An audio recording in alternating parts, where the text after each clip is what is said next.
patience, truthfulness. Truthfulness isn't just, I did this or I didn't do that. Truthfulness is also getting to the root of what's going on in your mind, deep truth. He had developed a deep truth. Firm determination, loving kindness, ocean-like loving kindness, and equanimity. He had built those up in life after life. And then he had this incredible drive. When he heard of the birth of his son, he's a very sensitive being. We may think of him as heroic, like a marble statue, feeling nothing. But as Prince Siddhartha, he had a heart as big as the world already. When he heard he had a son, the pain of it. And when he said goodbye silently, looking at his wife and child, the pain of it. But in the paintings and statuary of the moment when he was letting go, when he was launching out on his journey, he had slipped out of the palace together with Chana and Kantaka the horse. And we see in the paintings, the statuary, he takes hold of this top knot of hair, the sign of his caste, the sign of who he is in worldly life. And he takes the sword with a joyful expression on his face. Cuts.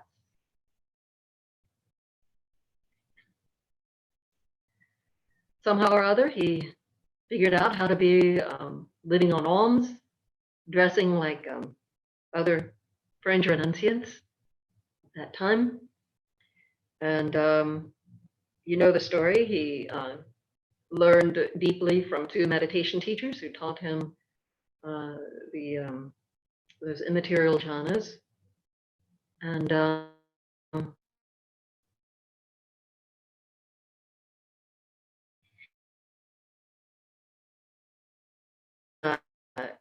realized that that was a dead end for him. It just led to information that would answer the riddle of posed by those first three heavenly messengers. I hope everyone can still hear me. My internet just gave me a message that I have unstable connection. If at any point it stops working out, y'all just move on. I'll just still be talking. Eventually, I'll know that you muted me and move on. Katrina, I can see you. If you would give me a sign when it's a few minutes before time for me to stop. I'm very unclear of the time frame at this point. Thank you.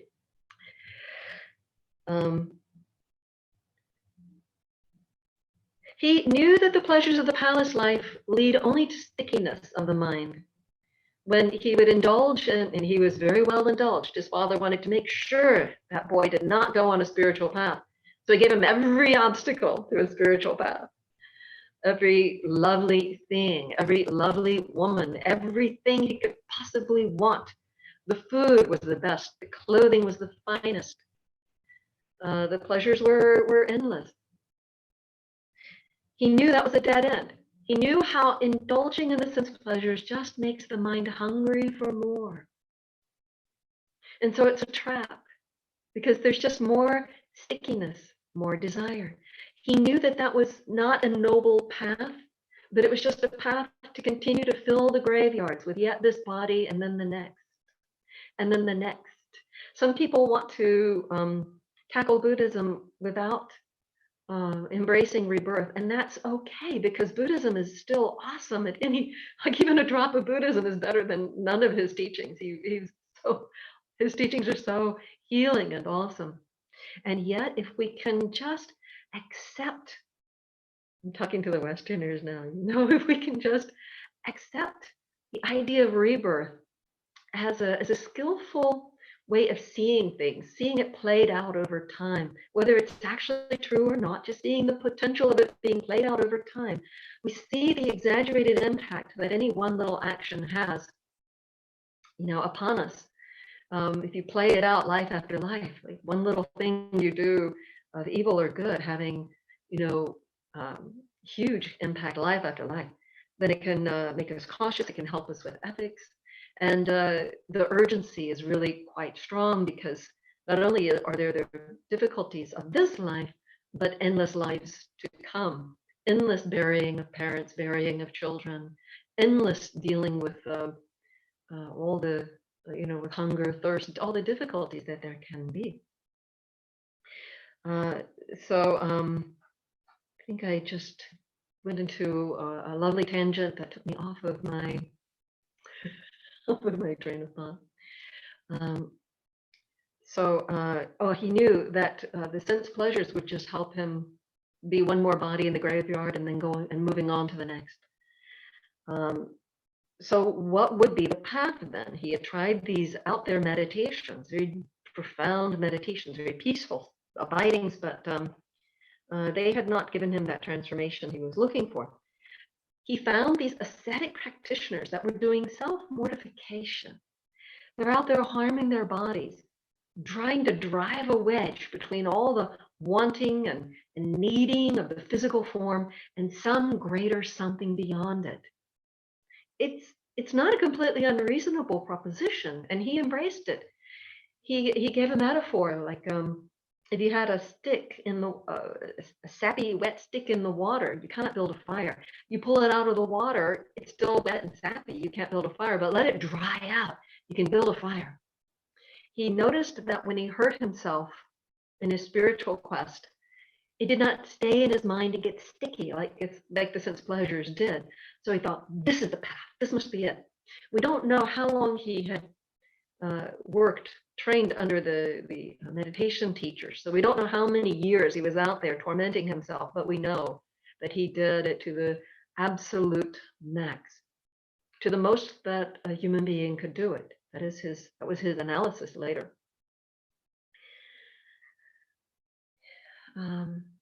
We don't always hear the whole list, and they're actually hard to stomach. He actually did the bed of nails. Did you know that?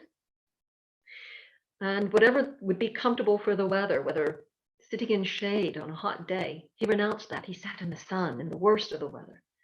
Or if sitting in the open was more comfortable, he went into the stuffy place in the bushes. He did so many acts of torment. The breath holding practice that he tried, he was blowing out his eardrums. Would you do that? He was willing to do anything. He tried various methods. There was the jujube fad. So he was having jujube juice, which apparently isn't all that pleasant, and he was having jujube fruit. And yeah, he did the jujube diet. Didn't do anything. He did the diet where you cut off opportunities for food, like you don't receive food from a woman who's nursing, you don't receive food from a place where there are dogs, you don't receive food from a place where there are flies, etc., etc. So cutting down the food by following a lot of rules, and then cutting it down further to where he got down to 1 grain of rice a day. He said to Venerable Sariputta, you may think, Sariputta, that a grain of rice in those days was larger than it is today, but that is not the case. A grain of rice in those days is just the same size as a grain of rice today. He actually did that. So he had that incredible self-will, that firm determination, adhitthana, to have the food in front of him and only eat 1 grain. That's pretty amazing. He got so emaciated that no one could tell what his original skin color had been. He had weathered so dark, and he hadn't bathed in ages. When he would rub his aching limbs, the hair would fall off in his hands. When he touched his belly, he could feel his backbone. And I hope when you touch your belly, you cannot feel your backbone. It's not a good state to be in. He tried the isolation practice. He would run behind trees and run behind hillocks when people would approach. He tried everything. He even did this really ghastly practice of eating only the feces of newborn calves, getting down on his hands and knees. And please don't disrespect him, but think of the desperation behind it. He wanted to save you. He was going to do anything for it. And the day came that he fell down on his face, and he knew that if he pushed it 1 more minute, he's done. If he pushed it any further, this body was going to cave, and he would continue on in samsara. He knew he had taken it as far as a human being ever had or ever could, and it failed. He had tried out that method to the far end of it and saw the method failed, not his efforts. And I like to ponder on what must have been a very dark moment That wasn't the path. He had invested everything in it. He had no plan B. Well, what is the path? The scripture doesn't specify how long he was in that moment of not knowing.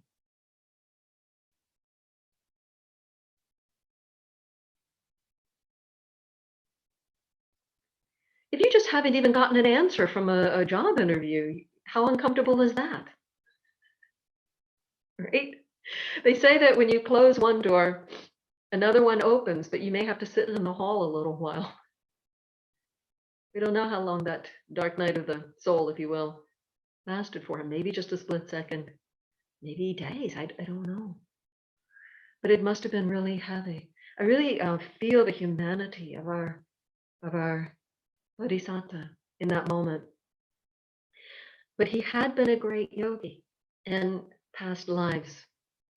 Many of those past lives, he had a wealth of background in meditation. And in the childhood, he had spontaneously gone into meditation under an apple tree during the plowing ceremony, which must have been terribly boring for a boy. He remembered that. He had gone into the four jhanas, deep meditation with mindfulness, stronger and stronger in each of them. Not the out there, really more completely still meditations, but with mindfulness purified, and by the samadhi, by the stillness. He realized, he had the thought, well, could that be the path? And he thought, oh yeah, that is the path. But then he backed up. No, wait. Because that involves pleasure. And he'd already assessed the problem with pleasure. The pleasure so sticky. No, it cannot be pleasure. But he thought further, no, this is a different kind of pleasure. This is not indulging in sense pleasures. This is a wholesome pleasantness of the mind. Then he declared in his own mind, that is not to be feared. The bliss of the mind is not to be feared. Not the bliss of chocolate. He's not talking about that. Not the bliss of ice cream. Not the bliss of all the things that we like to do. Not even the bliss of mental stimulations of video games. None of these. He's talking about a bliss of separating from the hindrances. This is wholesome and good, and it is not to be feared. He was too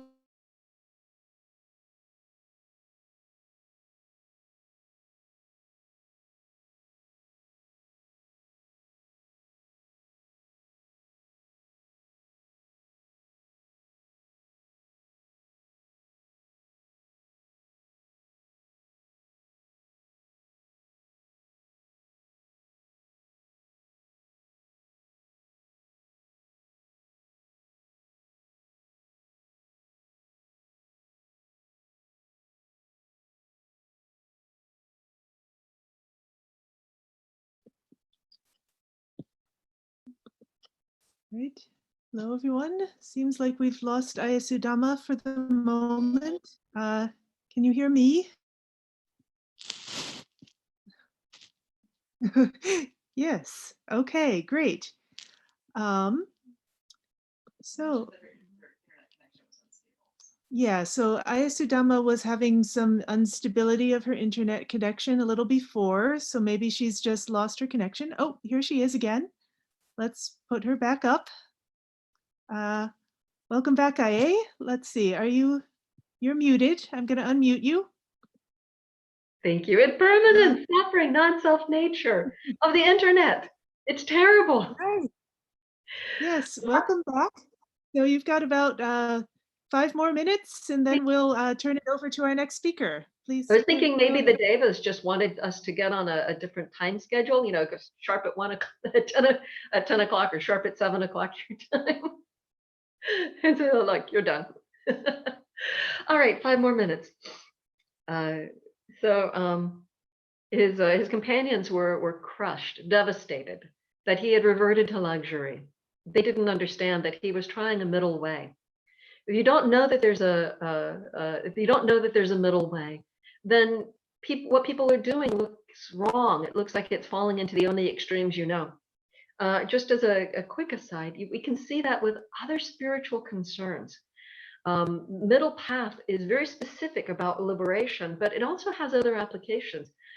For example, people think that there's either attachment or aversion, and they don't want you to be averse, so they encourage you in your attachments. But then there's metta, universal, unattached love, and people don't know that that third option is there. So the middle way is the none of the above option.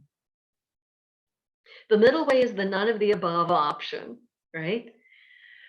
So they don't know. They think there's the pleasures, and then there's the self-mortification, and they don't know he's embarking on another way, a none of the above, a middle way. It's not the middle in the sense of a compromise between the two. It's the middle in the sense of not this and not that, but something else and something higher. Just like metta is not, or similarly as metta is not grasping at your loved ones, and it's not hating and fighting with your loved ones, it's something else. Or indifferent to your loved ones, it's something else. Okay, so you're all familiar with this story, probably, or most of you. He got his strength up, and the full moon came. How auspicious is that? And he would set himself up facing west, not the side of beginnings, but the side of endings. He would face west. The wonderful laywoman Sujata, she got to feed him his last meal. She had made a superfood of milk of cows that had been fed first milk of other cows. So she took the first milk of these cows and fed to other cows, and then took their first milk, concentrating further down till she had one cow that was highly filled with nutrients of first milk. After the calf has been born, the first milk is more filled with nutrients. And she had also milk watered the rice and gotten superfood milk and superfood rice. She wanted to offer to a special tree that she had made a pledge under, that if she would give birth to a child, and then she would honor this tree, thinking it had helped her. And she comes across the bodhisattva resting under that particular tree. And I can't give into all the details, with just a couple of minutes left. But the bodhisattva would live on that superfood. His body was good at starving, surviving on tiny amounts. And that superfood would be the last he would eat for a number of weeks. For 49 days, all he would eat was somewhere in there. Some gentleman would give him some honey balls. Other than that, he just lived on the bliss of his awakening. So what happened under the Bodhi tree? I'm not going to go into that in a couple of moments. But suffice to say that Prince Siddhartha meeting his aim, he met his aim. The drive that pushed him for 2 incalculable periods and 100,000 lifetimes would be realized under the Bodhi tree on a full moon of May. What exactly happened? How the hindrances of Mara's army attacked, just like they attack us when we go to sit. Perhaps another speaker might like to address that. I want to thank you all for being here. What a wholesome, beautiful way to honor our Lord Buddha. I hope that the situation with COVID is not simply overwhelming to you, but can be used by you for giving fuel to your spiritual search, your spiritual efforts, without getting overwhelming. Just one last little comment. In science, when they're mixing 2 volatile chemicals, they'll titrate. They'll put in an inert chemical to keep them from going kaboom. In our spiritual efforts, we have to be measured. We need to have wholesomeness as the result. And so sometimes we have to back off from, full on, just masterful efforts. Maybe we're not like a great tusker elephant that can go into the pond and rip up the lotuses. A little tiny elephant trying to imitate exactly might get hurt, right? That was one of the metaphors the Buddha gave. And we need to know our own limits and understand that the path, the Lord Buddha's path, is the next right thing right in front of oneself. That's the right thing to do. It's the next half step right in front of you. That's the spiritual path here and now. And I hope we'll all do it. We'll all take that next little half step and then the next little half step. And bit by bit, we'll find the awakening that he worked so hard to offer us. Thank you.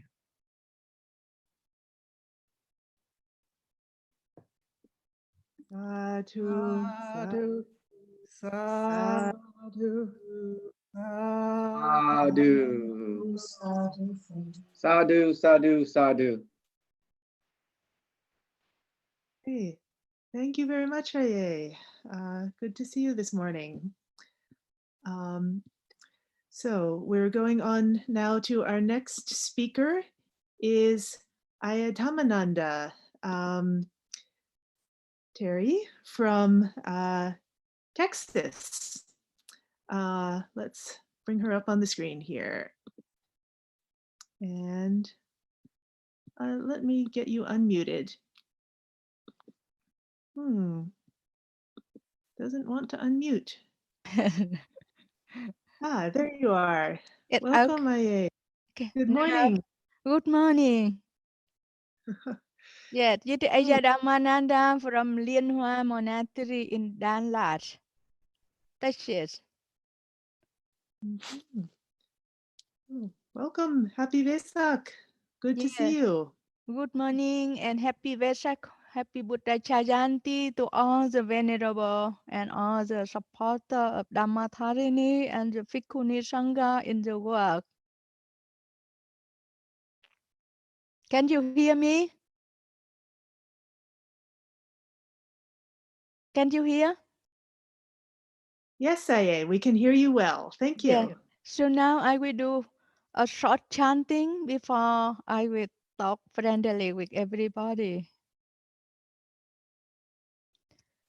Samanta Chakravalesu Achagachanta Devata Sadamang Munirajatsa Sunantu Sangamam Kadang Dhammat Savana Kalo Azang Padanta Dhammat Savana Kalo Azang Padanta Dhammat Savana Kalo Azang Padanta Namo Tassa Bhagavato Arahato Samma Sambuddhassa Namo Tassa Bhagavato Arahato Samma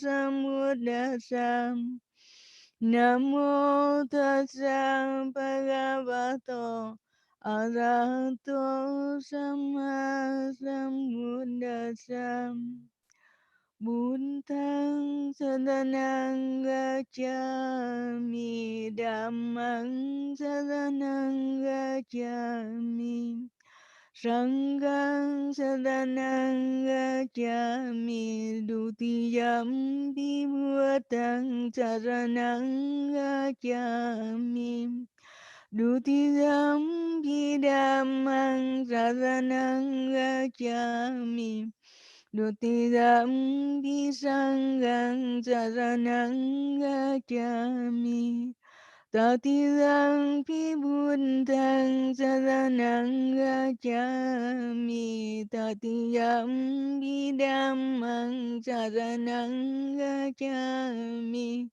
Tatiyampi sanghang saranang gacchami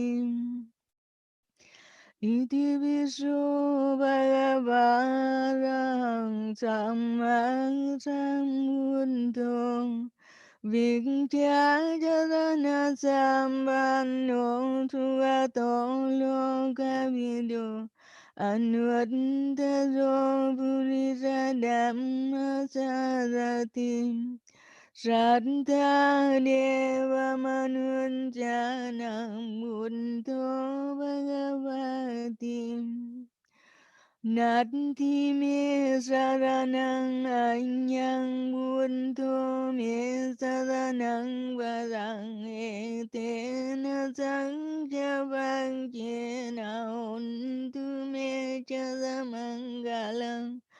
Nati me saranang anyang dhammam Jabanang vadang etena sangya bhajena untu te jadamangalang. Nanti me sadanang anyang sanggo me sadanang vadang etena sangya bhajena untu te jadamangalang. Swagato Bhagavata Dhammo Sangdintiko Akaliko Evasiko Panayiko Pagjatang Vedhitammo Vinyuitim Dhammang Jivitang Savanimmanang Saranang Gacchami Supatipanno Bhagavato Savagasango Supatipanno Bhagavato Savagasango Nyayapatipanno Bhagavato Savagasango Samicipatipanno Bhagavato Savagasango Zadidang Chanta Ripuri Sadhuga Nianda Puri Sabungala Isa Bhagavato Savagasango Auneyo Pauneyo Đấng khi nơi do Anjali Gadani do Anuan ta đấng puan nhang khen tăng lô ca sa tim Sangam chi vi tăng đa ba niêm ba năng saranang gacchami Buddha Guno Ananto Dhamma Guno Ananto Sangha Guno Ananto Mata Pito Guno Ananto Acharya Guno Ananto Ahang Vandami Sambhadam. So today, in the Vesak season,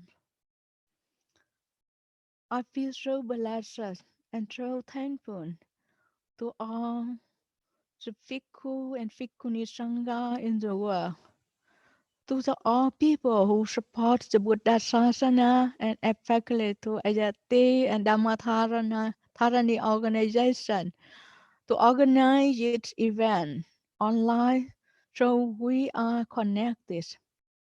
Even in the world, people, we cannot meet each other face by face, but through the internet technology, we are connected everywhere we are. It's the same with our consciousness. Our level of consciousness, when we develop, when the level of consciousness are developed, when our mind are developed, anyway, we meet in the Dharma room. Do you agree with that? We meet in the Dharma room. So today, from the Lianhua Monastery, Danlas, Texas,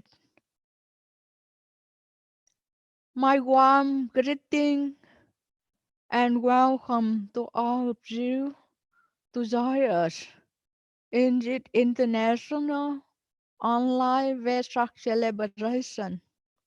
So today, I feel awesome, not only today, but for a week already. This Vesak month celebrated and commemorated three magnificent events in the life of the Buddha. That is the birth of the Bodhisattva at the Lumbini Garden. In a park called Lumbini, the Bodhisattva come to that work under the root of a tree. It's a sala tree. And the second event in the life of the Buddha that we celebrated, that is a great enlightenment under the Bodhi tree at Buddha. And the third event that we remember today, it is the Mahaparinibbana of our Buddha or Bhagava under two centuries in Kusinara. So what today I share with you immediately on the last day of the Buddha. So all the big events in the life of the Buddha are under trees. So we can see how connected the Buddha teaching and the Buddha life and his work with the natural work.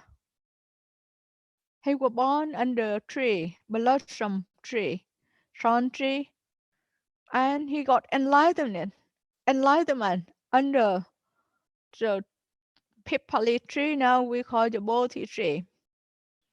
And he passed away into the Nibbana, into the eternal peace, and so under the sun tree.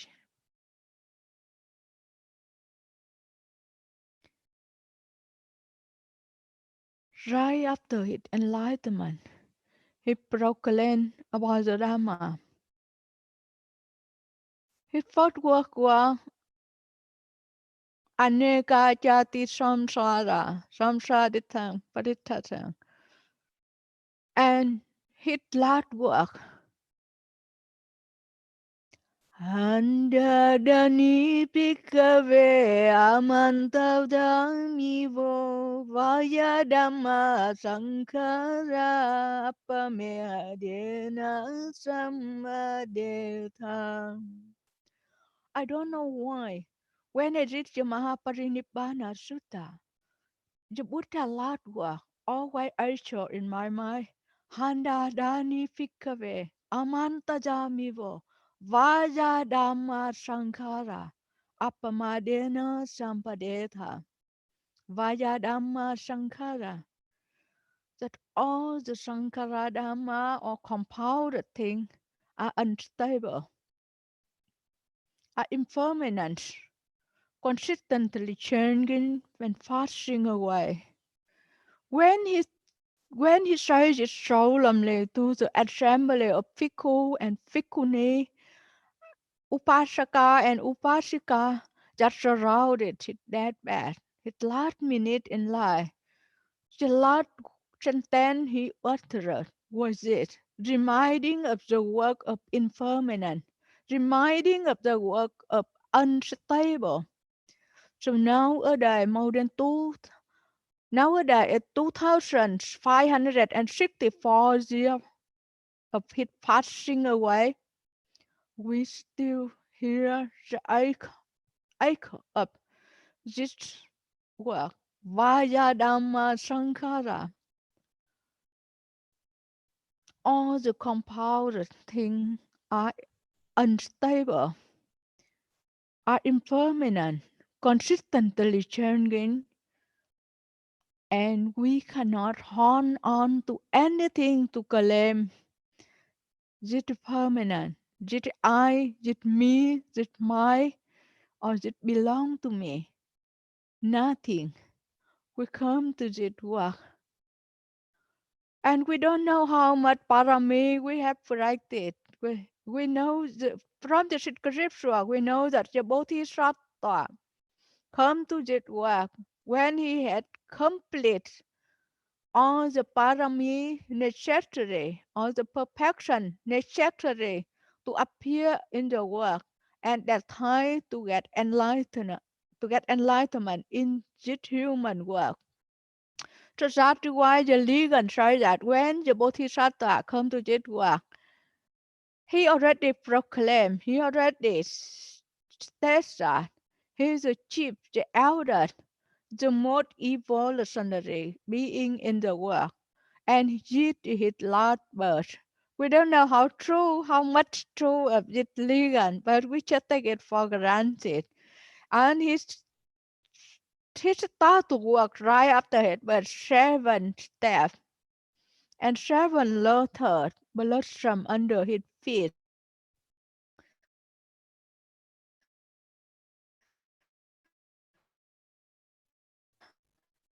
So in that, do you think that 7 steps the Bodhisattva work? Can you hear me? I heard that the internet. Yes, we can hear you. It paused for a minute, I but can we can hear hear you, you Aya. now. Okay, I will continue. Thank you, Aya. Thank you, everyone. So the 7 steps the Bodhisattva work. Some explain it that is the 7, and some other tradition explain as the 7 station of purification. And Bodhisattva appear in the human form at Lumbini and work 7 steps. And some tradition, effectively, the tradition linked with the Visuddhimagga and Buddhaghosa commentary say that the 7 step is the 7 stage of purification for a human being to be fully enlightened, to become a Buddha. And some other tradition say that the 7 step is a symbol of the 7 factor of enlightenment. 7 factor of enlightenment or 7 dharma a human being will practice in order to be fully enlightened. The first, it is a mindfulness or sati bojjhanga. And the second, dhamma vichaya or the dhamma investigation to find a way, to find a suitable method for that situation, for that place, for that person to practice correctly on the path. And the third factor or the third dharma is virya, bojjhanga, or to make an effort after the practitioner or after the bodhisattva or any practitioner, anybody who have the mind linked toward enlightenment already find a way. That person will make an effort to move forward on that correct way, already discovered, already investigated. So we make an effort to move forward and on the enlightened path. We cannot work without joy. We have to work with joy and passion. That is the piti bodhanga. We have to work with happy. That's the 7 step towards happiness, permanent, or just happiness. That is why piti bodhanga is very important. When you practice just teaching of the Buddha, when you practice and to move forward, to uplift on the spiritual path, if you don't have joy, happiness, if you don't have the passion, you cannot move forward. So it's not the way to happiness, but every step we work on this path is happiness itself. We have to generate joy. We have to generate the positive mind, and we have to do it with all our heart. It is not only mindfulness, but heartfulness. I prefer the word heartfulness with joy. And when we work on the spiritual path, on the uplifting our consciousness and our mind, We feel lightness. We feel tranquility. We feel good. We feel unburdened. We feel uplifted. That called the Patsati Bojanga, or the practice of tranquility. So with that it calm, it uplifting, it line it apart. We cannot wholeheartedly committed to our path. There is a kind of reward on the if we work correctly on the spiritual path. So Patsati Bojanga is one of the factor or one of the steps that lead us to further to the higher happiness, that is the harmless happiness, that's Sukha Bojanga, the fifth factor of the seven factor of enlightenment. So when we get Sukha or happiness on the path, we do not try to look for the happiness in the five trends of sensual pleasure. If we have the happiness in the Dhamma, either it is just we call it Dittha Dhamma Sukha Vihari, or the happiness appear and now.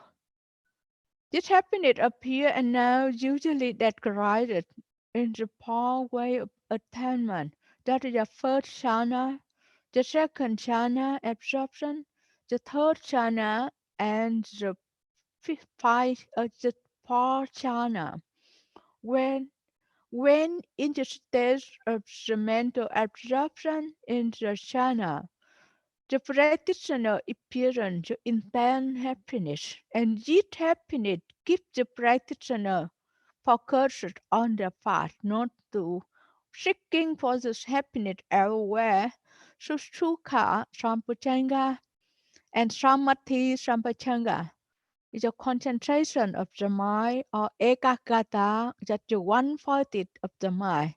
The mind leap upward and have only one and only goal, that is to get enlightenment, nothing else. That is why he will call it Bodhisattva. The Bodhisattva is a being that tied to enlightenment, the being that attached to the enlightenment, and the path he chose to walk, that is the path lead to enlightenment and to live to total liberation and nothing else. And this seven step or seven bojanga, the, the seventh one is the upekkha, after enlightenment. That is when the Bodhisattva, after 29 years in the household life, got all the sensual enjoyment, he renounced the work and practiced austerity. For 6 years, learned meditation and learned different kind of spiritual practice in India at the 6th century before Common Era. He tried everything until he found that it's not what he really wanted. So he worked towards the Niranjana and find a spot, find a tree that is a pleasant tree, a shady tree beside a pleasant inner grove, and in front of him was a river flowing. It's called the river Niranjana. So he bathed in the river, cleaned his body, and he accepted some food from a lady called Sujata. He is. And that is how he started on the middle ways.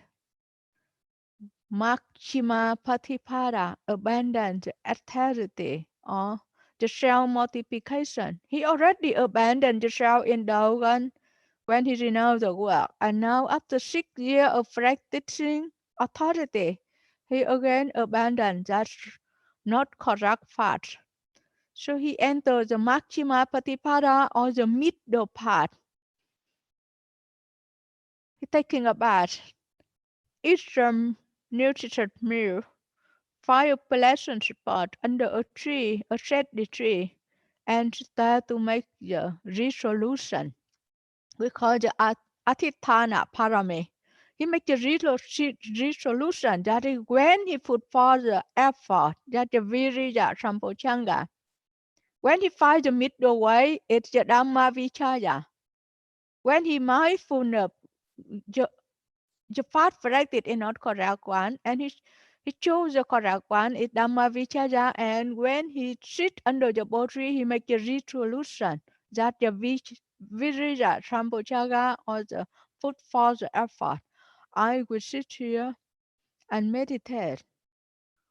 No matter what happened, even the blood in my vessel dry, even my bone dry, I will not get up until I got enlightenment.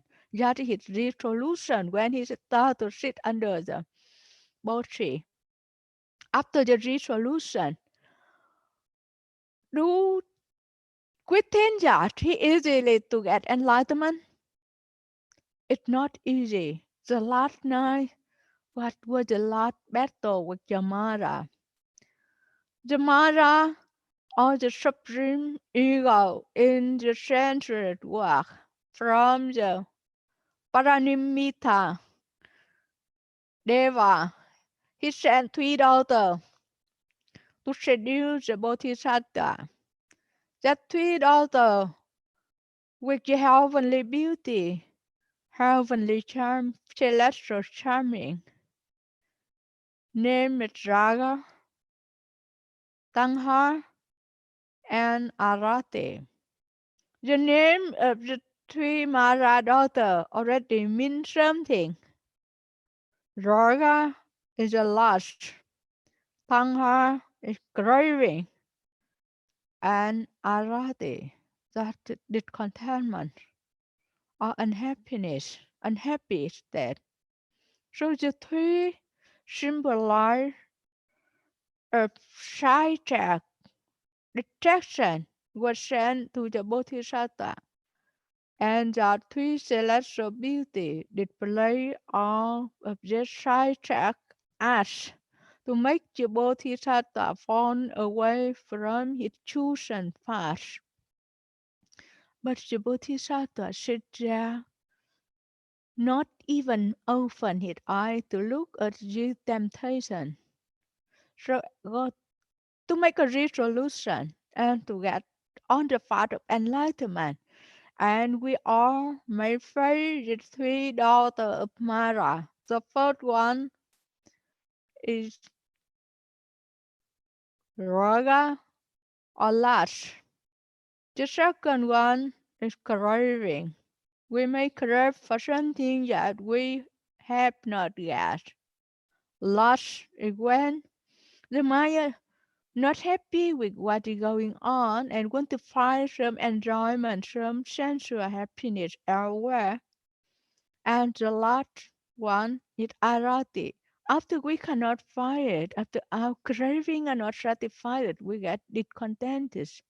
So to make an effort on the spiritual path, we always can pace by the 3 kinds of temptation, of sidetrack. We try to draw it out from the correct path. And after the Maharaj the 3 daughters to make a big attempt, the last attempt on the seduction, the Bodhisattva, to distract him from the right path, but he wasn't moved. So the Maharaj changed his weapon. He sent 10 armies with very threatening image, very fearsome image, come to intimidate the Bodhisattva. They display all the evil side, evil sound, all things frightening to intimidate the Bodhisattva.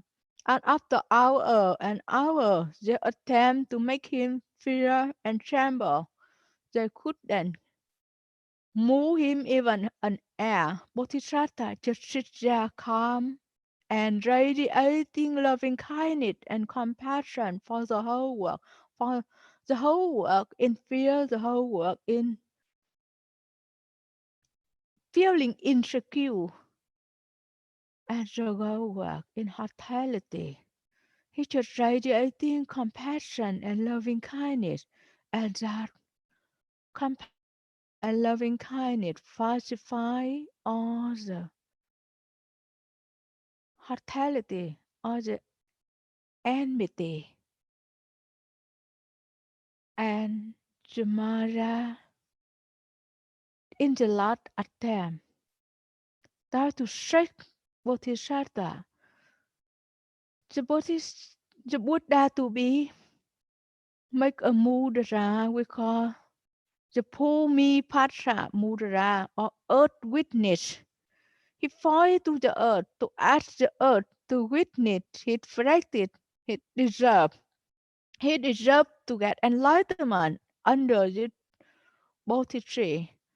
Later on, we call the Vajira Asana. That is on the spot of the diamond where he sits. So when he asked the earth to witness that he already practiced the perfection of parami for iron to get the enlightenment, and right here and now he deserves this. No one can challenge him. So at that moment, the earth trembled, and all the 10 army of the Mara have to run away, and the Bodhisattva smiled. He defeated all the Mara and he got enlightenment, becomes a Buddha. Today also we commemorate about it. And our recollection, the symbol of the Mara daughter and the 10 army of Mara come to challenge the Bodhisattva. Not only Bodhisattva, all of earth on the spiritual path may encounter all the obstacle. So when we encounter the obstacle, we have Dhamma to dwell on. So put for effort. Sometimes it's similar to the challenge against the Mara.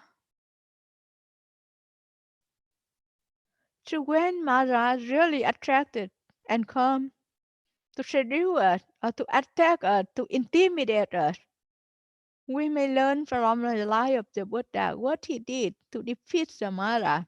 He asked the earth to witness. What is the earth symbol for? What is the symbol of the earth? It is a grounding.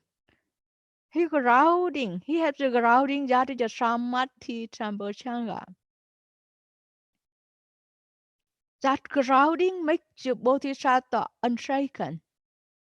And nothing can tame, can intimidate bodhisattva. Nothing can pull him away from the enlightenment. So right there, and at that moment, a Buddha was born in the world and shining the whole continent like a sun. He was born in the solar clan, and he got enlightenment, shining like a sun. So after he got enlightenment with the threefold knowledge, to know all the past life, to able to recall many thousand million of past life, able to see the past of sentient being from here to there. That is just knowledge of birth and death, of being, of colored being. And the third super knowledge he got, that the Asava Kayanyana, all the knowledge, the wisdom that destroy all the ten or all the intoxication. So when just before the sun break, he already shines like a sun, become a fully enlightened, a Buddha, and not long after that, we hear the Dhamma. We get the Dhamma. And he discovered the Dharma and he shared it to us. Dharma eternal. And right after the enlightenment, she survived how can be able and worthy to worship at and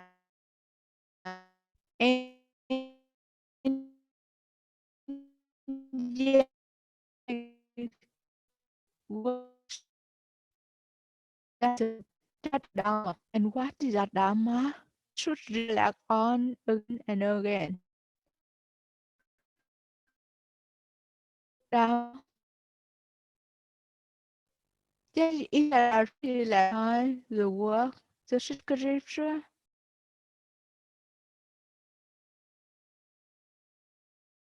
anything else is from our teacher, our father, the Buddha. What is that Dharma? Should we reflect again and again? So we follow him should on the Dharma.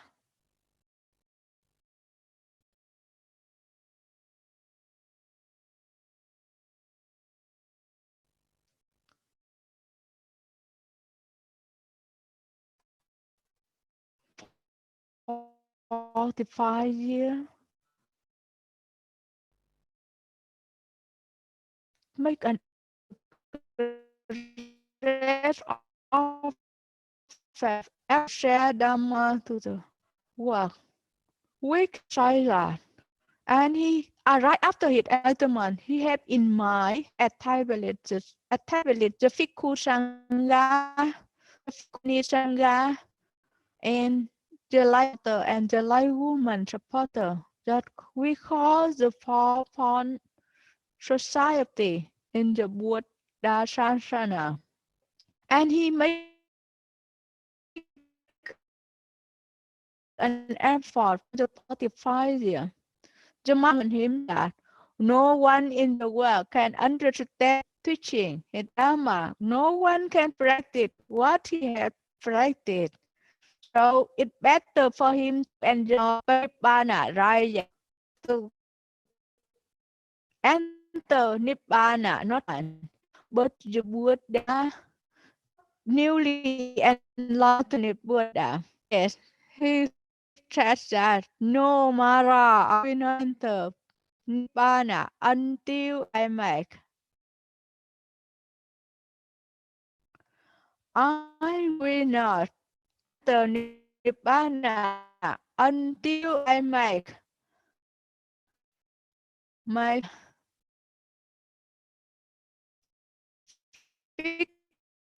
Bhikkhuninga like Sutta and like woman supporter. All my disciples who are competent, educated, assured, practice in line with the teaching. Not until they practice properly, living in line with the teaching. Not until they are learned their tradition and explain, teach, assert, establish, disclose, analyze, and make it clear. Not until they can legitimately and completely reproduce the doctrine order that come up and stick with demonstrable basic. So he makes that commitment, very, very strong commitment to educate, form a pit disciple, to be learned, to be educated, to be well practiced, well discerned, memorize the teaching and able to practice, to keep and to transfer that teaching in the work with manifold opinion, with manifold theory, with manifold disciple. become skillful, smart, become fully enlightened. So only that he will enter Nibbana. And after he falls to make the Dhamma known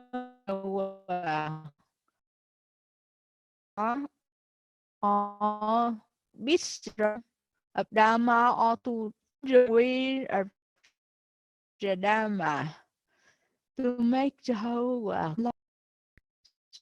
So 81, the body of the Buddha, we call the Sankara Dhamma.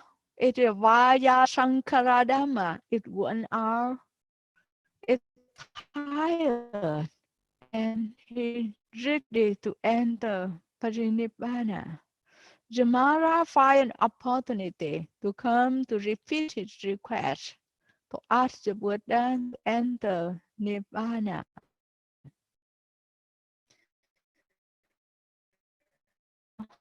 The Buddha, the Sankarama, teaching of the Buddha, it the Dhammakaya.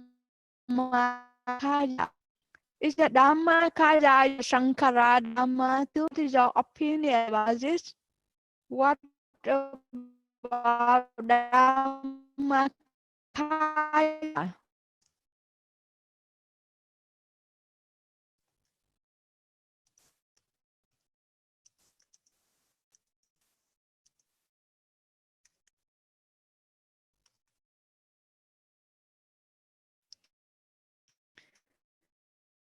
Sankara Dhamma or not? If we the teaching, the conventional teaching, the Panyati or the concept, it is the Sankara Dhamma. Dhamma it means the compounded. Sankara Karma we endure or the natural law. That the Vaya Sankara, Vaya Dhamma Sankara. So even the body of the teaching may change and finally may be extinguished in the world. But there are 4 assemblies. For there is a Bhikkhu Sangha, Bhikkhuni Sangha, Upasaka and Upasika. We all together continue to learn, continue to practice, continue to put effort to practice this teaching to get enlightenment and to liberate all as much as sentient being to on the path of enlightenment. That is what today I share with you. And to the conclusion, I want once again to repeat the last work of the Buddha as an ovada or exhortation for myself and for all. Dhammadharini Bhikkhave Amantayami Vo Vajadhamma Sankhara Apamadena Sampadeta Sadhu Sadhu Sadhu Sadhu, sadhu, sadhu. Sadhu, sadhu, sadhu from Germany. Thank you, Ayatan. Yes. Thank you Oh, so much. Have a happy vacation. okay. Thank you, Aye. So I don't see our next speaker online yet. That would be Venerable Sudarshana Mahateri from Florida. But I'm seeing if we can find her online. Until then, I wonder if either of our Dhamma speakers, Ayasudhamma and Ayadhammananda, would you be open to taking questions until we can get Ayasudarshana online? Yes? Okay, so I Yes. would Yeah. Good. Okay, so I would invite people to write any questions for our Venerable Dhamma speakers into the chat box, and I will relay them to the speakers, and so we won't have everyone talking at once. So please, if you have any questions or anything you'd like to share, please feel free to write into the chat box while we try to find Ayasudarshana. I certainly hope we get hold of her. She's so wonderful, such a great elder. Yes, well, working on it. I'm back channeling, trying to get her online. But in the meantime, invitation to anyone, any of our participants, if you have questions, comments, please feel free to share. Or if there's something that you wish had been covered and you have something to add to it. Perhaps our venerables at Anenja Vihara might have something to add to what you've heard, or might want to say a couple of words. Really. Hello, everyone. Here is We hear you. and community from Germany and Anenja Vihara. I do actually not have to add something because you said everything, and we had so much trouble to upload our videos. We had our it was so terrible because also here in Germany, due to COVID, actually, the internet is so overused by home office and by homeschooling that there's little left for the monastery. But we did upload something and shared our blessings. And shared also a long video of our ceremony. We celebrated Puja on the 6th here in Germany, according to the Thai tradition. And so, yes, we had a wonderful little ceremony here. And the nuns, Would you monasteries, that last on my end? It was distorted. Is distorted on my end. It might just be my internet, but would you just repeat the last thing just in case it affected other people? I said we had a wonderful little event here, a very beautiful ceremony on the 6th of this month. We celebrated Vesak Puja according to the Thai tradition with these summonaries. One more, she started retreat right now, just yesterday, so she's not with us. But in the end, we started according to the Thai tradition. We cleaned the Buddhas first, and then we dropped water over the hands or over the statues. And we have several statues here in Anenja Vihara. And we started cleaning them in the morning and in the afternoon.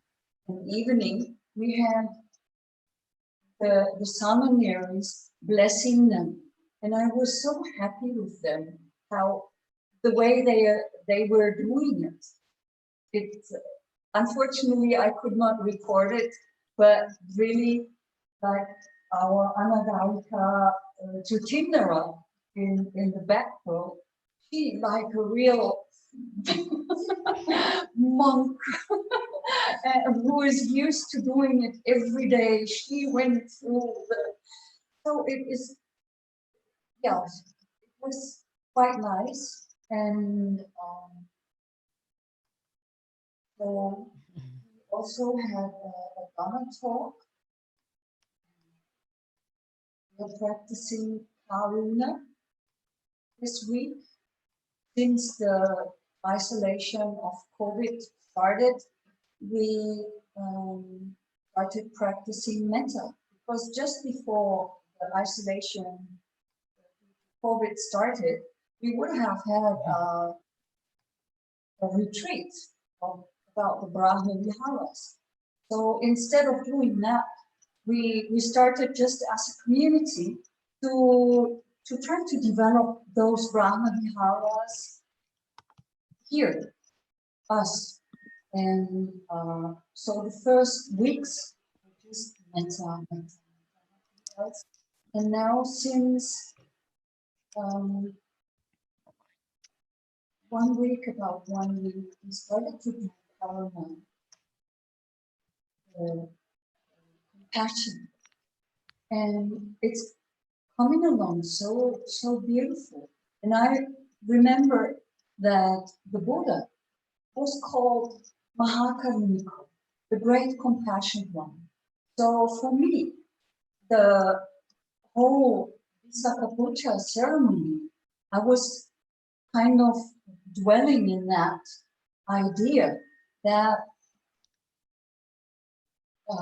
the Buddha, in his great compassion, gave us his teaching. And I was so happy about the fact that it is still possible for us, even in the West, even in America, even in Germany, to celebrate this and to feel really normal about it. So even people from around the area are coming and joining in. Now from far, they're not allowed to enter, but still, the Buddhist teaching is taking kind of foothold in the West. And this is so amazing. This is so truly wonderful that after, I think somebody said it, I think you said it, Sudama, after 2,563 years, we still have the teaching, and we still can follow the teaching, and we still can become enlightened. If we work, if we try to, as you said it, have the same attitude, have put the same efforts in our practice, then we can still do it. I mean, we're a little bit weaker. We maybe not as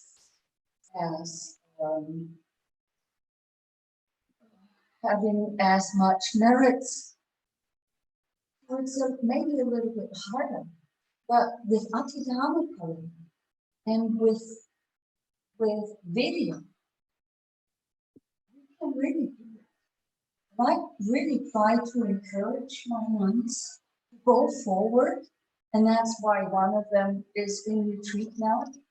And this one here, Sachika, she just finished her retreat for Vesak Puja, and we all do it for 10 days, and at the end of the time, we do 2 or 3 nights no sleeping, and really trying to sit there with that same intention, like the Buddha. We try to give it all. We try to just become enlightened.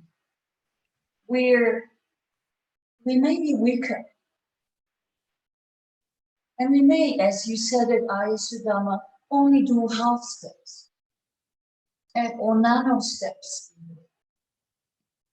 But we all, if we practice, can go a little bit closer, can come a little bit closer to Nirvana. And this is because of the great compassion of the Buddha.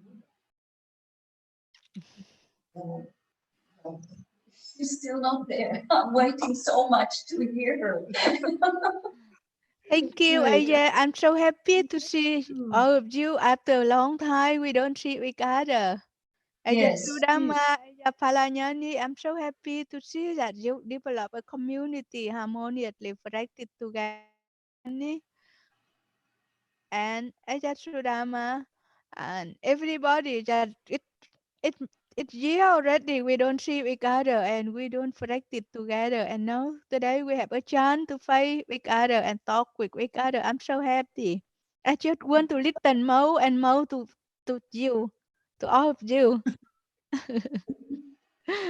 Unfortunately, not everybody here in the Ninja Vihara speaks fluently English. Mm. So it's a little bit hard for some to follow the talks.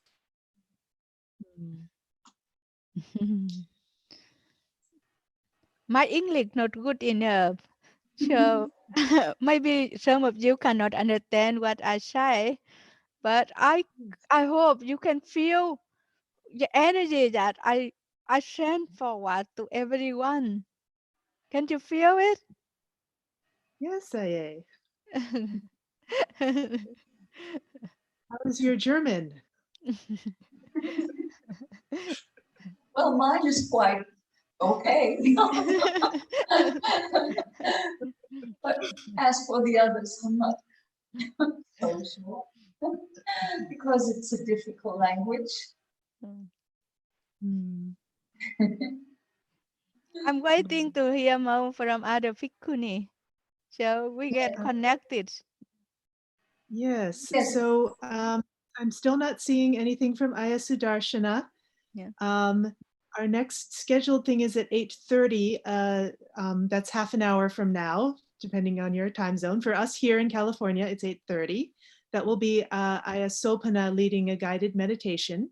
Yeah. But if we're all here for the time being, yes, Aya Sudhamma. You're muted. Hang on. Let me unmute you. I see Okay. among the people collected here is Patachara Monastery. I don't know if you folks can hear me, but Yes, can. if Patachara Monastery, if they might like to say something, the bhikkhuni. Yes, I've unmuted them. Ajahn Brahm. Yes, Are they here? Speak. Do you Yes, I can speak, but it's very late here, and Ajahn Brahm is not with me. She's going to rest now. Welcome to you. And I'm sorry, who is speaking? Who is speaking? This is this Venerable Sari here. Welcome, Venerable Venerable Sari, may Sari. I ask you a question? Hello. Venerable Sari, may I ask? Hi, can I ask you a question then, please? Can you hear Sorry, I me? can't hear really well. I'd like to ask you, are there any aspects of the Buddha's life that give you deep reverence, something that you really connect with? Is there something you can describe of the story of the Buddha's life that touches your heart most deeply? Would you like to share that with us? You caught me by surprise. I'm just about to switch off the aspect of the Buddha. Sorry, I can't hear really well. The question was, if some aspect of the life of the Buddha that touches your heart, something that makes you think of him with a lot of gratitude or reverence or awe. What do you think? Anything come to mind right here?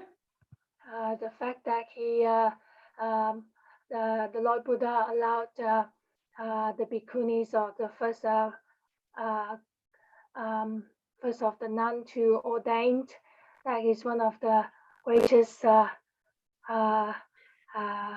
in That the life of the also Buddha hits that I me. felt really Thank full of you. That gratitude. was a They wonderful allowed me to be able thing to ordain 2,600 years, we had 2,600 down the road, down the track. So full of gratitude to the Buddha. Yeah, I also have the same opinion with Ajahn that when we do the Buddha Nussati or recollection on the Buddha virtue, we should we should know about the Buddha life, and we get to the point where what event in the Buddha life and what thing in the Buddha life that we feel most connected to. We feel emotionally, not only intellectually, but emotionally connected to that event. So when we recall about that, it will arouse in us some pain or sadness. And if we do it again and again, it will uplifting our mind. It will brighten our mind. That is how I do the Buddha Nussati. I recall to myself the event that happened in the life of the Buddha and how the Buddha deal with the situation and how that story, how that event, it took my heart. And I get some inspiration from that to put more energy into the practice. So I hope that this sharing helpful to you. I just said it. Can you hear? Hmm? I hear you Not now. sure. They yeah. Sorry, my internet went out again. It's not Yeah, we could hear. not so reliable. You still can hear. Yeah. Very good. Uh, would anybody at Ninja Vihara like to answer the same question of what really stirs up a sense of faith or awe or appreciation towards the Buddha from his life story? I mean, the stress of the faith for me is really that he, by himself, out of himself, became enlightened, and that he did it, and that he shared it with us. So that is to know it is possible. When I first heard of Buddhism, quite a while ago, what struck me most was that there's a way out of suffering. And it sounded to me, when I read the Four Noble Truths when I was a young woman, that it's very easy. Now I know better that the Eightfold Noble Path is not an easy path to walk. But when I was a young woman and I read it, it struck me, it blew me away that there first is a way out of suffering. And that is just this way. It's just that path, and I just have to walk. And since then, I'm trying to walk it my best, and it's still not leading towards what I aim for. But that the Buddha, in such a clarity, in such a way that we can translate it in so many languages, and still it's the pure Dhamma. And still it leads to where we need to get to. That is, I can't even express my sada or faith that this gives me.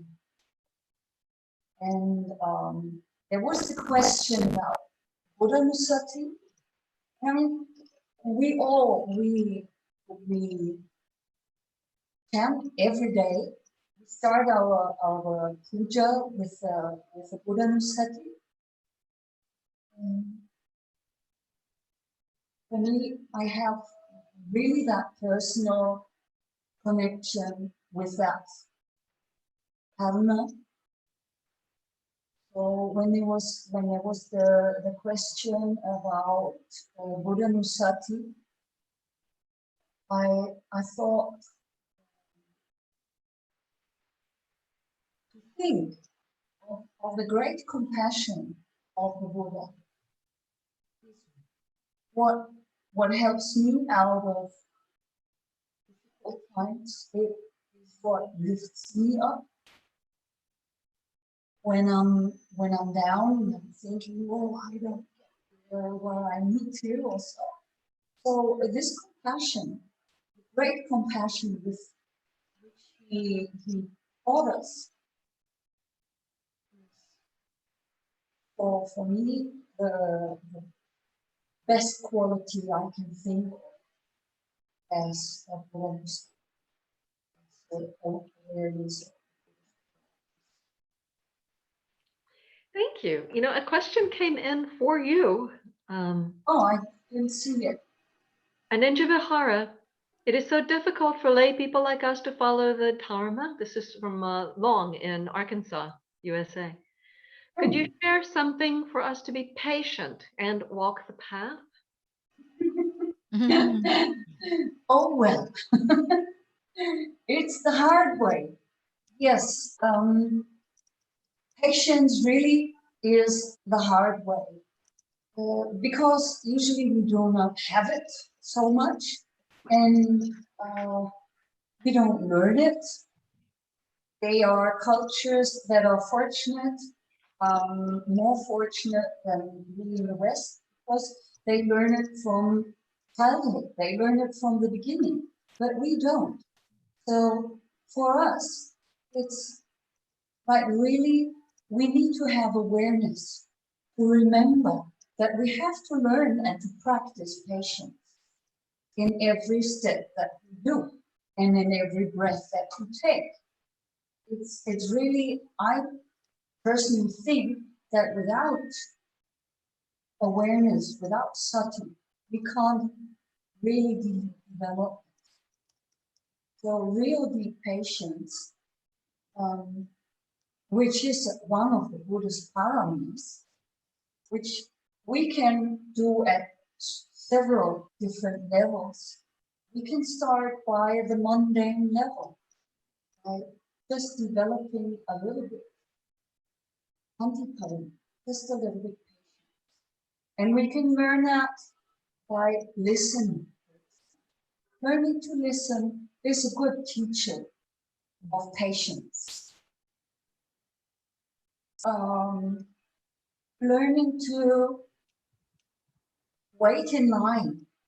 If you put in your place as a nun, we have that, but also as a lay people in workplace, we often have that we have our place, but we want to get out of that place because we are impatient and we want this and we want that, and we want to get there and there. So we lose patience. But when we just stick to our place and listen and stay where we are and breathe, and we can learn patience. And we develop more patience. And what else can I think of? There's probably much more that I can't think of now. Was that enough for now? Have you got any ideas, Ayasudama or Ayasovanas? So I've received another question here, if I may ask. So this person says they have a naive question.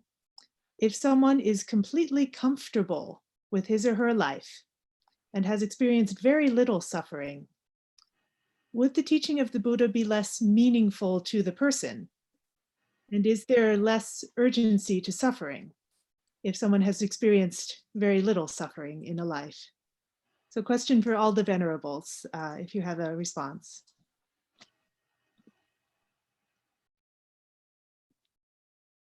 Were you able to hear me? Yes. Okay. Yeah, I remember some of the event in the life of the Buddha when the Mahanama is working. Mahanama was the Buddha cousin. He was a great merit. It means he had a very good karma to lead a very good life. But when he renounced the work, he practiced the Dhamma, and he got happiness of the Dhamma or happiness of the chana. And he says, how wonderful, how wonderful, how wonderful. And I remember when he was still a live person, he come to ask the Buddha what fast he should practice when he already enlightened for certain level. So the Buddha recommended the 6 reconstruction. Do you any of you remember the 6 reconstruction? It is the Buddha Nussati, Dhamma Nussati, recollection on Buddha, recollection on the Dhamma, recollection on the Sangha virtue, recollection on generosity or Jaga Nussati, action on the virtue itself, Sila Nussati, and the recollection on the refinement, uplifting of the heavenly self. That restricted the Buddha recommended for the Mahanama. And I think everybody with a great merit, with a good karma, can practice them too.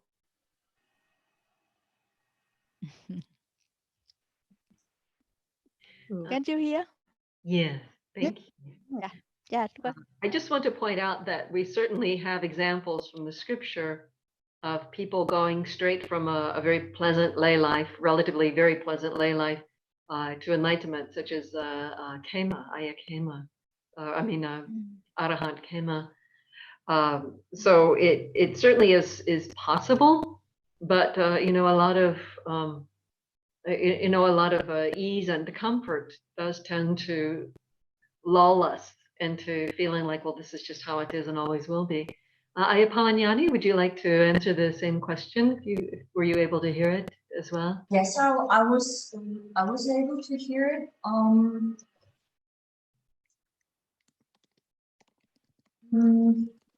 I think nowadays also, when I think of myself, I had a life that was great.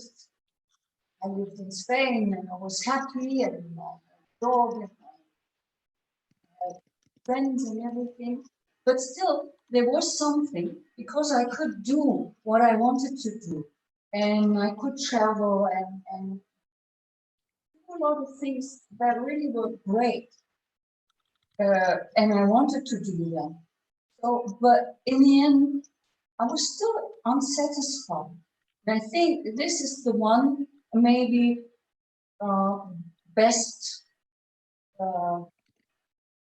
opportunity you get to see that even all this pleasantness, all these great things that you can do in your life, even if it's so pleasant, it's still unsatisfying when you look at it clearly. So, not that I have done it enough, it didn't lead me to enlightenment as it did Dhammadharini, but at least it made me go forth. So I think, yeah, it's possible, and there's a lot of possibility when you have a good life, practice the Dhamma, and that you can understand the Dhamma. And if we look at it, even the Buddha, he left his home, he had a great life. Who wouldn't want to be a king or prince or so, and have a great life with seniors and dancers, and he went off because it was unsatisfying. So what better example can there be? That it is possible.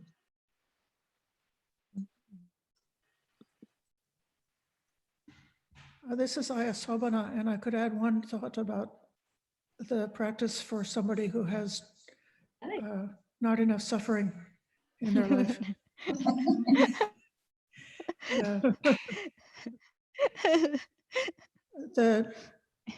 This may be a combination of having a pleasant life circumstance and also having a pleasant internal temperament that would be both the result of their karmic inheritance and their life experience. The danger for that situation is to be addicted to pleasure.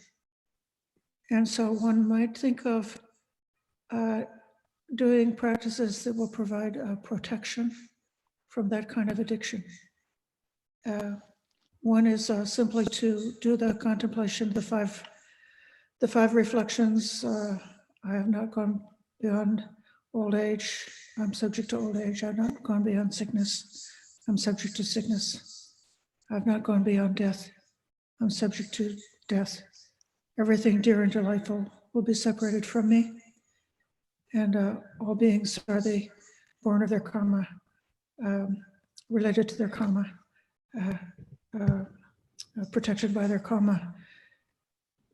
So it's a very natural thing in a happy life to be attached to what we love. As a mother is attached to the baby, or as a father is attached to the baby, as a married person is attached to their spouse. And so we can't necessarily reverse nature, and it might not even be a good idea to reverse nature, but even while experiencing the attachment and enjoyment of our beautiful life, if we talk to ourselves and say, this is impermanent, it's not going to last, let me be careful that I don't become attached or stay addicted to this happiness.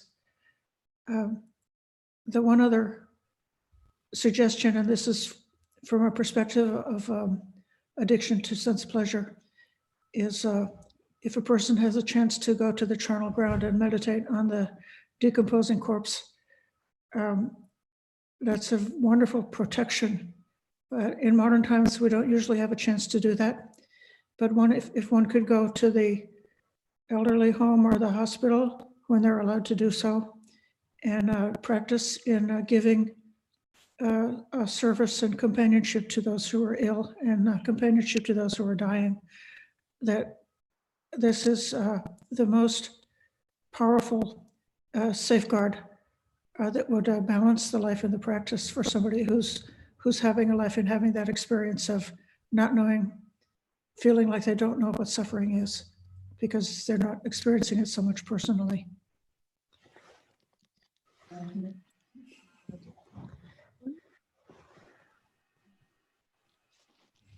Really great answers here.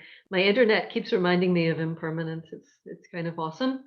I I want to add that one of our Bhikkhuni sisters had this life of extraordinary luxury and wealth. And one day she was at some kind of resort and she was trying to decide whether to go to the tennis court or get a massage, whatever. And the utter uselessness of it all, the meaninglessness of it hit her very hard. Very soon after that, she heard about a meditation retreat that was about to happen, a long one. And she hurried over there, like it was starting that same day, I think, and just in desperation, sort of like Bahia, the Parkland, hurrying to the Buddha. She hurried there and somehow managed to get into this retreat. No background, no preparation, and it changed her completely, changed her life. She, in giving away everything, she gave away such a vast amount of wealth that the bank actually contacted her to make sure that she was in her right mind. And so she went straight from a very luxurious, comfortable situation, no big trouble, no big pain, but had that insight into the meaninglessness of the life that she was leading. And she's one of our friends. So it can be done. It can happen. I'm sorry if the internet connection didn't work out. Did everyone hear what I had to say? Yes. Okay, good.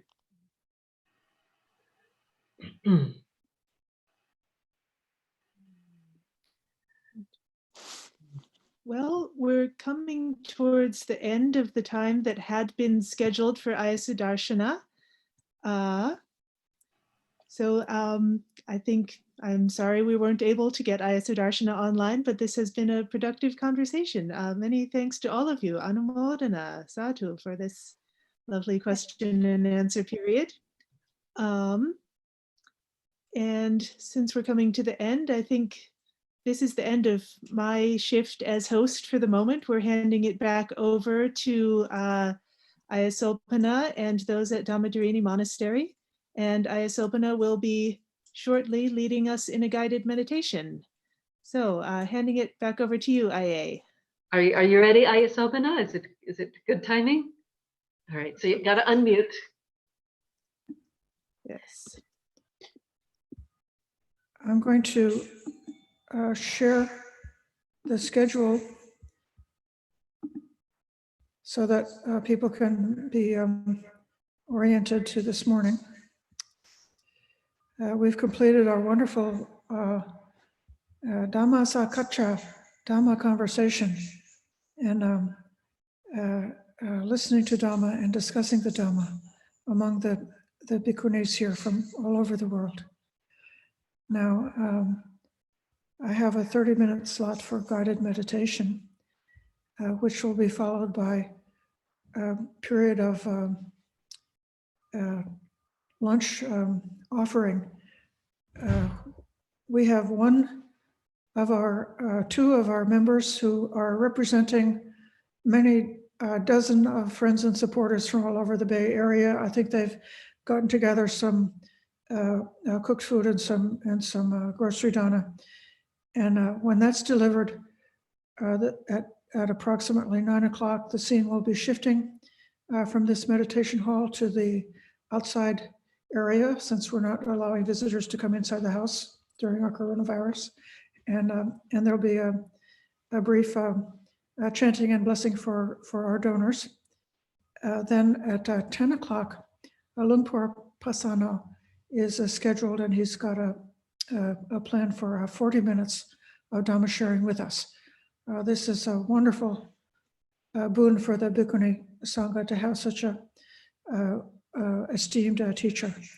Then at 10:40, we go into the meal, traditional meal ceremonies with refuges and precepts and lunch offering and so on. So that's the schedule for this morning.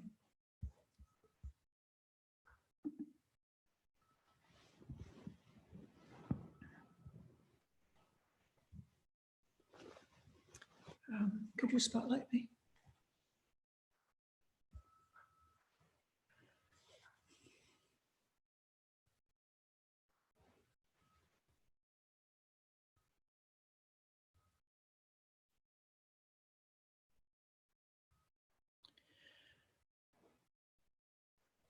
During this time of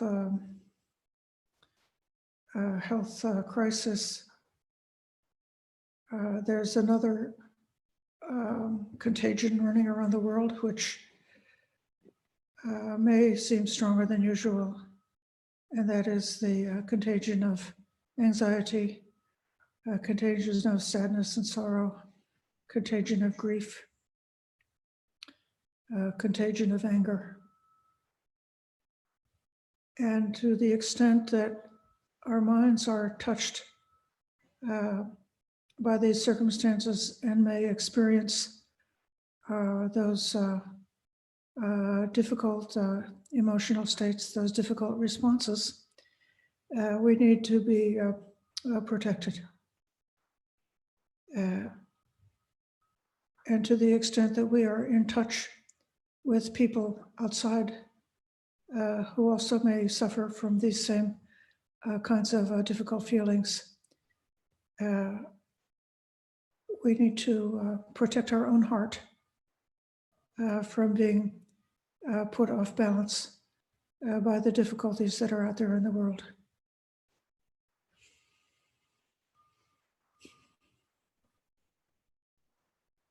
The Buddha taught that the practice of loving kindness, metta bhavana, and all of the Brahma viharas are having a special place as the most universal and most powerful protection.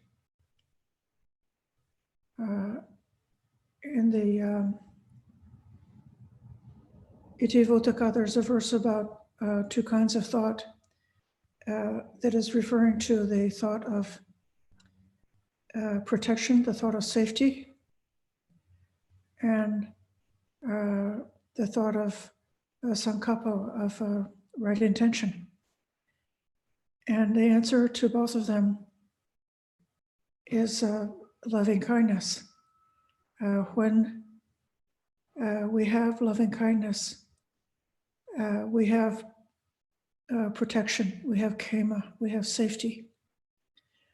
So then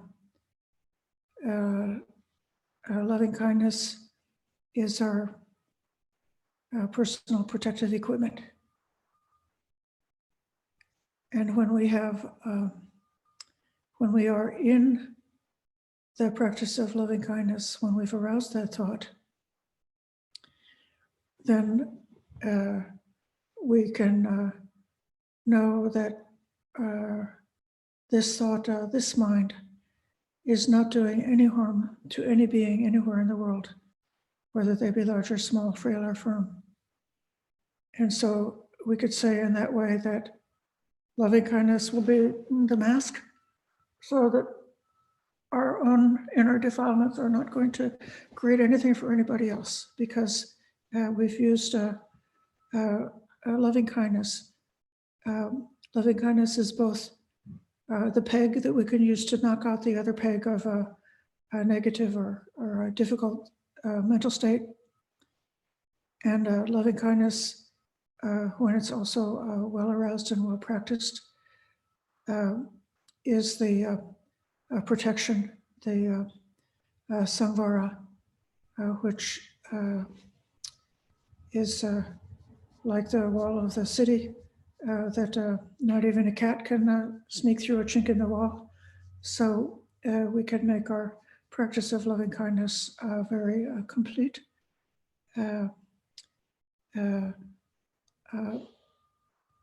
Barrier from preventing the intrusion of unwholesome, unskillful, evil states of mind. And in that way, we see that loving kindness, for those who like to practice concentration, who wish to enter jhana, that loving kindness is one of the most direct and natural ways to enter jhana, by way of having seclusion from the unwholesome states of mind.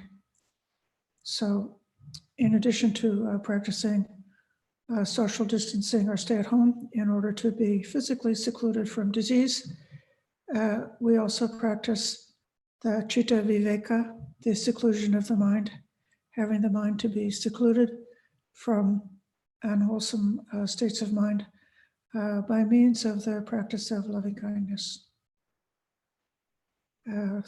So I'm going to offer the style of loving kindness meditation that we do here, which has been, I have to give credit to Bhante Sujato, who conveyed a meditation approach that he picked up from Ajahn Brahm in Thailand. And I won't say that I'm representing that, because it's been evolving for me over the years since I first encountered that practice. I welcome everybody to come to a balanced and upright posture.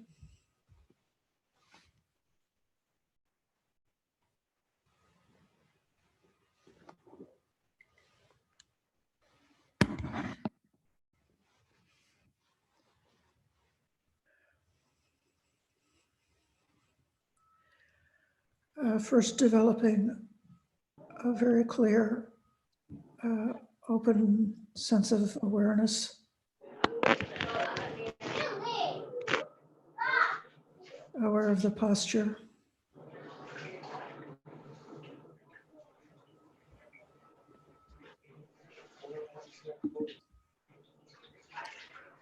Beautiful.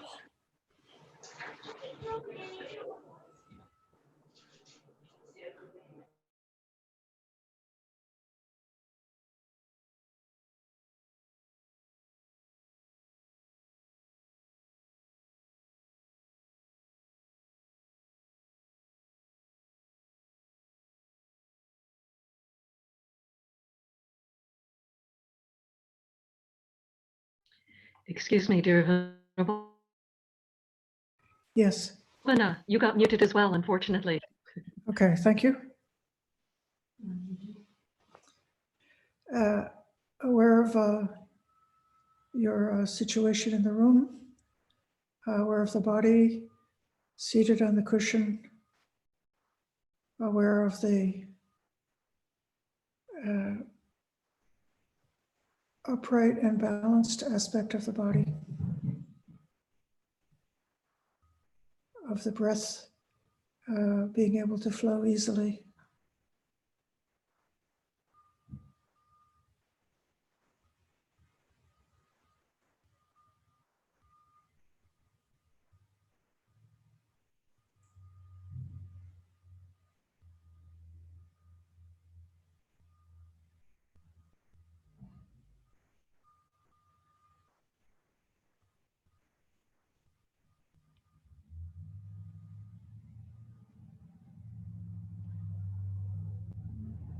And taking a few minutes to develop awareness of the body from head to toe.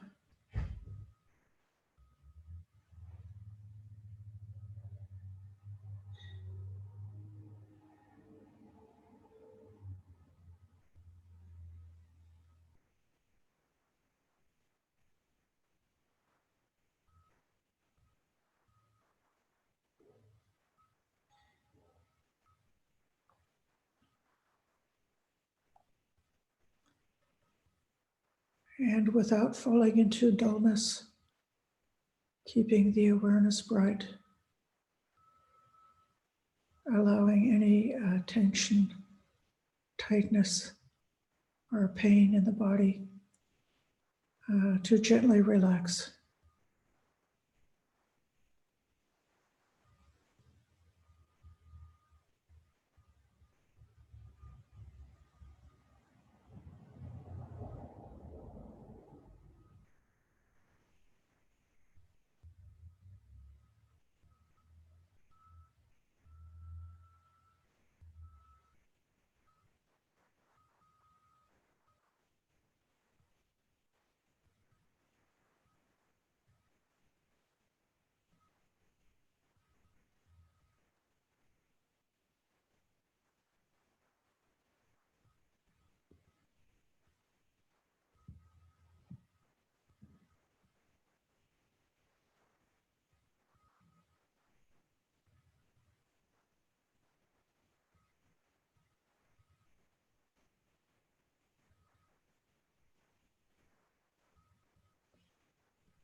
Just as the body is resting on the cushion or the chair, the mind is resting in awareness of this body in the here and now.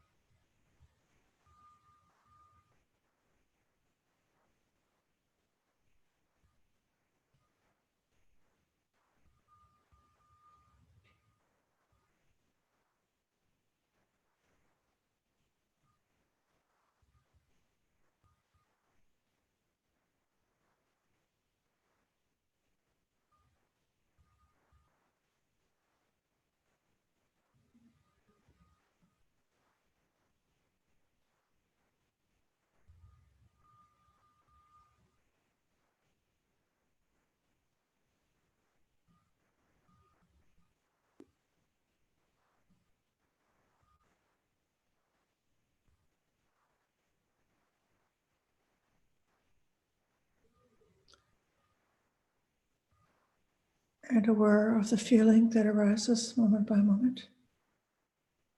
What's it like right now? Just pleasant, unpleasant, neutral. Aware of the body and aware of the feeling of this meditation.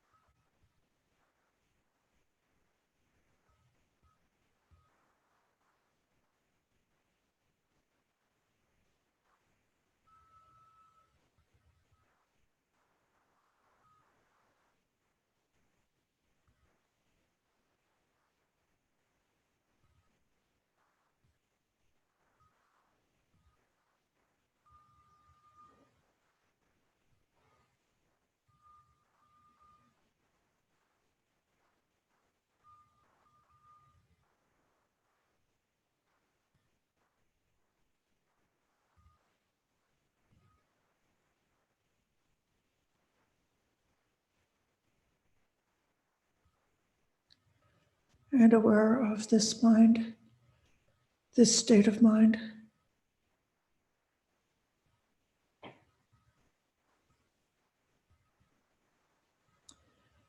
Aware of the activity of the mind,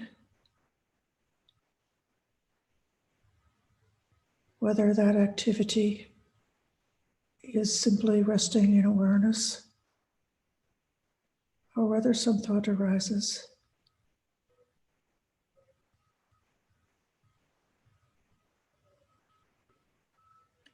Holding the whole experience of body and mind in this present moment, in full awareness.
And within this space of open awareness, bringing in a simple phrase of loving kindness for oneself and for all beings.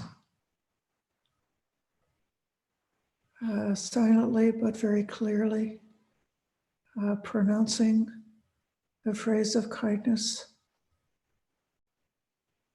whatever phrase you usually use. May I be safe and happy. May all beings be safe and happy.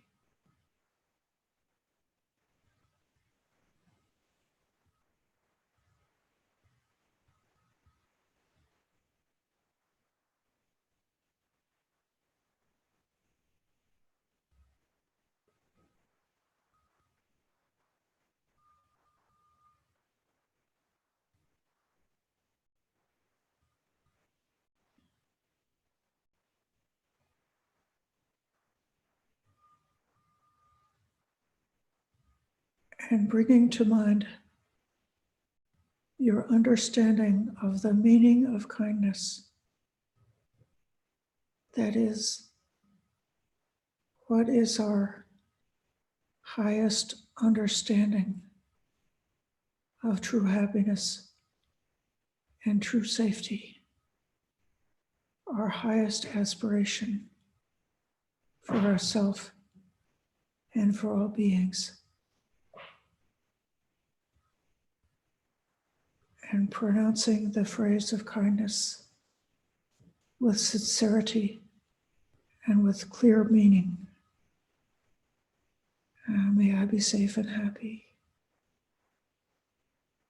May all beings be safe and happy.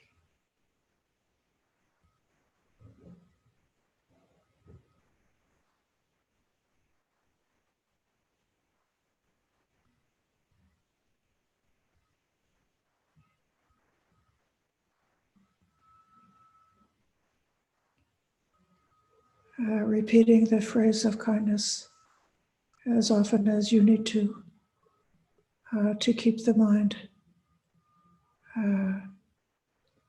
aimed at this intention of kindness.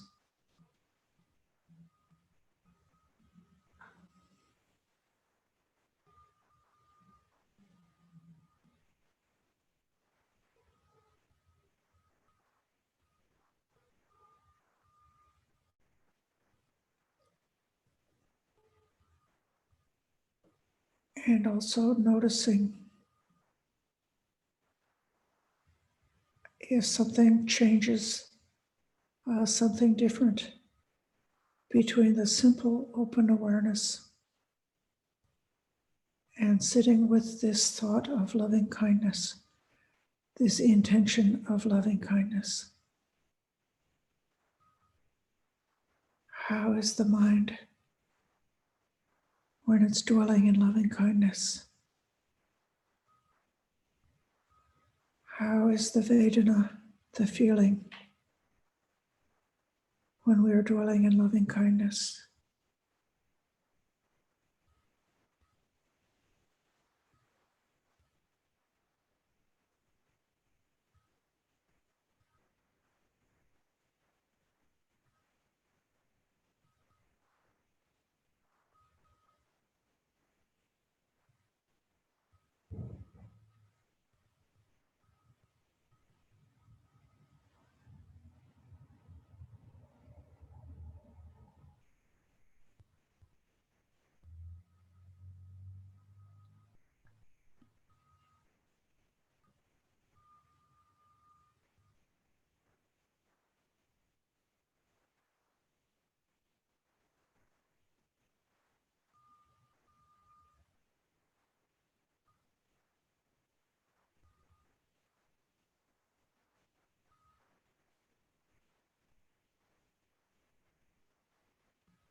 And if there's a bodily experience connected with loving kindness, if the feeling of kindness can be experienced in the body, this is a side effect of kindness, the feeling in the body. Notice that feeling if it arises.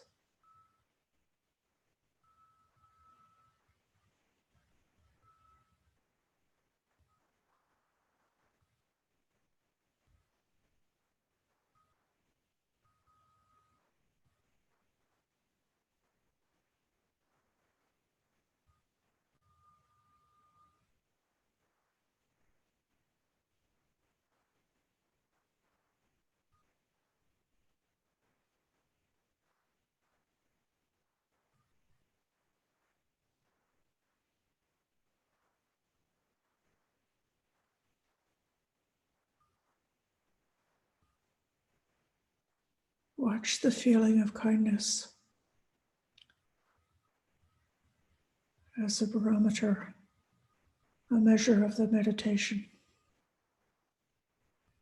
If the thought is clear, that supports a feeling.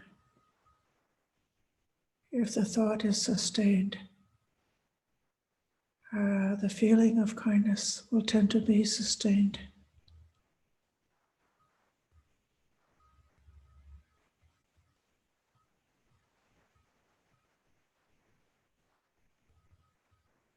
Notice where in the body the feeling of kindness is resting.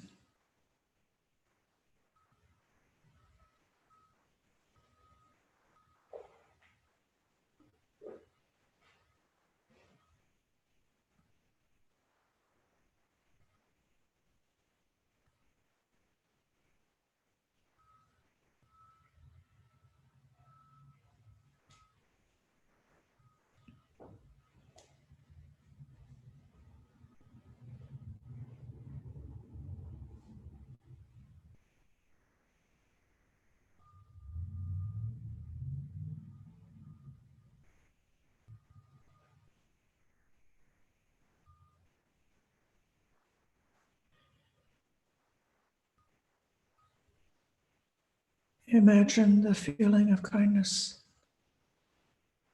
where it can be felt in the body. And by directing attention to that part of the body. The feeling of kindness becomes more clear and more bright.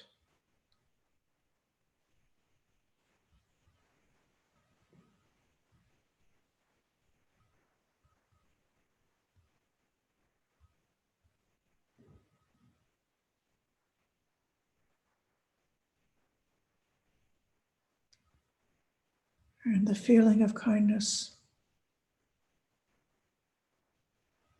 spreads out from where it's bright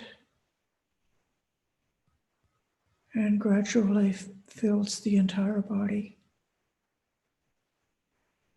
like a fountain overflowing, or like the morning sun warming the rocks on the mountain. Imagine the feeling of kindness spreading and filling the entire body.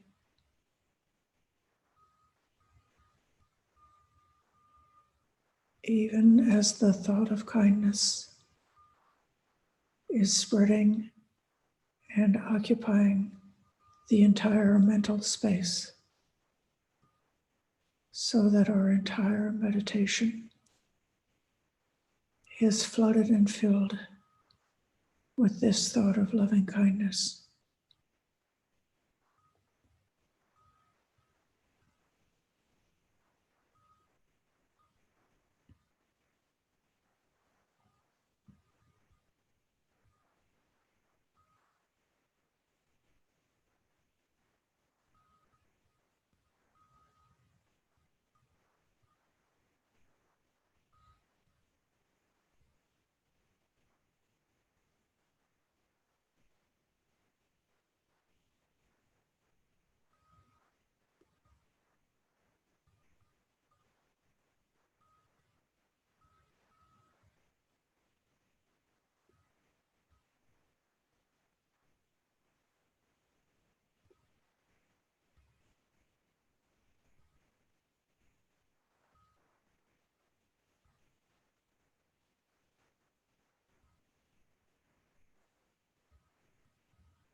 But if you lose the feeling of kindness,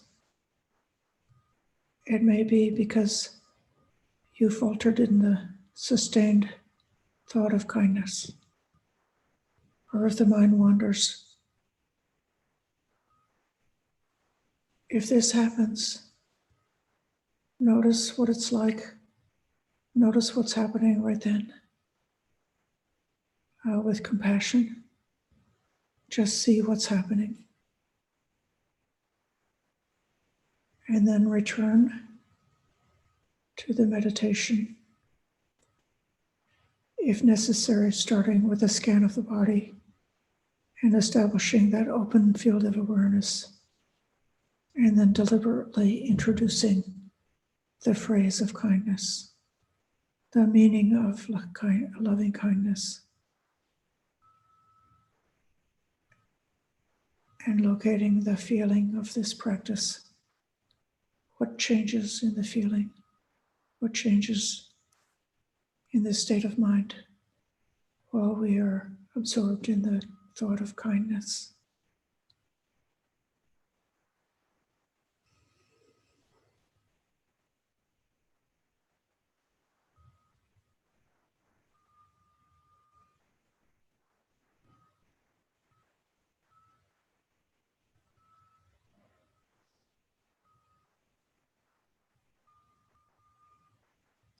Making the thought of loving kindness to be sustained, to be without any gaps, filling the whole space of the meditation.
Could you unmute people for chanting? Chanting together.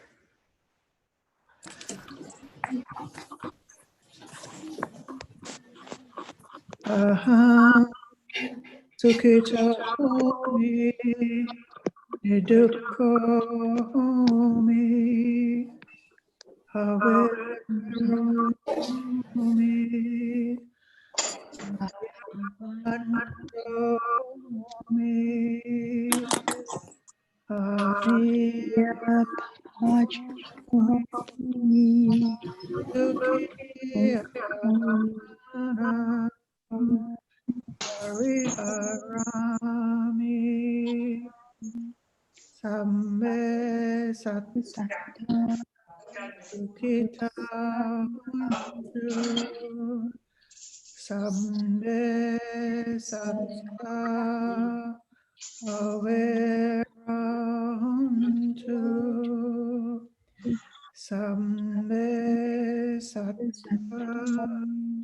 Abhyadhanjahuntu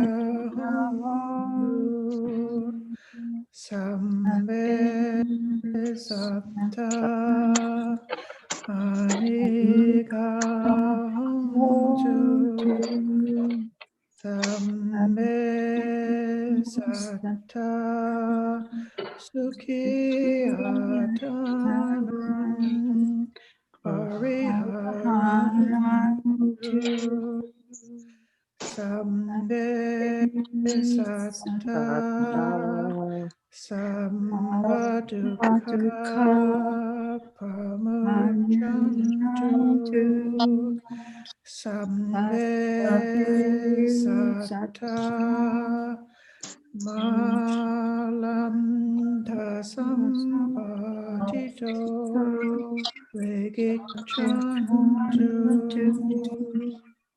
Samme Satta Kamma Sakha Kamma Dayada Kamma Yone Kamma Bandhu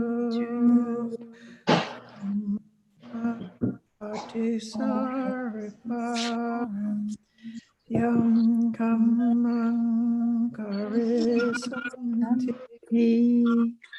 Kalyanang Va Papakam Sadayata Bhavisamiti.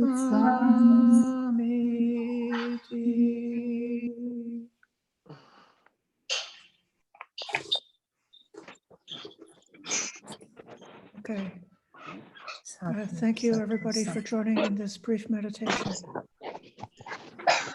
We're going to pause for a couple of seconds and give you a chance to contemplate beautiful roses outside while we wait for the incoming of our Sangha Dana.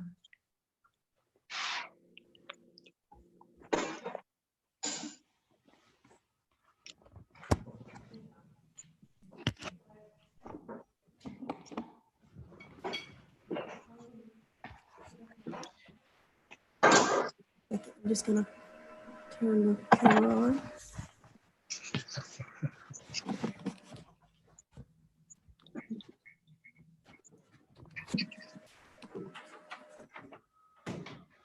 You have to set this up.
A lot of things up there.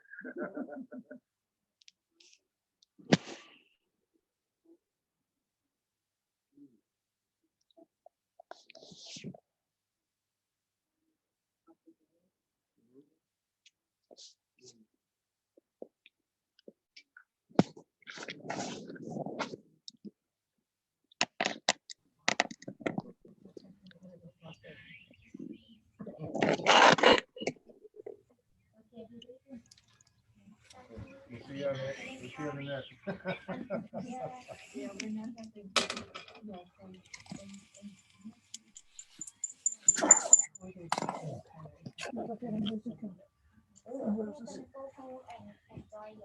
Turn off the sound. 1 second. Okay, now what did you say? Now they're getting music and roses to come from my computer. Who's gonna do this? The roses are there. They're getting the music. I just put the music on my computer. Okay, you turned on the sound Yeah, there? if you turn on your thing, you'll-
Free from enmity and danger. Be free from mental suffering. Be free from physical suffering. May they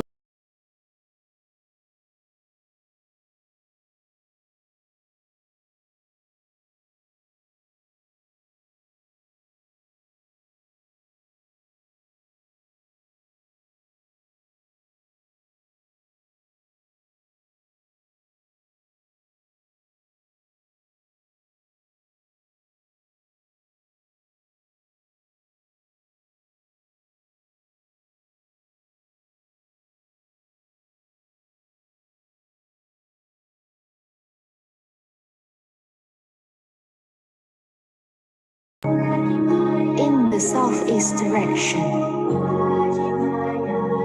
in the northwest direction, in the northeast direction, in the southwest direction, in the direction below, in the direction above. May all beings, all breathing things, all creatures, all individuals, all personalities, may all females, all males, all noble ones, all worldlings, all deities, all humans, all those in the four woeful planes, be free from enmity and danger, be free from mental suffering, be free from physical suffering. May they take care of themselves happily. May all beings be free from suffering. May whatever they have gained not be lost. All beings are owners of their karma. As far as the highest plane of existence, to as far down as the lowest plane, in the entire universe, whatever beings that move on earth, may they be free from mental suffering and enmity. May they be free from physical suffering and danger. As far as the highest plane of existence, to as far down as the lowest plane, in the entire universe, whatever beings that move on water, may they be free from mental suffering and enmity. May they be free from physical suffering and danger. As far as the highest plane of existence, to as far down as the lowest plane, in the entire universe, whatever beings that move in air, may they be free from mental suffering and enmity. May they be free from physical suffering and danger.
May I be free from enmity and danger. May I be free from mental suffering.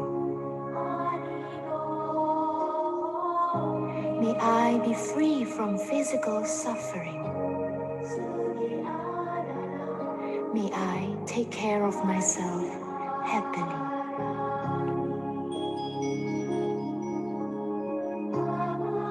May my parents, teachers, relatives, and friends, fellow Dhammafarers,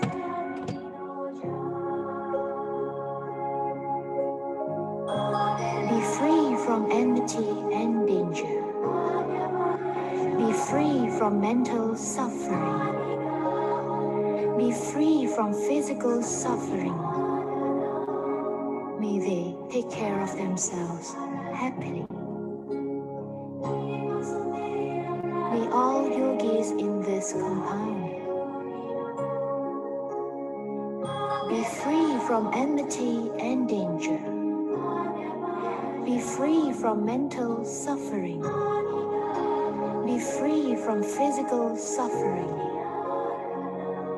May they take care of themselves happily.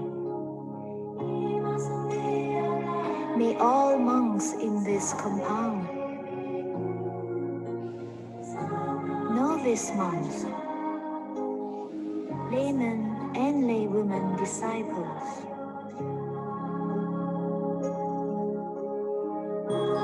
be free from enmity and danger. Be free from mental suffering. Be free from physical suffering. May they take care of themselves happily. May our donors of the four supports be free from enmity and danger. Be free from mental suffering. Be free from physical suffering. May they take care of themselves happily. May our guardian devas in this monastery, in this dwelling, in this compound, may the guardian devas be free from enmity and danger. Be free from mental suffering. Be free from physical suffering. May they take care of themselves happily. May all beings, all breathing things, all creatures, all individuals, all personalities, may all females, all males, all noble ones, all worldlings, all deities, all humans, all those in the four woeful planes, be free from enmity and danger. Be free from mental suffering. Be free from physical suffering. May they take care of themselves happily. May all beings be free from suffering. May whatever they have gained not be lost. All beings are owners of their karma. In the eastern direction, in the western direction, in the northern direction, in the southern direction, in the southeast direction, southwest direction, in the northeast direction, in the southwest direction, in the direction below, in the direction above. May all beings, all breathing things, all creatures, all individuals, all personalities, may all females, all males, all noble ones, all worldlings, all deities, all humans, all those in the four woeful planes. Be free from enmity and danger. Be free from mental suffering. Be free from physical suffering.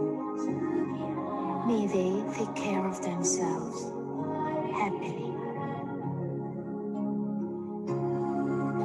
May all beings be free from suffering. May whatever they have gained not be lost. All beings are owners of their karma. As far as the highest plane of existence, to as far down as the lowest plane, in the entire universe, whatever beings that move on earth, may they be free from mental suffering and enmity. May they be free from physical suffering and danger. As far as the highest plane of existence, to as far down as the lowest plane, in the entire universe, whatever beings that move on water, may they be free from mental suffering and enmity. May they be free from physical suffering and danger. As far as the highest plane of existence, to as far down as the lowest plane, in the entire universe, whatever beings that move in air, may they be free from mental suffering and enmity. May they be free from physical suffering and danger.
Jesus bless you. Okay.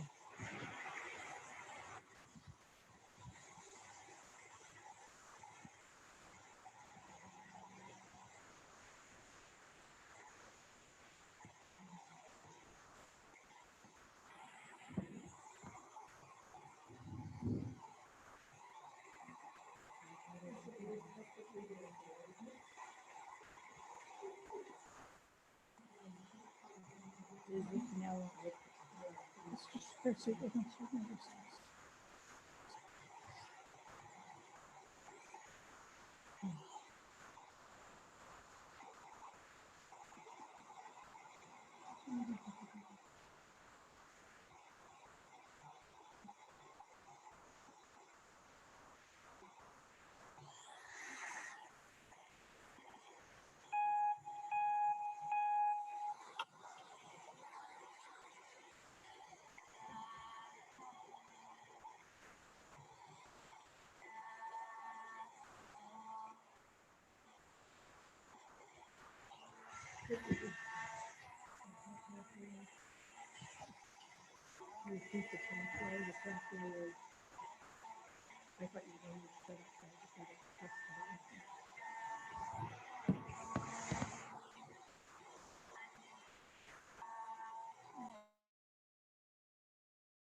Okay, there we got a, is that a mic?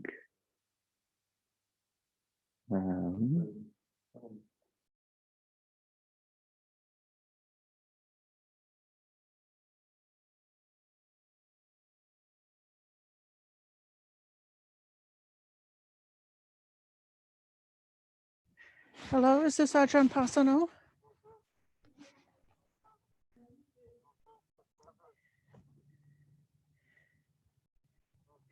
Because of our lack of... Oop. Yes, I can't hear now. Oh, you can't hear. Yeah. Okay, now can you hear me? This is Aya Sobana speaking, Ajahn.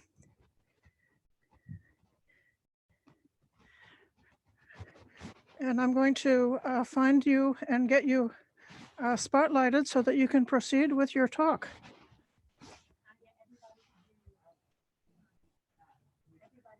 Yes.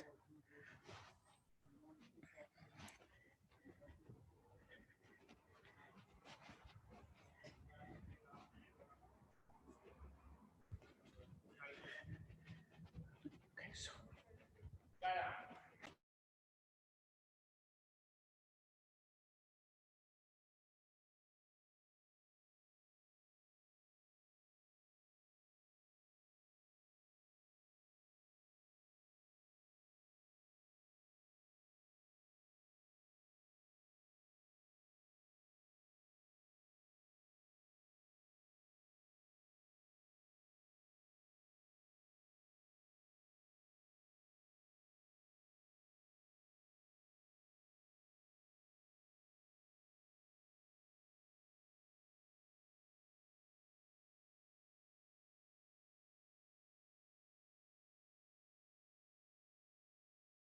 Want to unmute?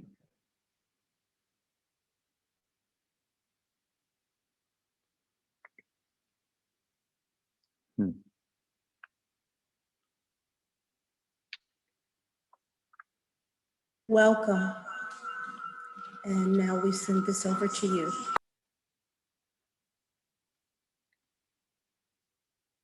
Hello. There was like a really echoey voice for very briefly. They may be trying to work out some technical difficulties. I'm sure. So welcome. We are welcoming you into the space, and we're sending it over your way now. Thank you. Thank you for being patient.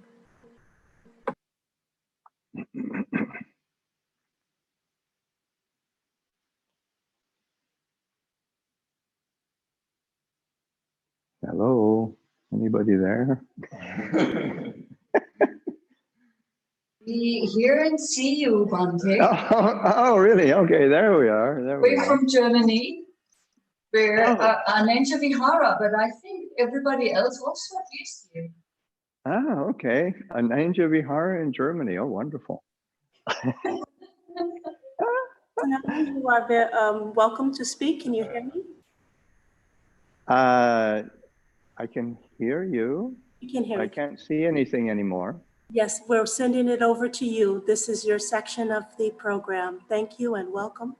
This is from the Dhammadharini Monastery, and we send this over to you now.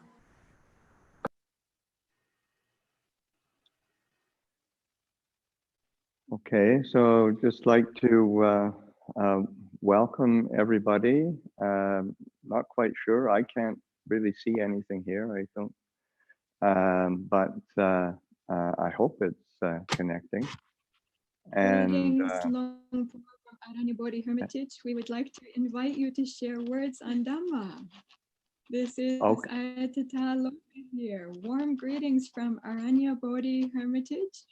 And we would like to invite you to share words on Dhamma for our Vesak today. Thank you very much for joining us. okay.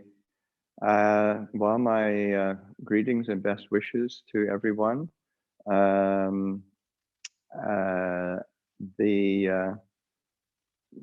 It's a bit. I'm looking at a extremely blank screen, and I hope that it is being broadcast out. And I just send my. This is a Vesak celebration, and there's the Aranya Bodhi and Dhammadharini communities have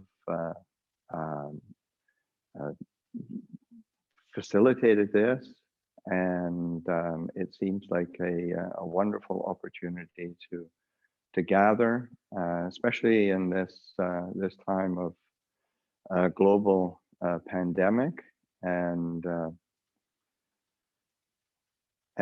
if you've been studying and practicing Buddhism, you might have heard that all conditions are not self, all conditions are not under our control. And here it is manifesting completely around us. This our bodies, the conditions around us, the society around us are definitely not in anybody's control. It's just sort of nature, and which doesn't mean we don't do anything. I think this has probably been a fruitful time for all of our communities in terms of being reflecting, investigating, and paying attention to the difficulties of the world, and trying to support our communities, trying to be as generous and caring as possible. And that is, of course, that's why this event is taking place. There's sort of some difficulties arise, and how do you say, obstacles come up, and then opportunities also open up for us. I mean, all of our communities have probably been looking into ways of how to support and reach our supporters, and to be able to share Dhamma and express our gratitude for the support that we do receive, to live the holy life. And what a wonderful way to do that on Vesak Puja. And this is it's just passed a few days ago, the actual full moon, but this is a great opportunity to join with the different communities and the lay communities, and to reflect on the Vesak Puja day, the recollection of the Buddha's of his birth, his awakening, and his passing away. So that with those, of course, that's going to be the theme of the day, and that is one of the, say, in terms of meditations, Buddhanusati, the recollection of the Buddha. This is a recollection that has real powerful results or consequences, because we have the opportunity to both recollect on the human life,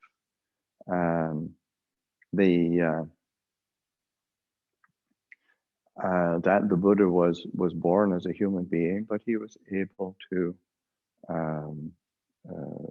perfect his understanding and his vision of of himself and the world, and to realize liberation. And that's a theme that has been inspiring people for a long time, 2,600 years now, and that is it's a timeless truth, but it's also a truth that you have to incline yourself towards. What comes to mind is an occasion, many years ago at Chithurst, and one of the neighbors at Chithurst Forest Monastery in southern England was a screenwriter, and Bolt, I can't remember his first name. His wife was Sarah Miles. Robert Bolt, can't remember. Anyway, he was a screenwriter and worked in the world of Hollywood movies. He did things like Dr. Zhivago and Man for La Mancha. And he was asked to do a screenplay for a possible movie of the life of the Buddha. And of course, they came over and checked with the monks were right close by, so they came in and checked and they talked back and forth. And the project seemed to go on for a long time. And one day there'd been quite a lull, and asked the neighbor, "Oh, how's that project for the film of the movie of the Buddha's life?" And said, "No, it's got canned." And it's just people couldn't feel that would sell. It was like the story of a good person who got better. It just wasn't gonna sell.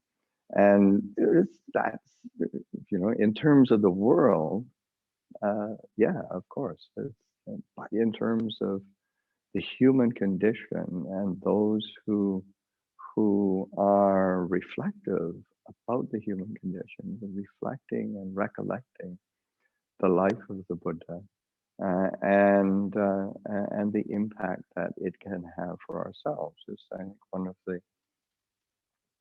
qualities that always resonates for me, that keeps coming. Of course, many things do, but I think the quality that tends to come up over and over again in my contemplations and meditations, Vijayadharana Sampano, the Buddha being accomplished or perfect in knowledge and understanding, and as well as in his conduct. So that Vijaya is knowledge, understanding, Jarlana is the conduct.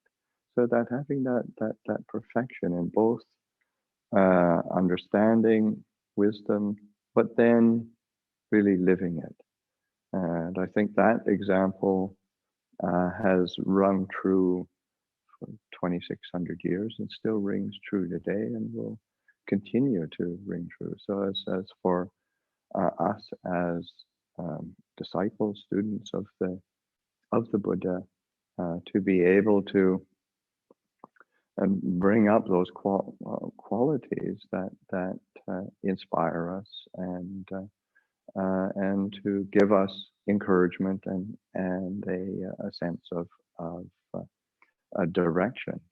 And just reflecting on say the Buddha's own words, and when he is reflecting for himself, it's like, why do I, who am subject to birth, aging, sickness, and death, change, separation, why do I keep seeking after that which is also subject to birth, aging, death, separation, change? And, why don't I seek that which is unaging, that which is unchanged, that which is as the deathless as its goal? So that's a very powerful reflection and very appropriate for all of us, and in particular, and say that sense of in this time of say COVID-19 and the presence of illness and change and separation. This is a reality that all of us have always faced, and anybody who's ever been born has ever faced, and very few people really take it to heart. Very few people really make a determination to live in a way that is able to transcend that. So that course, that's that was the example of the Buddha's life, and there's a beautiful story of the Buddha, and it's from one of the suttas where the Buddha is sitting in meditation in the forest, and a Brahmin sees these footprints, and they seem to have the marks of a great being, and he follows those footprints, and he sees this person sitting peacefully under a tree in this forest glade. Setting is very very beautiful. There's a serenity about this person, something very inspiring. And he comes up and pays respects to the Buddha and asks, are you a deva of some sort? No. Are you a human being? No. Are you some other celestial being? Are you some kind of naga, some kind of special being of potency and power? And then the Buddha's no. And finally says, well, what are you? And the Buddha said, know me as one who is awake. And that is this is that being able to not identify with the particular condition, or create an identity around a particular condition, but just awakening to the conditions as they are. And so here we are on Vesak Puja Day, 2,600 years or so after the Buddha's awakening. And that quality of awakening has always been something that has been pointed to as the refuge for all of us to pick up the path of practice, to live in a way that facilitates that awakening. And of course, it's not just having a nice idea,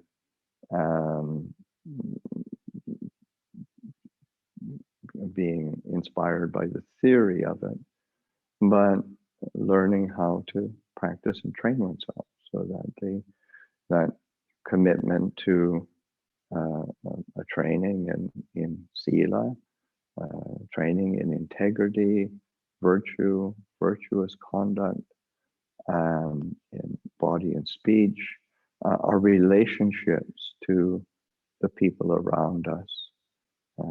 How do we conduct ourselves? How do we speak? And so that training ourselves so that there is an integrity and a foundation of virtue. And that's not as with some, say, threat of punishment or looming over our heads, but it's more like it's the most beautiful way to live a human life. That living with integrity. And there's one of the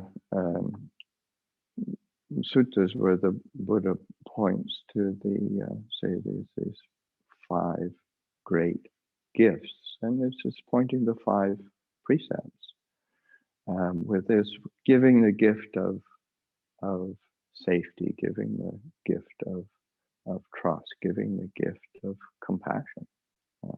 Those are the gifts that we give when we live with a foundation in virtue and having that integrity in our life. And whether we're monastics or whether we're lay people, that commitment to living with a foundation of contact, and the aspect of being able to live without fear, and particularly in say right now, I mean, the human condition is always bound up with fear and worry and anxiety. But nowadays, I mean, it's just we're swimming in it. And what can we do, both for ourselves and for others? And I think that commitment to precepts, commitment to virtue and integrity, living a life that's a good example, because also precepts are not just keeping rules, but they're that commitment to harmlessness, that commitment to a generosity of spirit, and realizing that also comes from a place of loving kindness and compassion. Without that intention or that volition, then it's not as quite as fulfilling. So we start with something quite simple and basic, like within the traditional structure of for the lay community, the 5 precepts, but really all the precepts, whether they're of say lay people who are say uposatha sila, keeping precepts on the uposatha days, or living in at home or in the monastery, or our monastic precepts, whether we're bhikkhus, bhikkhunis, that however many precepts there are, still they have that same foundation of harmlessness, truthfulness, care, and attention for the well-being of ourselves and others, and for living a life of clarity. All of it supports that.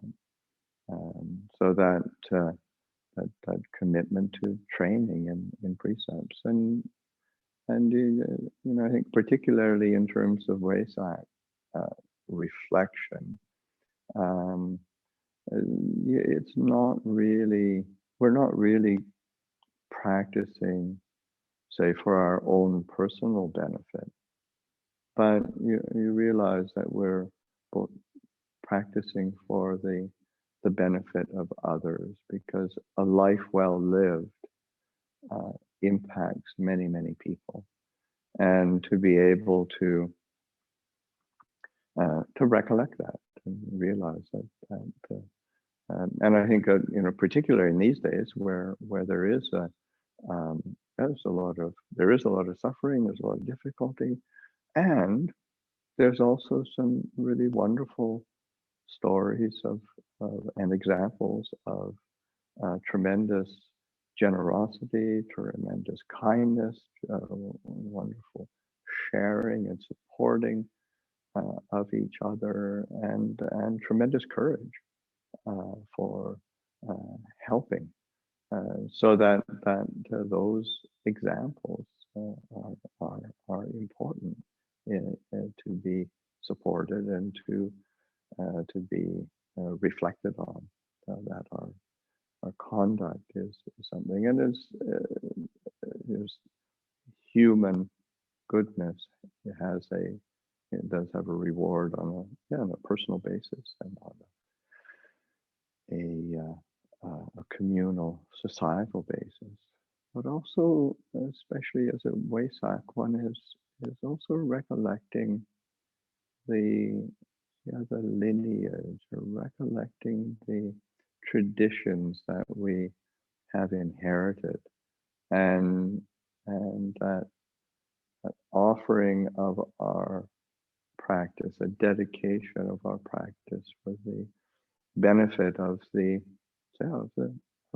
traditions and the lineage that goes back to the time of the Buddha and has been passed through generations of people who have been committed to practice. And so for ourselves, it's trying to renew our sense of commitment to practice and training, and that foundation in conduct, foundation in integrity, and then extending that to our cultivation of awareness, of mindfulness, of serenity, inclining the heart to stillness. Of course, the traditional path of training, sila, samadhi, panya, samadhi. I don't think there's ever, so far, haven't really come across a really good translation. I mean, if we say concentration, everybody knows that it's what we're talking about, but samadhi is much more and much broader. There's a samadhi does not arise without a continuity of awareness, attention, mindfulness. It's built on that foundation of mindfulness, and then the heart delighting in stillness and in serenity. I mean, there's a certain joy and well-being that say samadhi it's integral.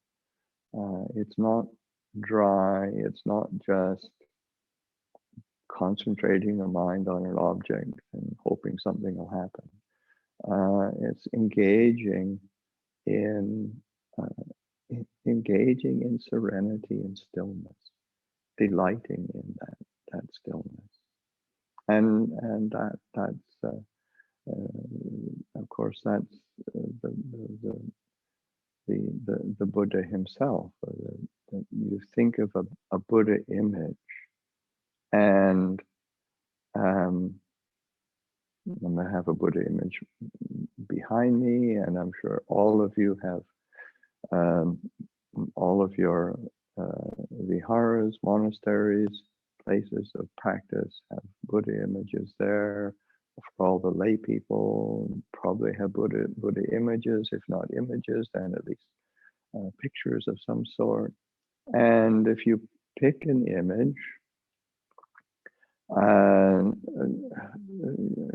the image of the Buddha, there's always this feeling of serenity, of joy. It's not some grim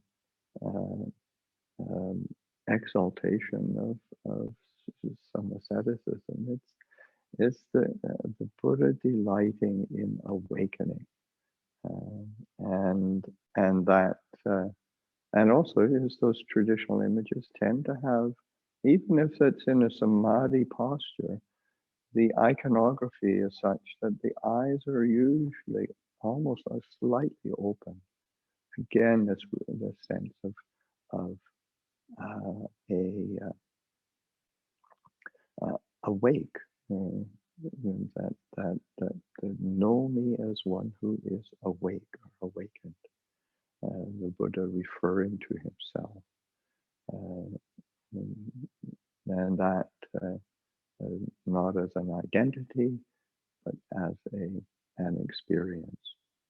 And when we think of wisdom, sila, samadhi, panya. Panya is, they say, the wisdom of the Buddha is knowledge and understanding of the true nature of things. But it's not a dry knowledge. It's a knowledge that is accompanied with relinquishment, with letting go, without creating an identity, without having extra baggage along with it. And say the knowledge and understanding that is accompanied with tremendous brightness, spaciousness. And that's, these are, whether it's sila, samadhi, panya, that integrity, serenity, discernment, those are not just goals to be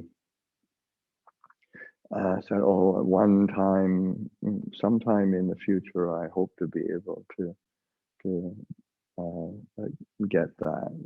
This is something that we have to learn how to realize in our day-to-day, moment-to-moment experience of this thing we call the human condition. And of course, the Buddha is quite explicit in the sense of if you can do this, if I thought you couldn't do it, I wouldn't teach it. And that's the promise that the Buddha gives us, is that this is within our capability. This is within the bounds of what's possible for us. It's not some airy-fairy pie in the sky, some future lifetime, some other universe, waiting for the Maitreya Buddha to come so you can be enlightened. This is a here and now teaching. This is a here and now Dhamma. This is something. This is a kaliko. This is a Dhamma that is not bound by time. And so that this is what the Buddha has bequeathed us.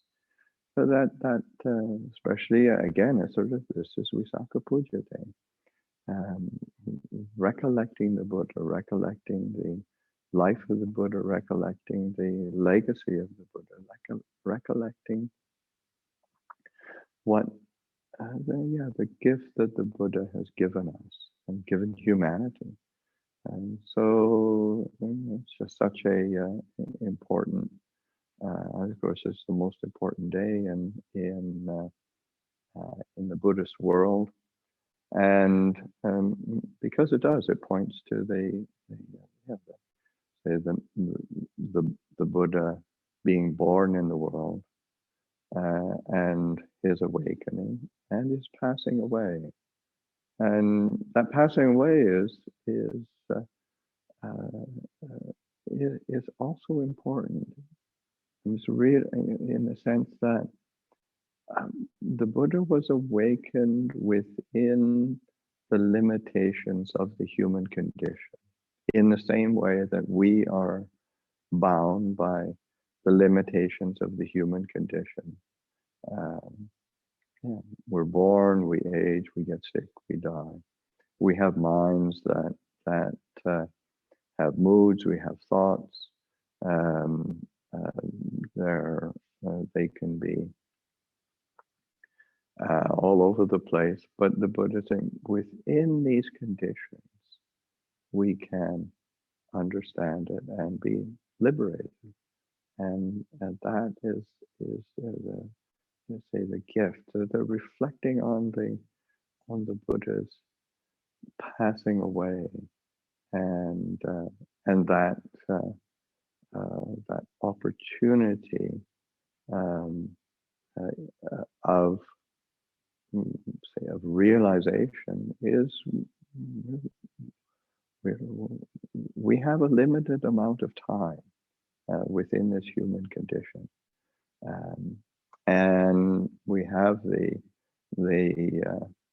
good fortune to have come into contact with the teachings. We have the good fortune to have connections with people who are practicing, who are interested or capable of guiding us. We have the support of the communities around us, and so everything is suitable, and it's just reminding ourselves that we've got to do it, and that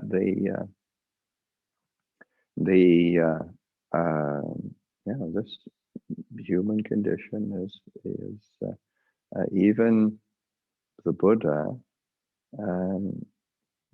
Even the Buddha had to die.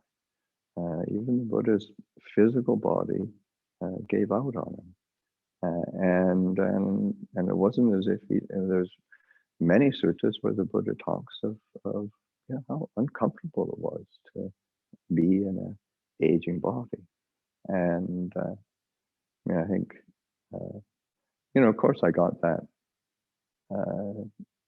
I've been a monk for a long time, and I've reflected on this for a long time, and but it's always been, kind of, as human beings, we're incredibly adept at putting off to tomorrow what we should be doing today, so that no, we can't do it,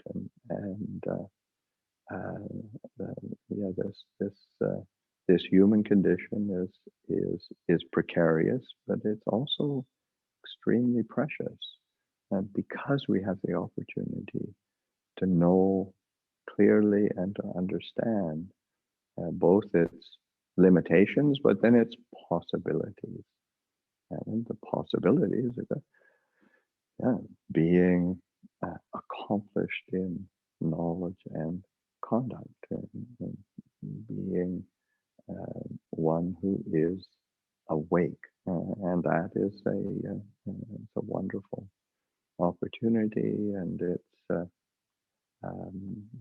particularly on Vesak Puja Day, it's a day of recollecting the life of the Buddha, but then recollecting the presence of that possibility of awakening in our own hearts, and having that commitment to facilitating that, nurturing that, caring for that, both for ourselves and for others. So just leave that as a reflection on this day, Visakha Puja, and then also to end with just a blessing, short blessing in Pali. Te atalanta sukita vilulha bunja sasane roka sukita hota sahasande yatati sande bunja palampanta panje kananta yang balang arahanta nancha teje narakang banta isabaso. And just like to end with everybody, just appreciation for facilitating this to the Aranya Bodhi and Dhammadharini communities.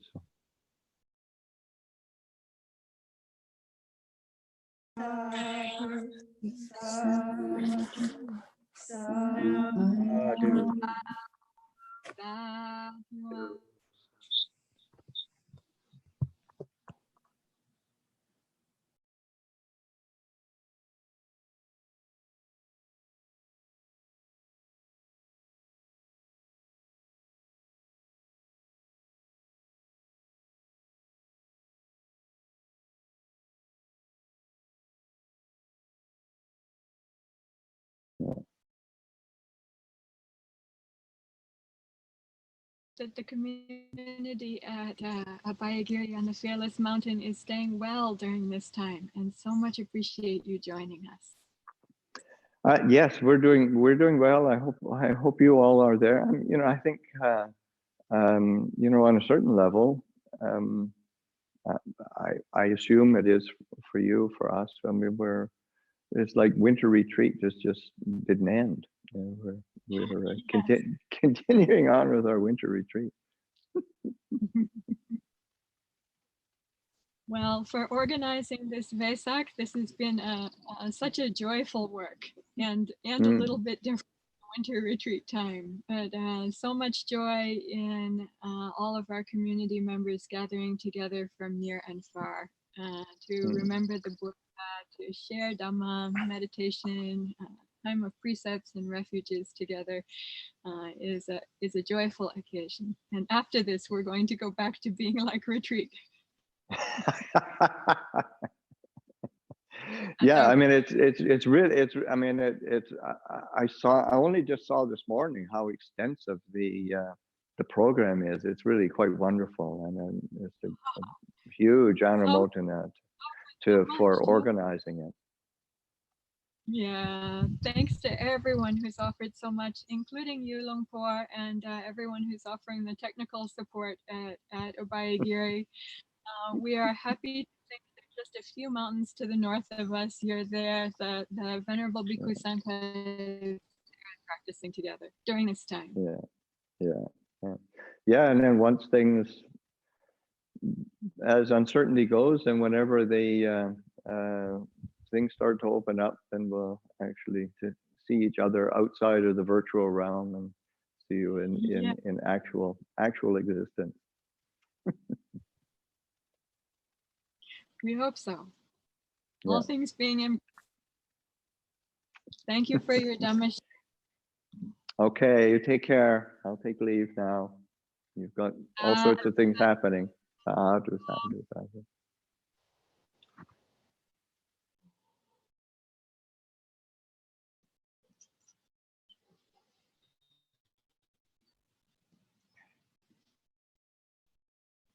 Bringing the spotlight back to the Dhammadharini Monastery. Did I mention this is a Buddhist Vesak ceremony? Therefore, we don't know exactly what time the donors will be arriving at a Aranyabodhi hermitage to make the offering of the food. So in executing this program, we're keeping a heart. Been made at Dhammadharini Monastery? We couldn't see. Has the lunch dana and supplies offering been made at Dhammadharini Monastery? Yes, it was offered at the Dhammadharini Monastery, and it was about, it happened at 9 o'clock, so it happened about almost an hour later than what it was scheduled for, So just at 10 o'clock when Ajahn Longpor Pasano was starting his talk, that was the time when Lal and the friends from the East Bay were arriving with their dana offerings. So we might expect them to be a little bit late here. Yes. Okay. We would like to invite you now to go ahead with our program in offering the refuges and precepts and Buddha Puja. Yes. So I'm going to be reciting, and the offering of refuges and precepts is particularly for the benefit of those in the lay form who are upholding the 5 precepts of lay life. And then the food that was already bought in about an hour ago is going to be put into the tray to be offered to the Buddha, together with the flowers and incense as Buddha Puja. And this will be, our Anagarikas will be bringing it on behalf of all of the donors who have brought things to us for this day. Now, excuse me for just one moment.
Let's open this video. It's changed over to a picture.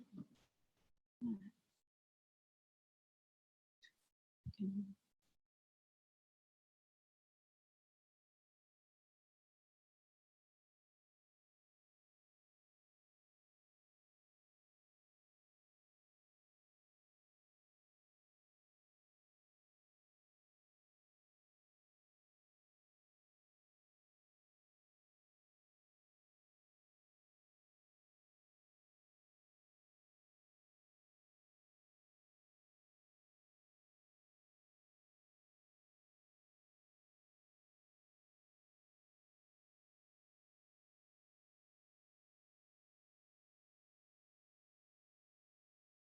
my ahang mayang aye Tisaranena Saha Panchasilani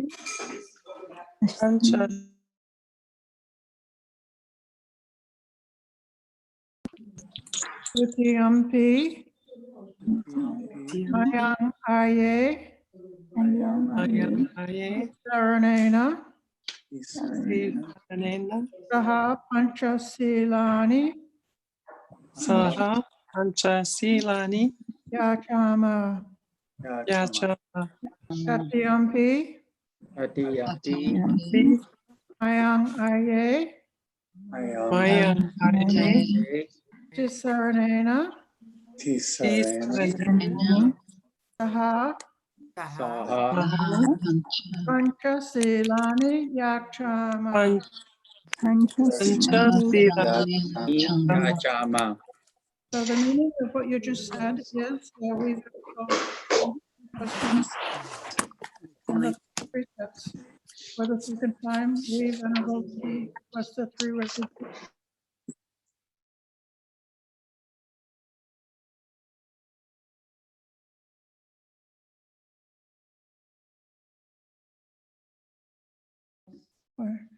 Now, please repeat after me the three refuges.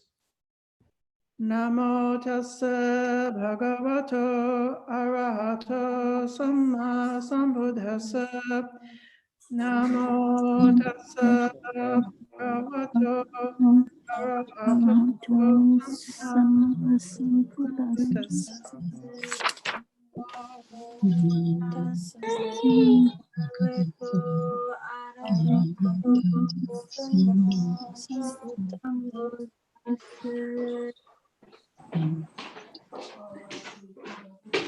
Please recite in English together. Homage to the perfectly enlightened. Homage to the blessed and perfectly enlightened. Homage to the blessed and perfectly enlightened one. I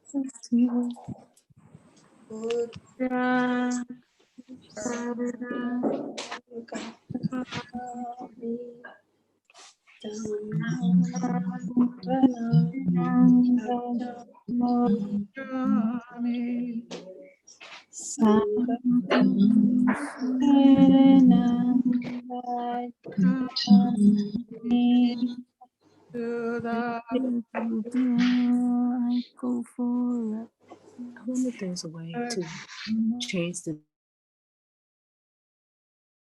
Everybody, unmute myself.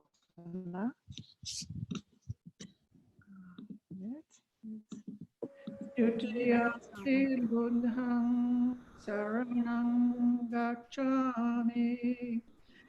Dutiyampi dhammang saranang gacchami. Dutiyampi dhammang saranang gacchami. For the second time to the Buddha, I go for refuge. For the second time to the Dhamma, I go for refuge. For the second time to the Sangha, I go for refuge. Tatyampi buddhang saranang gacchami. Tatyampi dhammang saranang gacchami. Tatyampi sangham saranam gacchami. For the third time to the Buddha, I go for refuge. For the third time to the Dhamma, I go for refuge. For the third time to the Sangha, I go for refuge.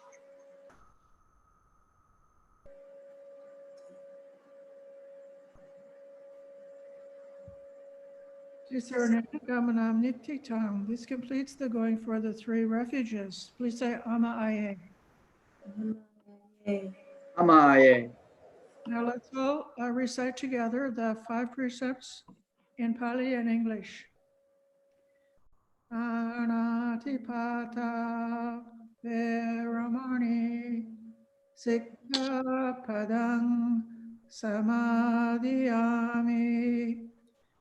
I undertake the precept to refrain from taking the life of any living creature. Adinadana Veramani Sikkhapadang Samadhiyami. I undertake the precept to to refrain refrain from taking that which is not given.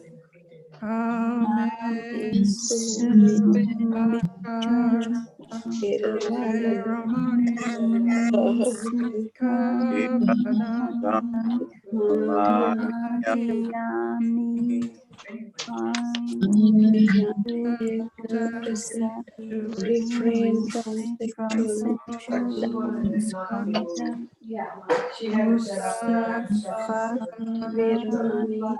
Veramani Sikkhapadang Samadhiyami. I undertake the precept to refrain from harmful speech.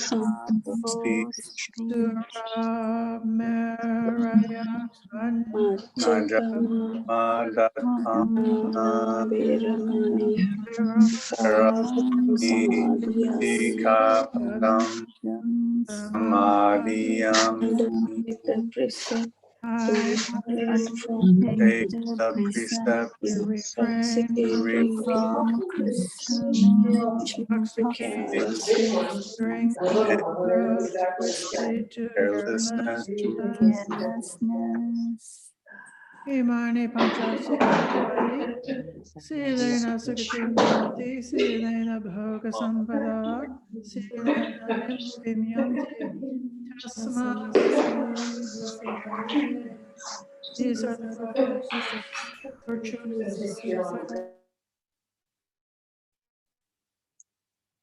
Virtue is the source of peacefulness. Therefore, let virtue be purified.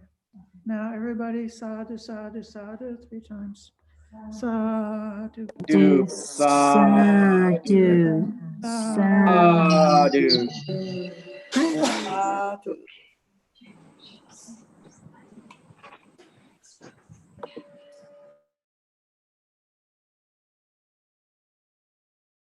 Because of being on the internet,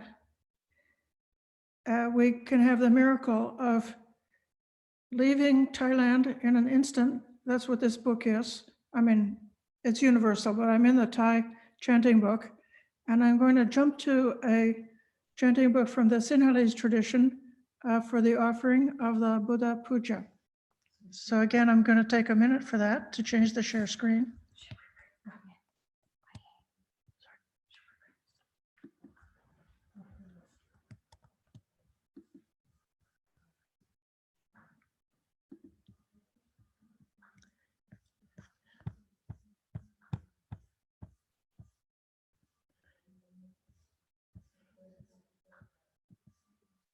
How are you, Ayah? I'm very well. Who is it?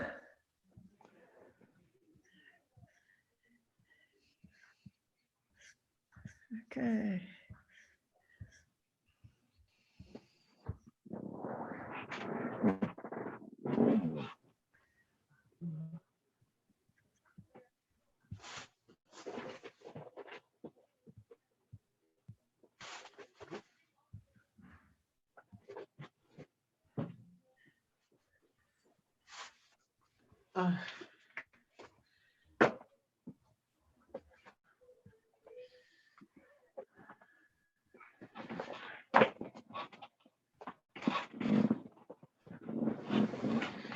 For the welfare of the United States and all English-speaking people, we can do the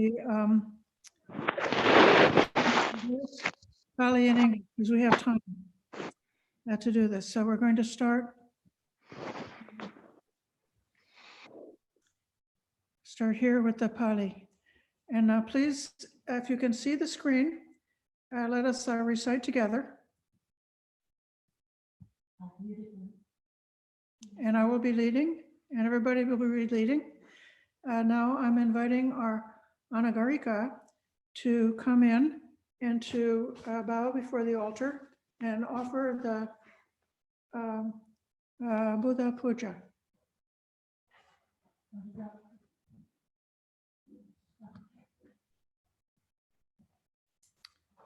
So you ready? Not ready? How long? 5 minutes. Okay. We have a few minutes to wait. I would like to share greetings with Ayah Palanyani, Venerable Bhikkhuni Palanyani, and the monastic community at Anente Vihara in Germany. I see you there, and I'm so glad to see that you're able to join us on our Vesak. Yes. Welcome to all who are Thank there. you so much. We're just having a break. We're with you over there since the beginning, and I managed to upload our files just 1 minute before the event started. I finished uploading.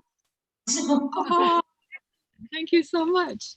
I'll just request a support team here to please look out for those and take care of them.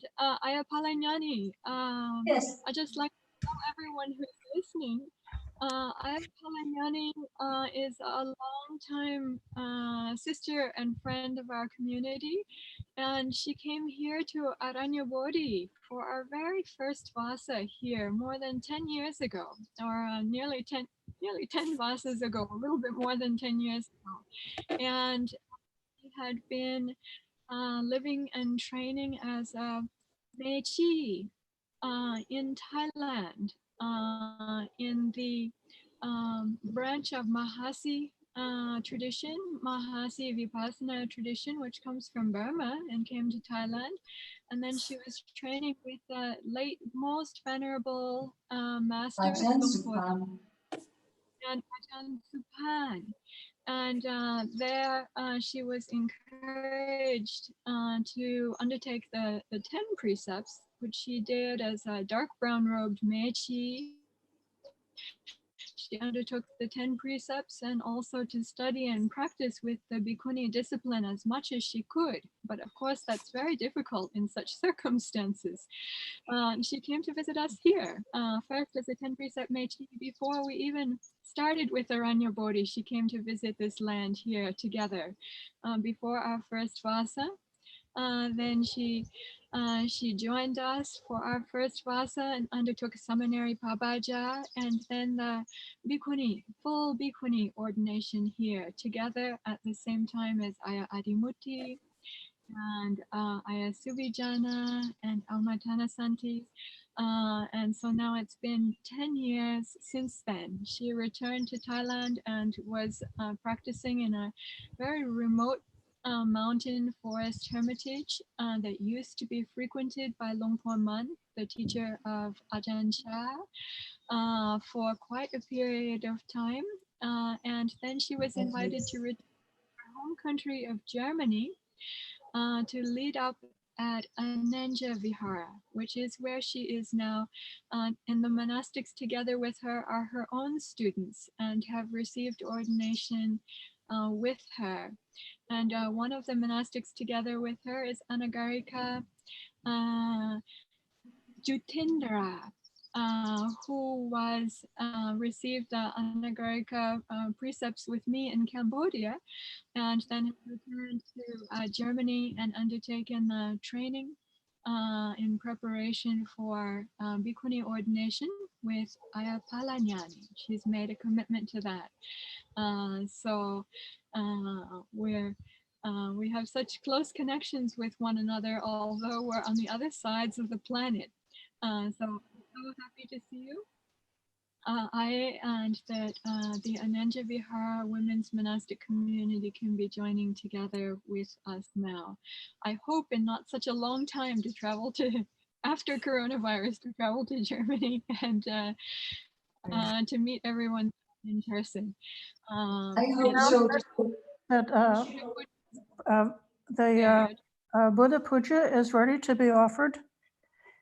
And what I'd like to suggest, Anagarika Vimutti, on behalf of all the donors, is going to bring this tray of food, water, and medicine right up to the computer. And I invite each person to touch the offering in order to symbolically share in this Buddha Puja.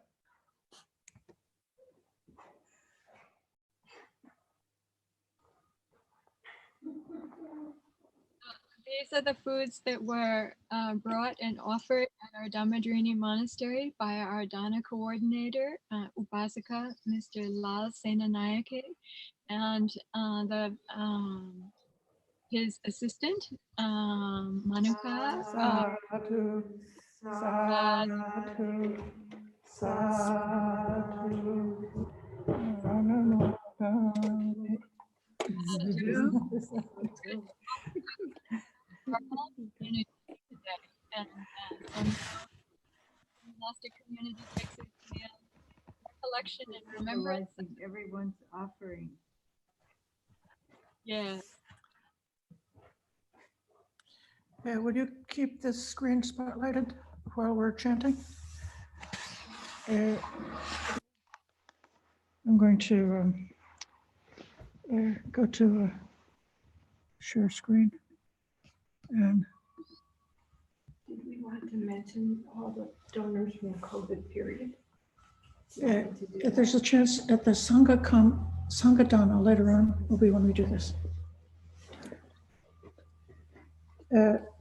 Anagarika Vimutti is reminding us that there will also, after the lunch, be a Sangha Dana. If anybody is still with us at that time, there's more chances to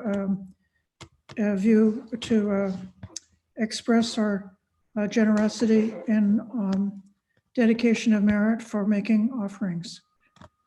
Now I'm going to invite everybody to chant together the Buddha Puja, which you can see on your screen.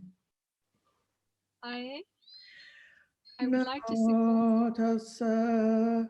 Bhagavato Arahato Sammasambuddhassa Namo Tassa Bhagavato Arahato Sammasambuddhassa Namo Tassa Bhagavato Arahato Sammasambuddhassa Nivedayami Sambuddham Vitaraka Mahamunim Nimantayami Sugata Panatara Kanasapatitena Dipena Samadam Sina Tilokadipam sambuddham Pujayami tamodam Ganasabhara samparayana Rupena aham sugandhina Pujaye Pujaniyan tam Buddhapadam uttamam Vanakanda Vetam Etam kusuma Tim santatim Pujayami Pujayami Munindra Nindasa Siri Sripada Sarvaloke Pujaye Pujayami Buddham Buddham Kusumena Nena Nena Punyena Tena Etena Tato Mukam Mukam Upayayati Upayayatayatame Kayo Kayati Vinasabhavang. And the meaning of what we just chanted after the homage to the Sublime One, the Worthy One, the Fully Enlightened One, what it meant is, I announce to the Tathagata, the fully enlightened Buddha, the great sage who is free from attachment. I invite the well-gone one, the one full of great wisdom. With candle lights dispelling dark, I venerate the perfect Buddha, the light of the triple world, who dispels the darkness of delusion. With this incense, sweetly scented, made from fragrant substances, I venerate the one worthy of reverence, the supreme recipient of offerings. This cluster of flowers, beautiful, fragrant, and excellent, I offer at the holy lotus feet of the noble Lord of Sages. With these flowers, I venerate the Buddha. By this merit, may I gain liberation. As these flowers fade and wither, so will this body be destroyed. Now again, chanting together. This is the actual offering. Adivase tuno bhante Bhojanam parikapitam Anukampanupadaya Patiganhatu muttama Adivase tuno bhante Paniyam parikapitam Anukampanupadaya Patiganhatu uttama Adivase puno bhante Sabbam sadaya pujitam Anukampam upadaya Patiganhatu uttama Akasatata bhummata Devanagamihimadika Punyattam anumodika Chiram rakantu satanam Chiram rakantu desanam Chiram rakantu mamparam Etta vatami Sabbatam punasadam Sabbe devanumodantu Modantu Sabbe Anumodantu. Sabbe sata anumodantu. Sabbe ambati siddhiya Kayena Kayena chalitena chakena Madena maya katam. Ajayana Ayatame bhante Puri Puripanya tathagata Achyayam Achayam Dhamma Sandikita Akalika Akalika Achyayam Kame Sangha Patipanna Sadhu Sadhu I'm just going to explain in English the meaning what we just chanted, and then we turn it over to Ayatollah for a few more words from our Aranya Bodhi Hermitage. So we just said, please, Venerable Sir, out of compassion for us, accept our food offered to you, O noble one. Please, Venerable Sir, out of compassion for us, accept our beverages offered to you, O noble one. Please, Venerable Sir, out of compassion for us, accept all offered with faith, O noble one. May beings, this is sharing the merit, may beings inhabiting space and earth, devas and nagas of mighty power, share this merit of ours. May they long protect the dispensation. May they long protect the teachings. May they long protect me and others. May all deities share this merit. May all invisible beings share this merit. May all beings share this merit, which we have thus acquired for the acquisition of all kinds of happiness. If due to negligence I had done some wrong by body, speech, or mind, forgive me of that offense, Abhante, perfect one of vast wisdom. Forgive me of that offense, O Dhamma, visible and unaffected by time. Forgive me of that offense, O Sangha, practicing well and supreme. Excellent, excellent, excellent. Now we can go and spotlight Ayatata Loka.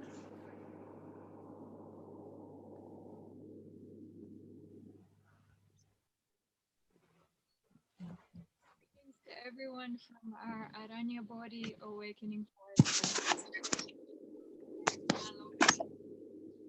There with Samanera and Katarina and Aida there as well. Greetings to all.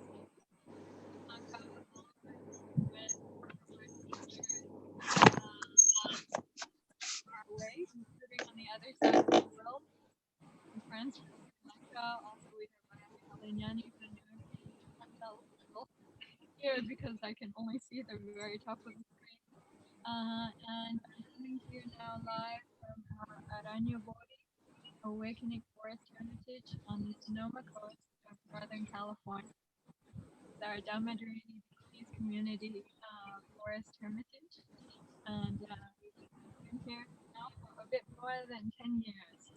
And so I'm grateful for really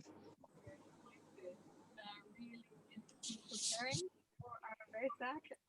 I've been having so much joy over the last 2 days, just being in contact with your friends and Sangha, and also to see the outcome in general.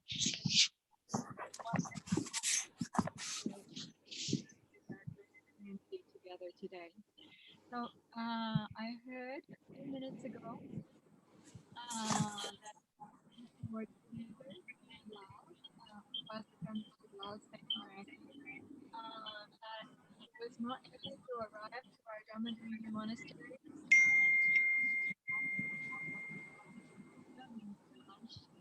Dana offering together with offering we plan to arrive at our 9 a.m.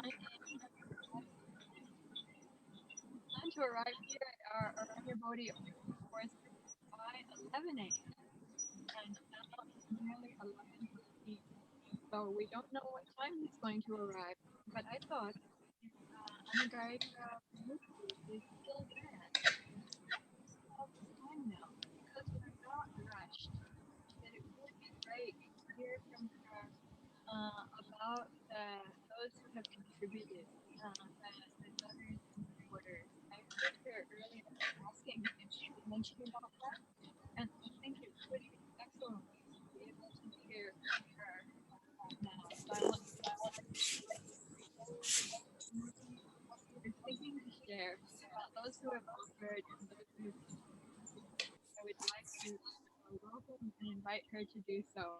Some of you may know Anagarika Vimutti as Judith from previous.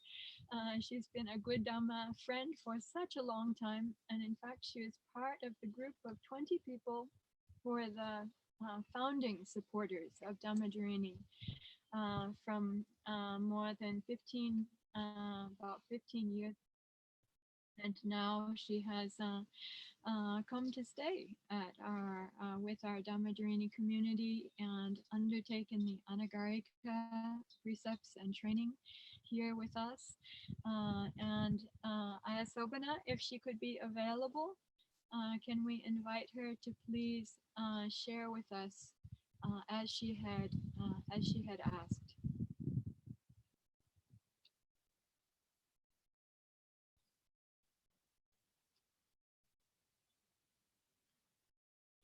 I can't hear you. I'll need a 2 or 3 minutes to bring Anagarika Vimutti back to the room. So please stand by for that. Okay.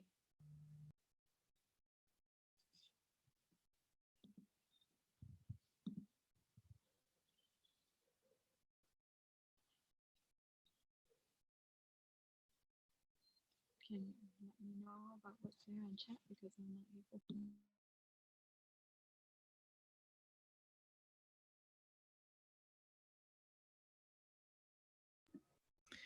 If you will put the computer close to you so that we get a strong sound from you. How's this now? Much better. Oh, good.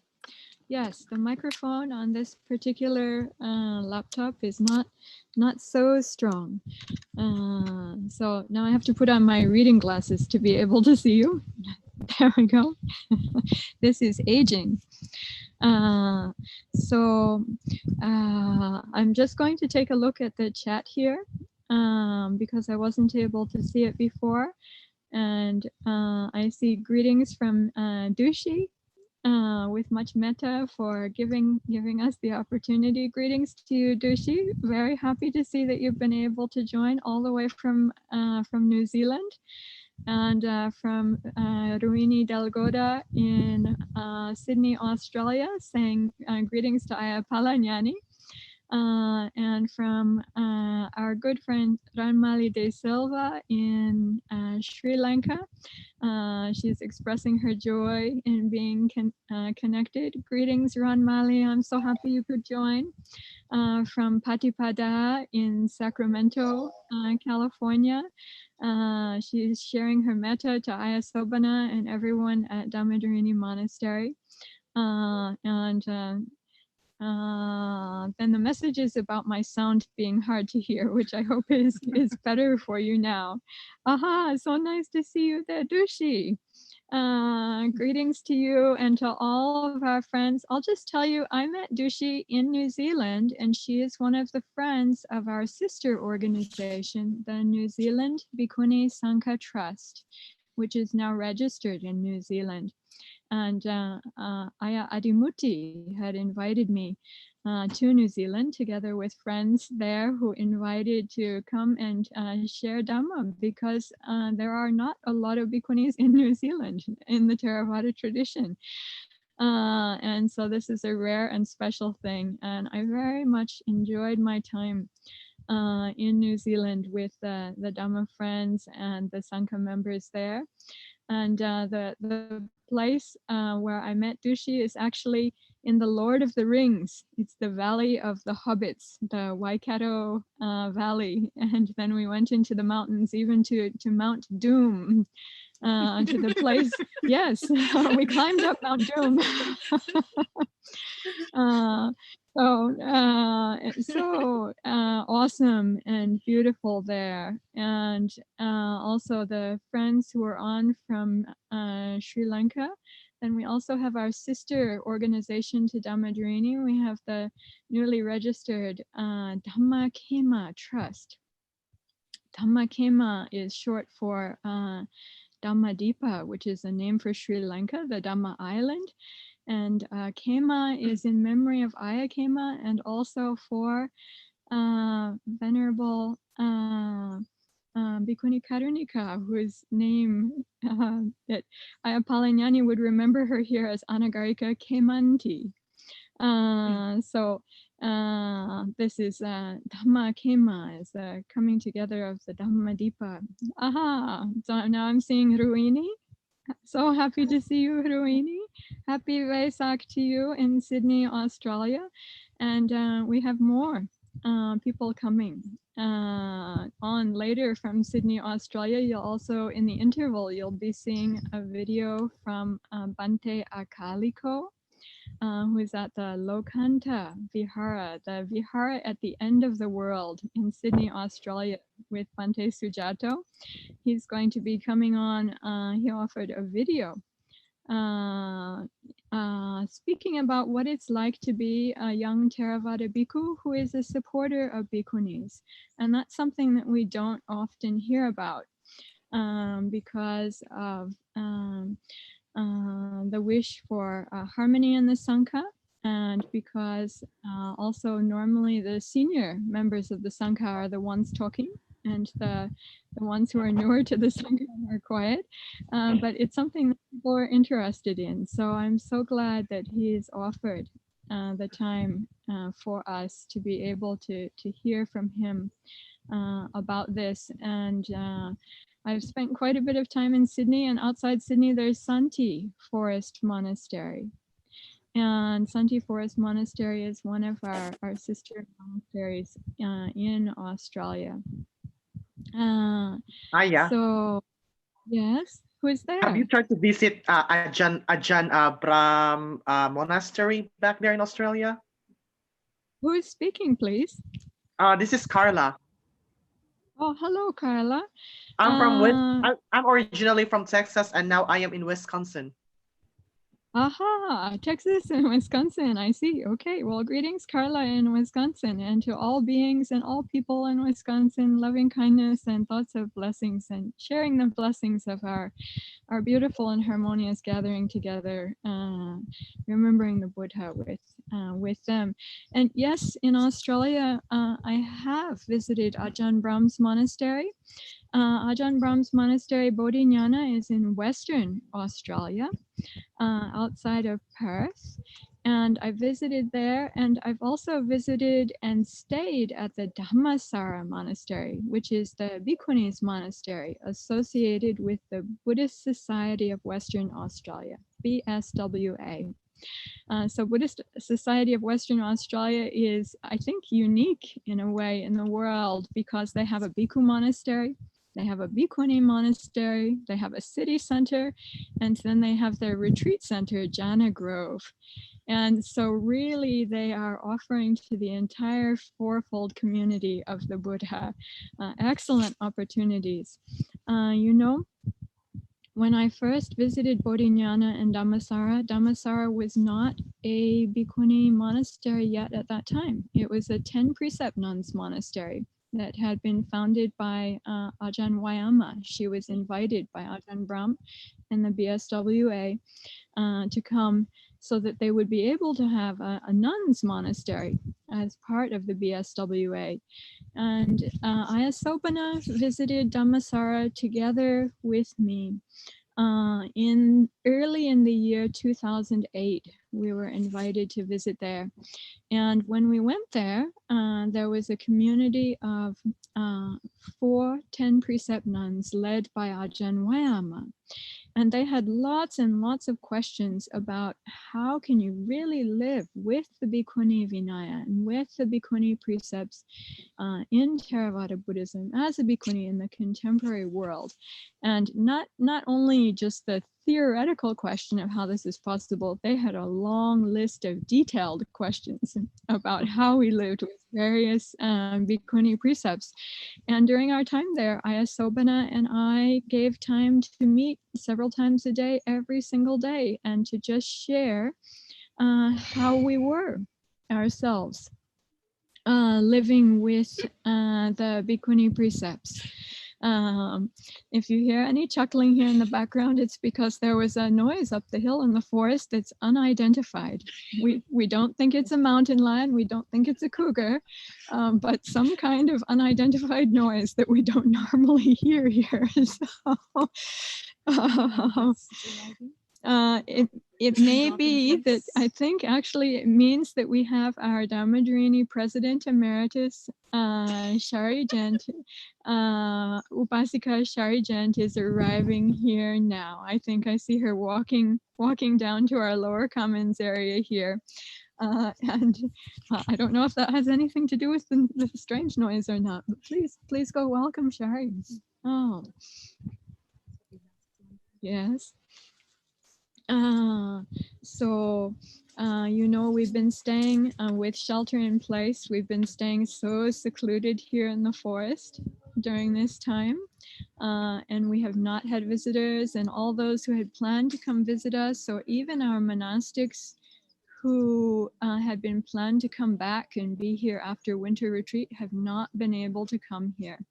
So just our small group from the end of winter retreat. I was having intensive, silent, secluded retreat time here. Emerging from that, it was the coronavirus situation.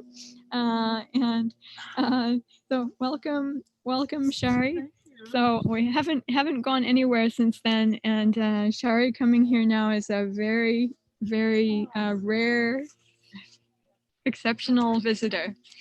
So she's come to be a part of the extremely small group of very close friends who've also been strictly sheltering in place, who are coming to offer the lunch dana here today.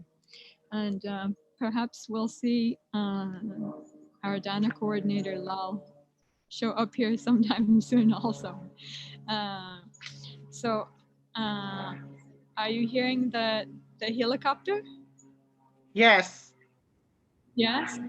Maybe it's an airplane. So we're just here on the coast, and it's quite common for people with helicopters or planes to fly over this area because we're in the mountain forest, redwood forest, just on the coast. So as I was saying, then at Dhammasara, which was then a 10 precept nuns monastery, they had many questions about how to live with Bhikkhuni Vinaya, with Bhikkhuni Patimokkha in the contemporary days. And Ayasopana kindly spent many hours explaining how she was living as a Bhikkhuni then at the Bhavana Society's Forest Monastery in West Virginia, where Bhante Gunaratana is guiding teacher.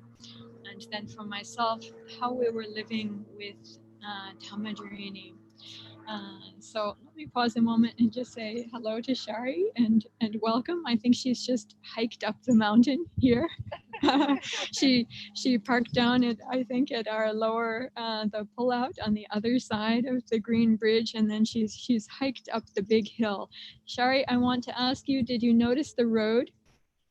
Yes. She noticed the road. How is the road now? Well, it looks better. The road is so awesome right now. The road work that was done here, thanks to many friends' contributions, the road work that was done here this last year is just, it's the best the road has ever been here. We got a really, really good local road guy who took excellent care for it. And so hiking up, it doesn't make much difference, but if you come back with a four-wheel drive vehicle later on, you're going to be able to drive up so easily and nicely. Did you see the tree work by the Metakuti when you were coming in? No, I didn't come in on the road. I came in on Aha, I see. Well, that's nice. So now you can take a look at the masks that were offered by the Buddha Chatu Parisa Foundation. And now, model. yes, here. So we received masks like this, and pretty soon then I'm going to be putting on my mask also for the Dana offering upcoming. I think you can see, what is it? It says It's reversed. Mindfulness. Find peace. Mindfulness, find peace. Yes, Masks are if you can handmade read with love. backwards. So I'll be putting my mask on soon too for the Dana offering. So the answer is yes. I've been to Ajahn Brahm's monastery. I've been there several times. In fact, I have a very powerful memory from 11 years ago of being at Ajahn Brahm's monastery in Western Australia for the first bhikkhuni ordination there. I was invited by Ajahn Brahm and by the aspiring 10 precept nuns to serve as the bhikkhuni preceptor for that ordination. And that happened at Ajahn Brahm's monastery, Bodhinyana, in Western Australia, the first time Theravada bhikkhunis were ordained in Australia 11 years ago. It was my great honor to be there for that, and that was a profound moment in life. And Ayasobana was there for that as well. So the answer is yes, I've been there. Not this last year. I see also, I'm just looking back at the chat again from Christopher Lee.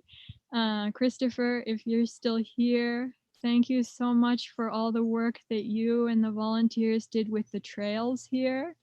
The trails have gone well here at our Aranya Bodhi Hermitage during this last winter retreat. Christopher says it's a most special time when the entirety of humanity is joined in a common suffering.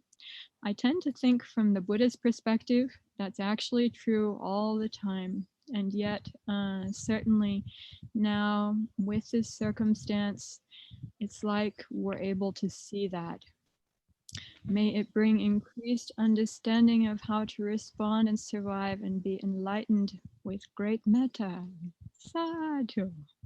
Yes, I invite everyone here to share your metta out, not only to all those who are on, but to the entire world and to everyone who is suffering during this time. I'm just looking back here, and Ayasobana, can you hear me? Oh, hold on, everyone. I can hear you. The vehicle is arriving. All right. We're going to now, everyone, we're switching over to the Dana offering program because I believe this vehicle coming here now is with our Dana coordinator, Mr. Lal Sena Nayake, and also the family that's pledged our Katina this year. That's Manuka and Tarangi. Manuka has come together with Lal as his personal assistant, and they are going to be making this offering on behalf of a whole group of friends in the San Francisco Bay Area. And I understand there are those even from far away who are joining in this offering together. So they're going to be offering foods and also groceries and supplies. And during this time of coronavirus, this has become very rare for us.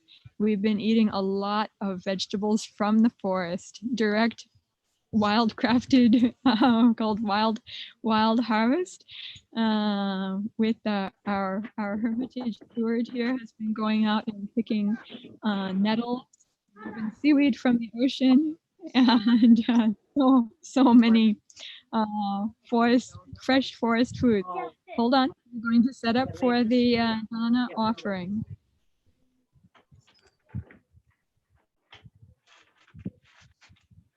Okay. Sorry about the noise. Everyone, you're welcome to join live in the Dana offering. We're going to keep on live stream here, and so go ahead and think about setting the things up. All right. The view is going to be changing here during this time. I'm going to be putting on my mask now. Stepping away from the thing. You want to take this? Yes. Okay. Okay. Okay.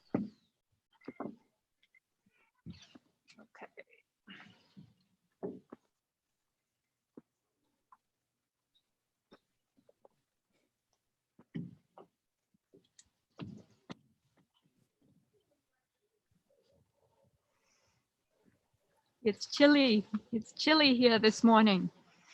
We had the fog come in from the ocean. And so fresca, so fresh and cool. Here it's so cold. It's been warm here, exceptionally warm spring. But now just after the full moon, then the fog came in last night. So this is going to move now and we'll have set up for dana. Okay. So I think I'll stop our camera for a minute while we reset the scene here. You can just set it down. Okay. Or you can watch us reset the scene. Still on. We're still on. Okay.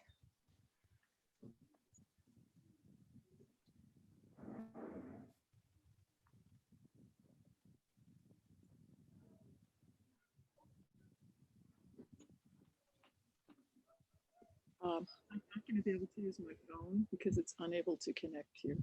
Just to let you And know. one silent presence throughout this entire day. I'm wondering if Sivijana would like to give a greeting during these moments while we wait for the food to be ready. Hi, Sivijana. Anumodana to everyone for all your kindness and all your support during this time, with sending you all blessings, wishes for well-being internally and externally. So may the Buddha, Dhamma, and Sangha protect you both internally and externally. So what's most important is your internal state. Lumpur Pasino was talking about this actually, and our heart, protecting our hearts from fear, protecting our hearts from anger, protecting our hearts from any kind of afflictive states. And in any time, this seems like an unusual time, but actually, as far as the samsara is concerned, this is kind of normal. We just have a way of now everybody's connected through this internet, or many people are. So then the problems in the world just get amplified. Where our awareness comes, well, actually, we can use this as awareness of aging, sickness, and death, because now you can go and look on the computer and you can see these graphs and you can see, oh, how many people are dying. Actually, when I looked on the computer and I saw the number of people dying in the United States from COVID was this, and the number of people dying from other causes was like this.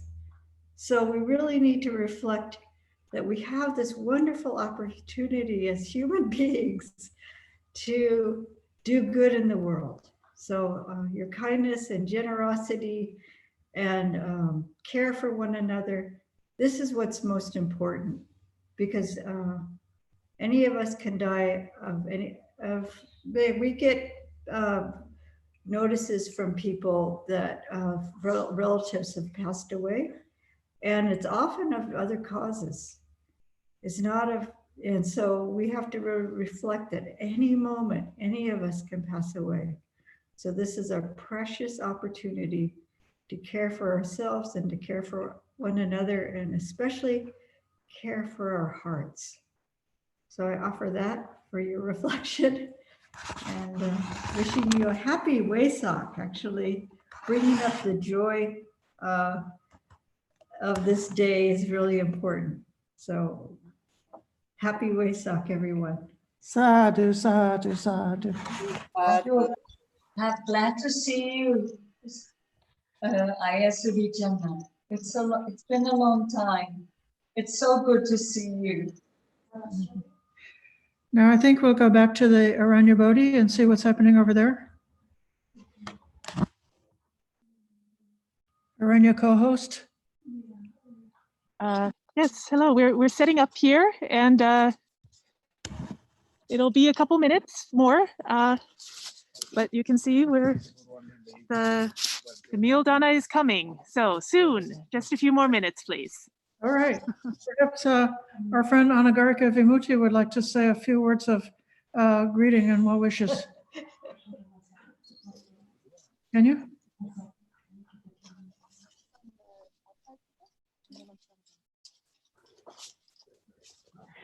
This whole phenomenon of dana is so Buddhist.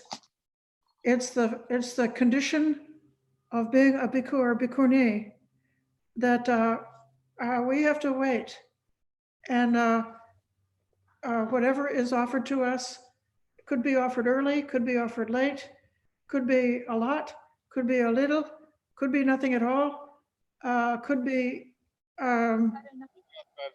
any kind of thing, and our heart has got the same balance, gratitude, and appreciation for all the things that happen. We're liberal, so let me get going.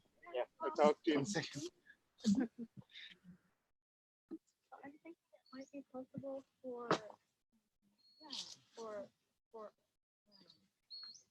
Anagarika Tavira to actually hold the computer. To do this point there, and then also try to be standing back a little bit. Be able to see. Okay. Yeah. Gary, we have a plan B. Yes. Just hatched. You see her? Turn your mic off. Microphone.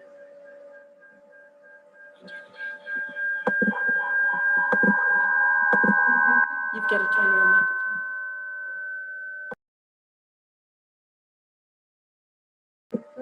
Okay, so just wishing everyone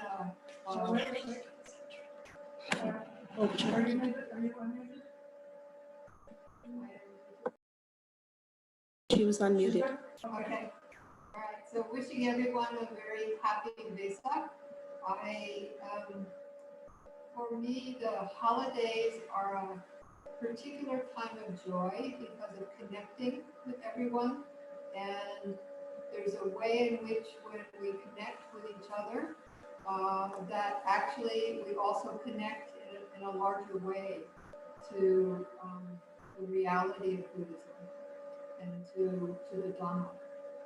So I just hope that this offering of this ceremony really helps people to be connected. It's a different thing on the internet where we get to be connected to so many people in other places, and there's a lot of technical craziness, but it's been really wonderful to see you all and very heartwarming. So thank you for coming.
So they're not quite ready.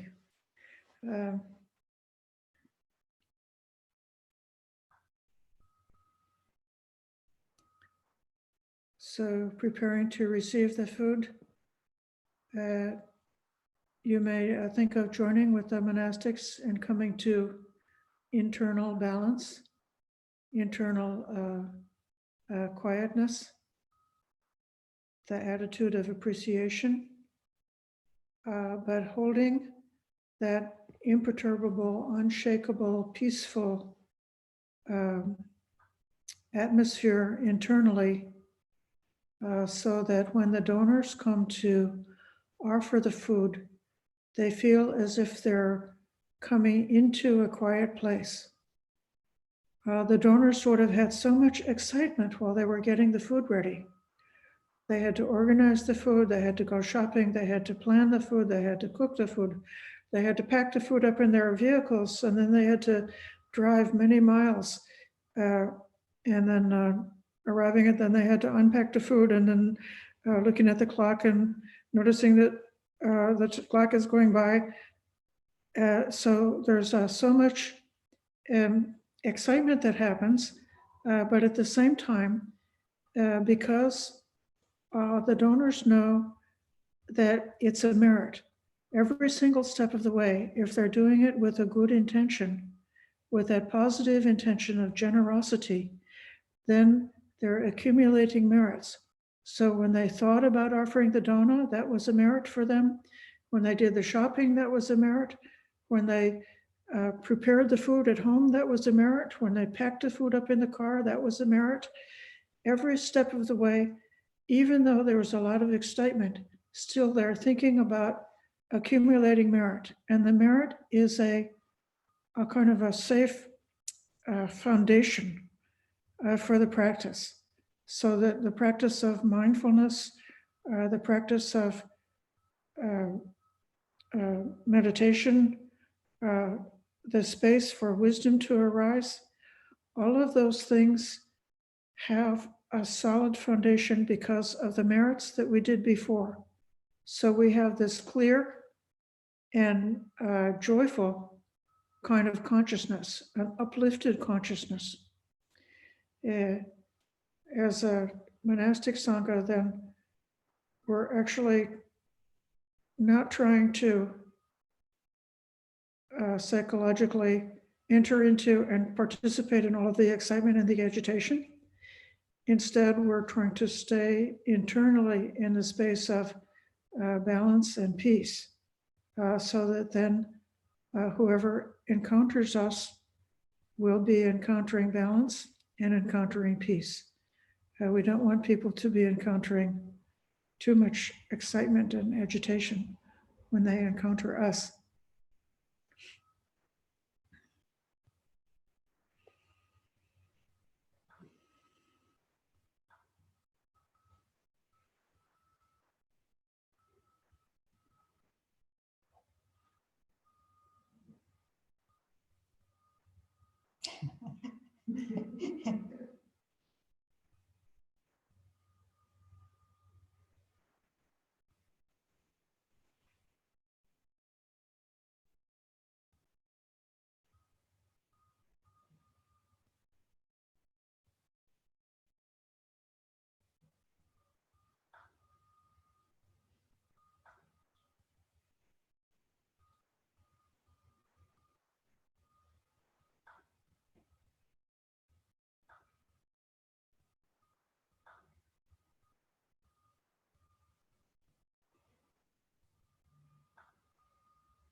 Be in the picture. Do you have to be in the picture?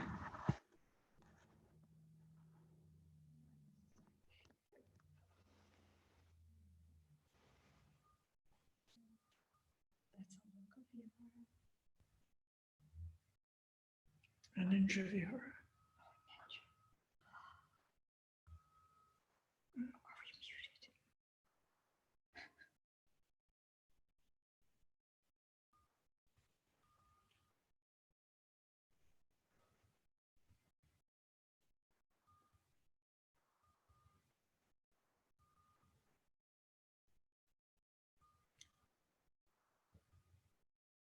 Now we need to sound on our look around your body.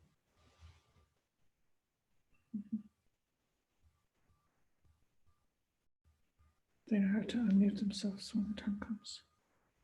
We should mute ourselves.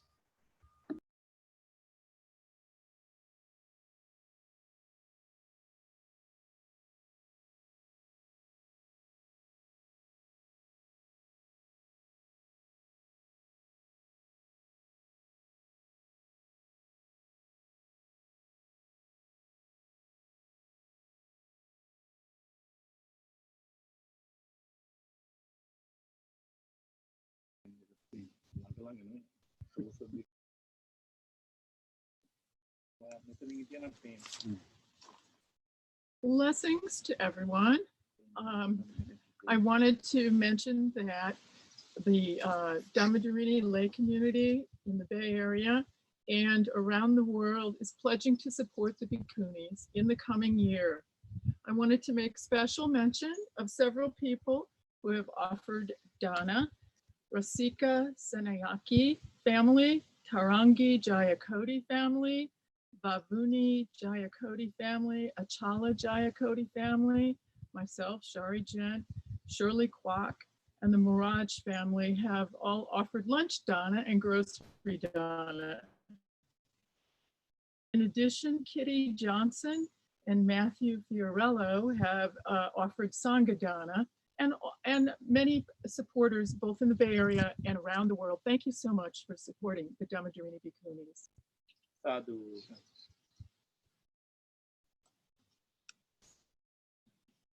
Shari, go ahead and you can step to the side and then we will offer. Shari, would you like to join us with the mask? Thank you, yes.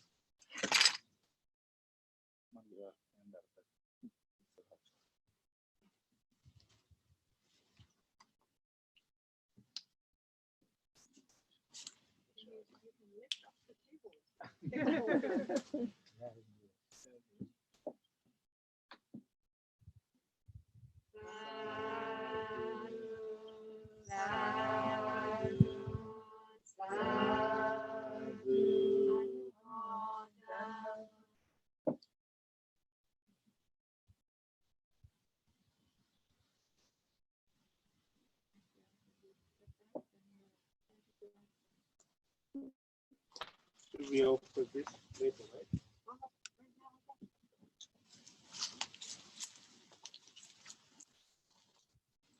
I will now recite. Oh, there's more things to offer.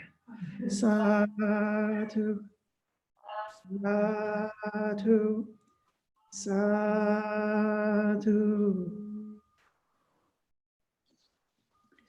We'll offer, let her know we'll offer blessing chanting here.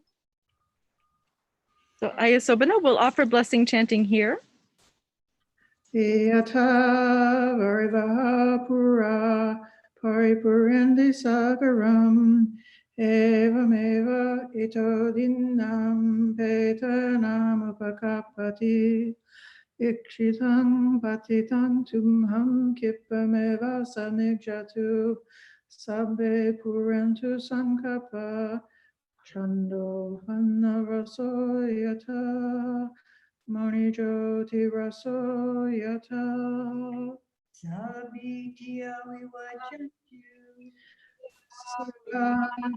Rogo Vinasatu Mate Bhavatvam Tarayo Sukhi Dikayuko Bhava Abhivadana Sili Saniccham Buddha Pachayino Chattaro Brahmavadante Ayuvanyo Sukham Balam Bhavatu Sammamangalam Rakhantu Sammadevata Samdhanuhavena Sada Suchi Bhavante Bhavatu Sarvamangalam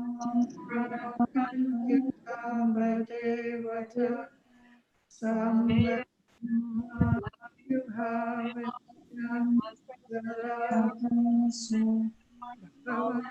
Bhavante Mangalam Sangha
Sadhu, sadhu.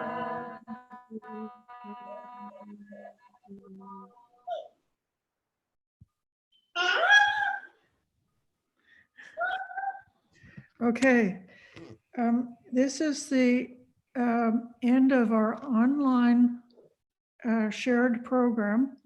I invite you to have a peaceful interval. We will be putting on some videos to fill the air. So if you don't turn off your computer, you may see some more things related to this Vesak ceremony that will be enjoyable. We will be coming back live at 1 o'clock this afternoon. And at 1:15, we expect to have greetings from Bhante Gunaratana in West Virginia. So I hope that everybody will definitely be here at 1 o'clock.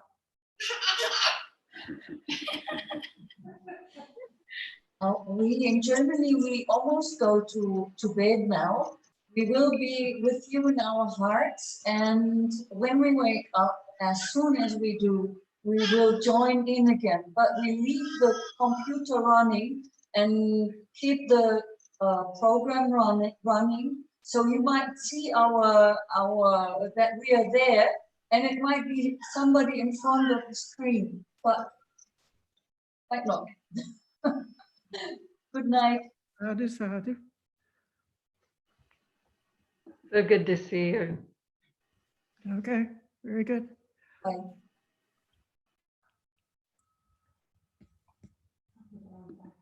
So now I'm going to stop our video. And I'm going to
tassa bhagavato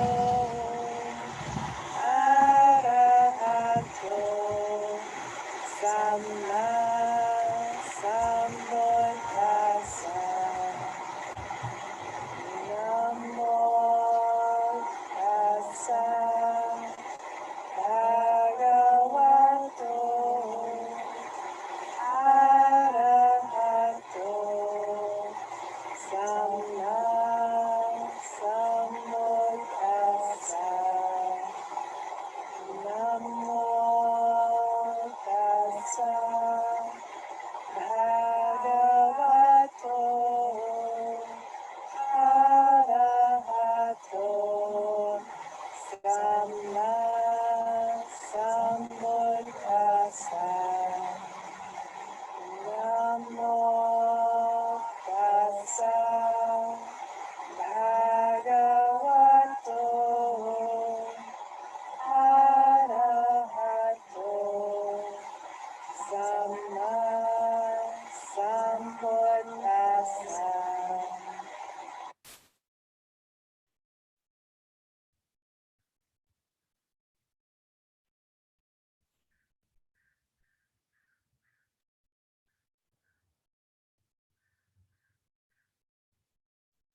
Steps are going with me. Those steps I cannot see. Every move I take, every step I take, I know they are with me. The karmas I have done, they may be good or bad. For sure they're following me, making me happy or sad. How I am in the world, it's because of all my deeds. The deeds by body or word, mind is always key. No one follow when I go, leaving all this world. Only the things which follow, the merits and sins I did. Have a limited time to ride the bulls of life. If not, we'll look good in, future won't be fine. I'll do all good I can. I'll avoid all bad deeds. I'll step on the Dhamma path to understand reality.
Sanghang Saranang Gacchami.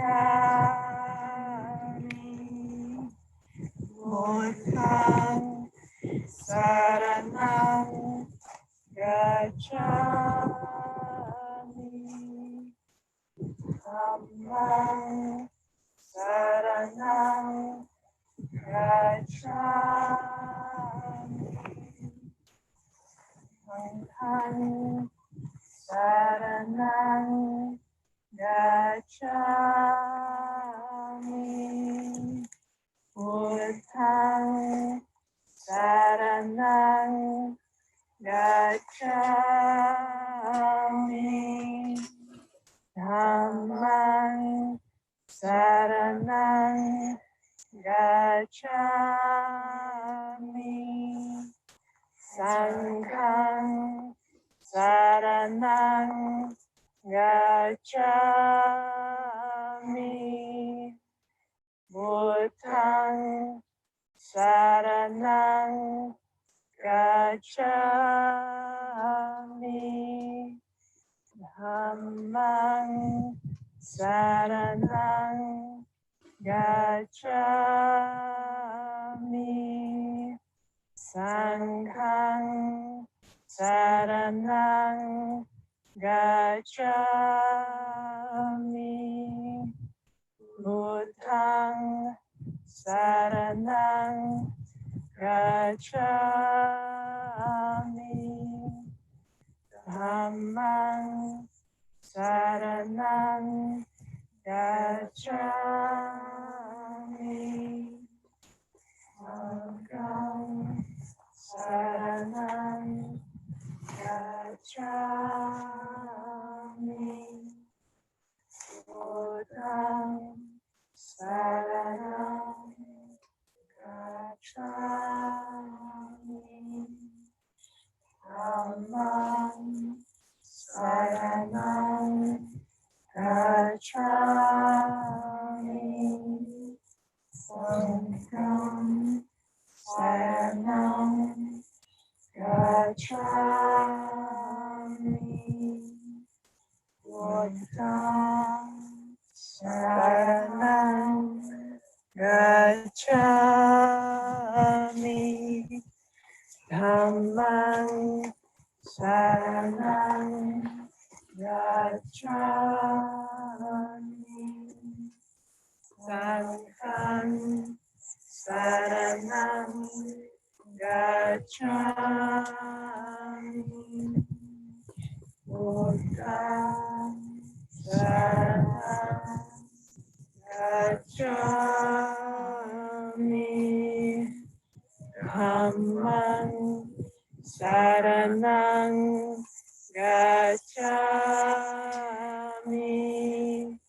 Sanghang Saranang Gacchami. Buddhang Saranang Gacchami. Dhammang Saranang Gacchami. Sanghang Saranang Gacchami. Buddhang Saranang Gacchami. Dhammang Saranang Gacchami. Sanghang Saranang Gacchami. Buddhang Saranang Gacchami. Dhammang Saranang Gacchami. Sanghang Saranang Gacchami. Sadhu, sadhu, sadhu.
gacchami, buddhaṃ saranam gacchami, dhammam saranam gacchami, sangham saranam gacchami, buddhaṃ saranam gacchami, dhammam saranam gacchami, sangham saranam gacchami, buddhaṃ saranam gacchami, dhammam saranam gacchami, sangham saranam gacchami, buddhaṃ saranam gacchami, dhammam saranam gacchami, sangham saranam gacchami,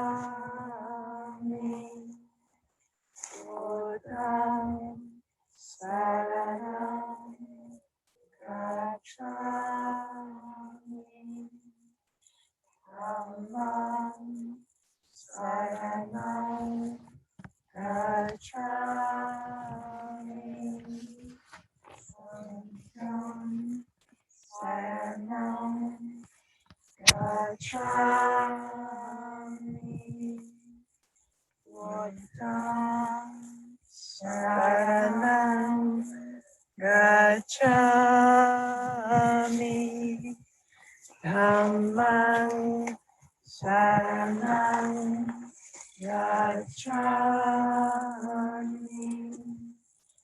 sangham saranam gacchami, buddhaṃ saranam gacchami, dhammam saranam gacchami, sangham saranam gacchami, buddhaṃ saranam gacchami, dhammam saranam gacchami, sangham saranam gacchami, buddhaṃ saranam gacchami, dhammam saranam gacchami, sangham saranam gacchami, buddhaṃ saranam gacchami, dhammam saranam gacchami, sangham saranam gacchami.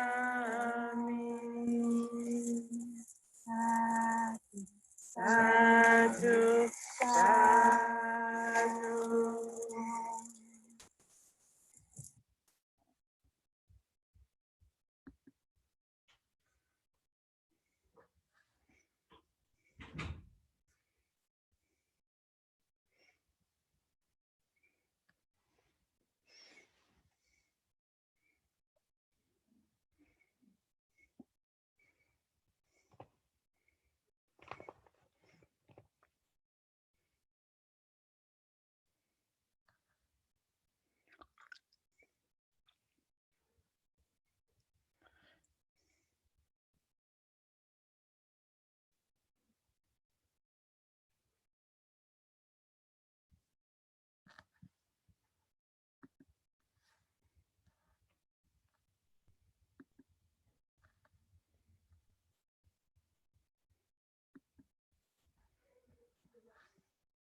Namo tassa bhagavato arahato samma sambuddhassa.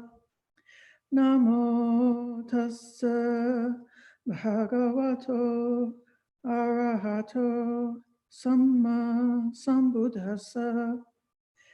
Namo tassa bhagavato arahato samma sambuddhassa.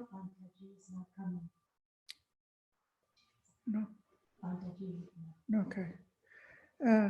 Well, dear friends, welcome.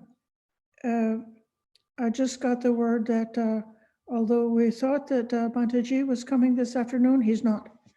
So the first honorable, venerable, respectable outside teachers that we are expecting to see will not be coming until after the bathing the baby Buddha ceremony at 2 o'clock this afternoon. We'll have a guided meditation and a talk from Ayya Ananda Bodhi and Venerable Dhammadippa. In the meantime, here we are with some time to use until the arrival of the bathing the Buddha ceremony. Do you think we should speak about the Dhamma? Say yes? Okay.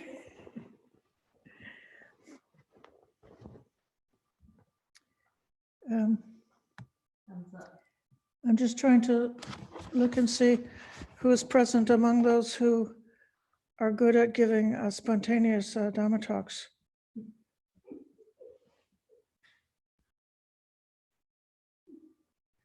I see Ananaya.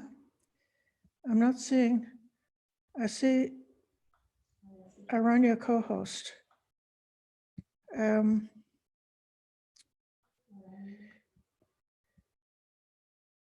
I would like to invite the Aranya co-host to know if Ayatotaloka wants to have any of the time in the next 40 minutes. Then I will let her have the time. And in the meantime, I'm quite capable of talking about the Dhamma. Okay, perfect.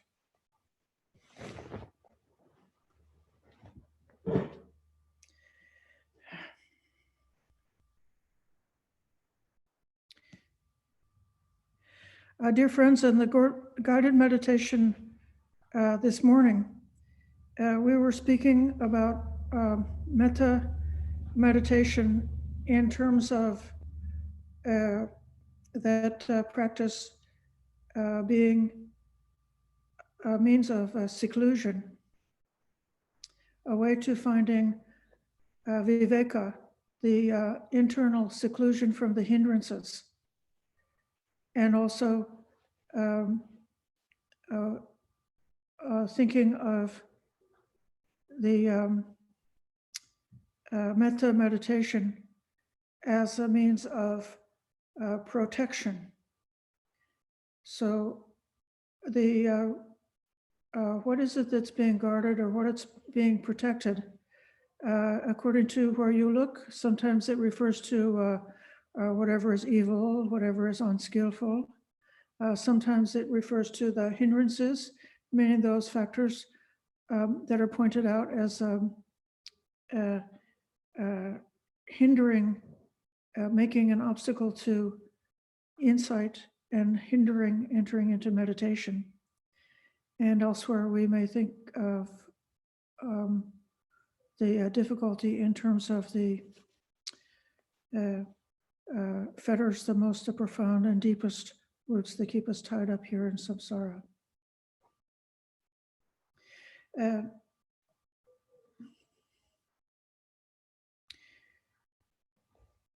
When we think of these negative factors in terms of the asavas, they can be considered as a kind of a pollution or an adventitious defilement that may be within us, which has the danger to invade the mind or has the danger to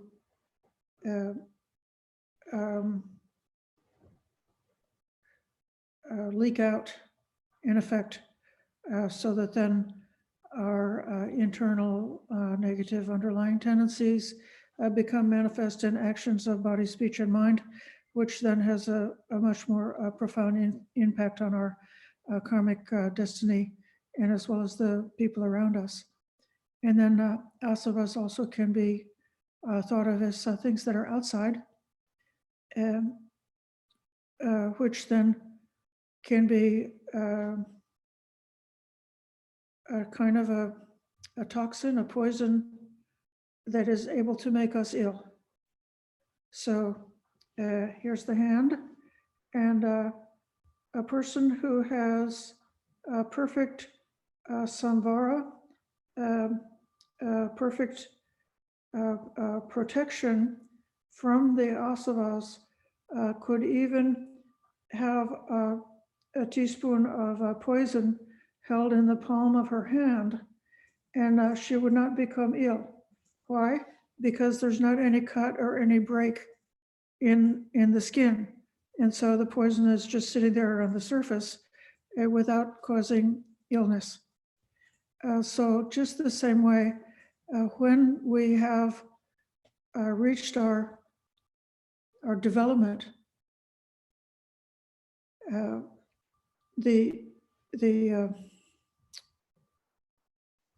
everything that's unwholesome, negative, not beneficial to us, not beneficial to others, the unbeneficial things, those things can be seen. And we don't become oblivious or unaware of those factors existing in the world. But although they are seen clearly, they don't penetrate, and so they don't make us ill. And so this is especially one of the aspects of the metta meditation practice that makes it a wonderful, I'll say beginner's level and intermediate level, protective practice that helps us to avoid unwholesome states from arising, or if the unwholesome states do arise, it enables us to knock out those unwholesome states by replacing the negative states with metta. So there's the peg. So the second right effort, the right effort of abandoning unwholesome states can be done by replacing with the wholesome states. Bhante is here. Come again? He said, Matthew says that the mental Bhanteji is gone. He's in the room. Oh, he's in the room. Oh, perfect. I was given a bad information that Bhanteji was not coming after all, but I see Bhante Gunaratana is here after all. And I have to give, I have a few minutes. I can give a few words of introduction to Bhanteji. He is the chief executive who, among all the different talents of the executive, he has one that he uses more than any other, and that is the practice of metta. So he leads with metta, with loving kindness. Bhante Gunaratana is one of the most senior bhikkhus that we have, who's catering to teaching Westerners. Bhante Gunaratana is one of the monks in the Theravada tradition who was an advocate and a friend for the revival of the bhikkhuni ordination long before we actually had bhikkhuni ordination available in the Theravada tradition. So his friendship to us individually, his friendship to us as a Sangha, and his understanding that out of loyalty to the Buddha and respect for the Buddha, that one respects and supports the Fourfold Sangha, including the Bhikkhunis. So I give my grateful welcome and invitation to Venerable Gunaratana, and I'll ask the They're about to put technician you to on. spotlight. Are you able to spotlight him? Ah, there we are. Yes, he's spotlighted. Okay. Okay, sadhu, sadhu, sadhu. Here, Suvijana is bowing to you also, Bhante. Good afternoon, everybody. I'm very glad to see you. You're very Bhante, I tight welcome you to schedule. go ahead with your remarks for us. I see that we have 33 people here at our Vesak ready to listen to your words of wisdom. I couldn't understand what you said. She said there are 33 people that are ready to hear your words of wisdom. Okay, thank you very much. Today, day before yesterday, we celebrated Vesak, and also broadcast. And since my time is very short, I don't want to introduce what Vesak is. Everybody knows that. I want to we check Bhante's talk mic. on. Can you all hear me? It's clear here, Bhante. Some folks apparently don't. Can you hear me? If you can hear me, lift your fingers. All right. Okay, you turn off your mic and let me turn on mine. Okay. I want to talk on spiritual urgency. Actually, this is a very appropriate topic, especially this time. This is not the time to point our finger at anybody. We all must understand how urgent our spiritual practice is right now, and it is more important today than ever before. The Buddha, you all remember the questions that Malunke Putta asked the Buddha. Malunke Putta went to the Buddha when he was alone meditating. He came up with some questions. The questions are, I don't want to repeat the question several times. I want to repeat, say, the question he asked the Buddha right away. He went to the Buddha with this question. These are the questions. Is the world is eternal or not eternal? It is finite or infinite? Is the soul is the same as life? And is it different from life? Does the Buddha exist after death? Does he not exist after death? Does he exist and not exist after death? Neither does he exist, nor does he exist after death. These are the questions. So he went to the Buddha and asked, Venerable Sir, you have not answered these questions. Therefore, I want now to ask this question, and you must give me a direct, honest answer. Then Buddha asked Malunke, was there any agreement when you became a monk under me? Did you tell me, Venerable Sir, I become your disciple only if you answer these questions? Then Malunke said, no, Venerable Sir, I did not ask that question. Did I tell you that I would answer these questions if you become a disciple of mine? He said, no, Venerable Sir. Then Buddha said, you misguided man, why you want to come and ask me these questions? So Mahalunka threatened the Buddha, if you don't ask me this question right now, I will leave the robe. I don't want to be your disciples anymore.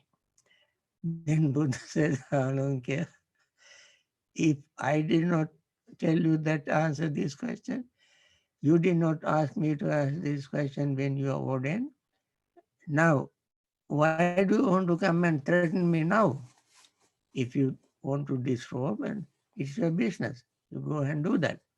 But you must remember, Malunke, if I answer any of these questions, is that going to reduce one iota of your suffering? If you know the world is eternal or not eternal, it is finite, infinite, tathagata, and all these questions, if I answered, is my answer going to reduce your suffering? He said, well, he was perplexed. Then Buddha said, Malunke, suppose a man is shot by poisoned arrow, and then somebody will rush to him and try to remove the arrow. He said, no, I won't let you remove this arrow now until you tell me who shot this arrow. What is his name? Is he married? Does he have children? What caste does he belong to? What is his blood type and all these things? Until somebody answer me all these questions to my satisfaction, I won't let you remove this arrow. He might say, okay, even if you answer this question, there are several other questions you have not answered. That is, what is the material that the person used to make the arrow? Did he use cork feather or some other thing to make the arrow tip? What kind of poison he used? How did he get that poison? And what kind of material did he use to make the bow? Then, until anybody answered all these questions to my satisfaction, I would not let anybody remove this arrow. And Buddha said, Malunke, before he gets any answer to any of these questions, this poison will spread all over his body and he will die. And therefore, somebody must remove the arrow and heal the wound. And then if he lives, he will find out all the answers. Similarly, now we are in a very important moment in our history. This COVID-19 virus is spreading all over. Now even we cannot have meetings together. Some are in Florida, some I am here, you are in California. This is this sort of a virtual meeting, not face-to-face meeting. We can see your picture, you see my pictures. It has become such a difficult thing. See the time. It's such difficult moment for us to have even a meeting. And this time we have to be very mindful and to practice our Dhamma, our meditation in order for us to be healthy, peaceful and happy, and also for us to share metta with everybody. This is what we are doing every day. We don't have to wait too long to practice metta. We must practice it right now, and we have to wish all these people who are suffering from this COVID-19 virus, Some people, many thousands of them, almost 77,000 are dead even in this country. So no superpower can stop it. Not amount of money, wealth, and strength, power can stop it. Therefore, even some people are trying to help, trying to find out what you call vaccine and so forth. Some people are pumping money, and all these people are doing whatever they can materially. Now it is our responsibility and duty to do something spiritually. As we all, I am very happy, our bhikkhunis in various places have this online Vesak celebration. And this we have to keep up. And this is the time, in the name of the Buddha, if you want to respect the Buddha was an embodiment of compassion, loving friendliness, metta. We want to follow his footsteps. He was born to cure our diseases. He is called what do you call teacher and medicine man, doctor to beings who are suffering. He is very much like doctor. If he were here today, he certainly would approve and appreciate what we are doing in his name. In order to respect the Buddha, we must make this opportunity to practice what he asks us to do.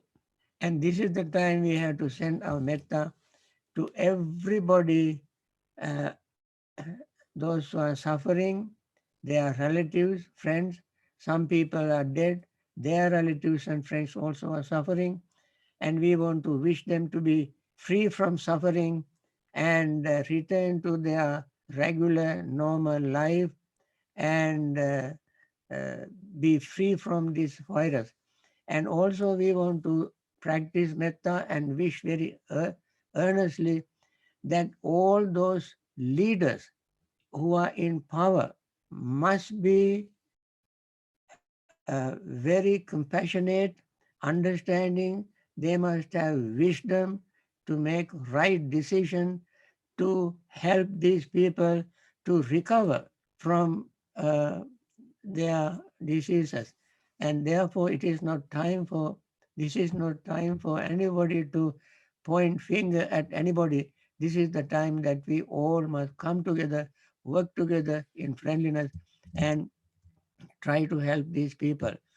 And therefore, as Buddha said, without being too much, what you call dogmatic or too much attached to our own personal activities, we with selflessly, out of compassion, we must get together and practice metta.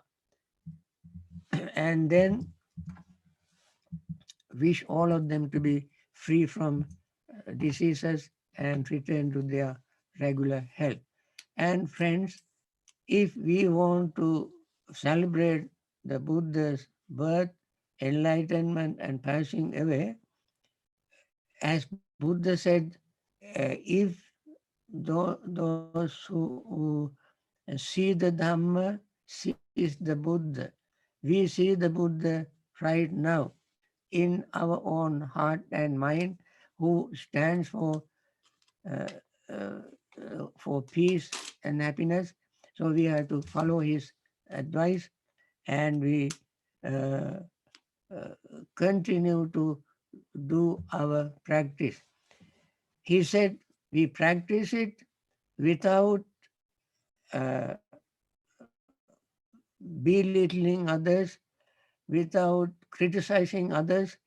We must practice the Dhamma, because Dhamma is universal. It doesn't recognize any nation, religion, or country, and so forth. It is universal. And therefore, the Buddha himself, when he was going to pass away, he asked who is going to be his successor. He said, if anybody wants to make us my successor, let them be so. But I will tell you, Ananda, if anybody wants to be a leader of the Sangha, let them do so. I am not the leader or head, or I don't possess the Sangha. I don't possess anything. But Ananda, Dhamma is there. I follow the Dhamma. Dhamma is my teacher. My teacher can be your teacher as well. So he asked us to follow the Dhamma, the Buddha's strong advice. And he said, follow the Dhamma without becoming obsessed with the Dhamma. Follow the Dhamma without being attached to Dhamma. You remember Alagadupama Sutta, very beautiful simile is there. The simile of raft. Use the raft to cross over a body of water. After that, don't hang on to it. Don't carry the raft on your shoulder. And also we must remember the Dhamma we follow should not be mishandled, misrepresented, misunderstood. If we misunderstand, misinterpret, then that Dhamma will be like, can make our lives very unhappy, miserable when we misunderstand, misinterpret the Dhamma. That is just like trying to catch a snake by its tail. A snake must be caught correctly, rightly, so that you can extract poison for making medicine and so on. Similarly, on this day, to respect the Buddha, the best thing we have to do is to understand Dhamma correctly, practice Dhamma correctly, but don't become obsessed with the Dhamma without, don't try to be attached to Dhamma. And let the Dhamma be as it is and let anybody follow. And that is how we have to celebrate today. I think I went a little overboard. My time is supposed to be 15 minutes. I spoke a little more than that. I don't want to take your time. I saw your very busy schedule, and that is a very wonderful thing. You also can, if you like, you can join us every day at 10 o'clock in the morning and 7 o'clock in the evening, our time.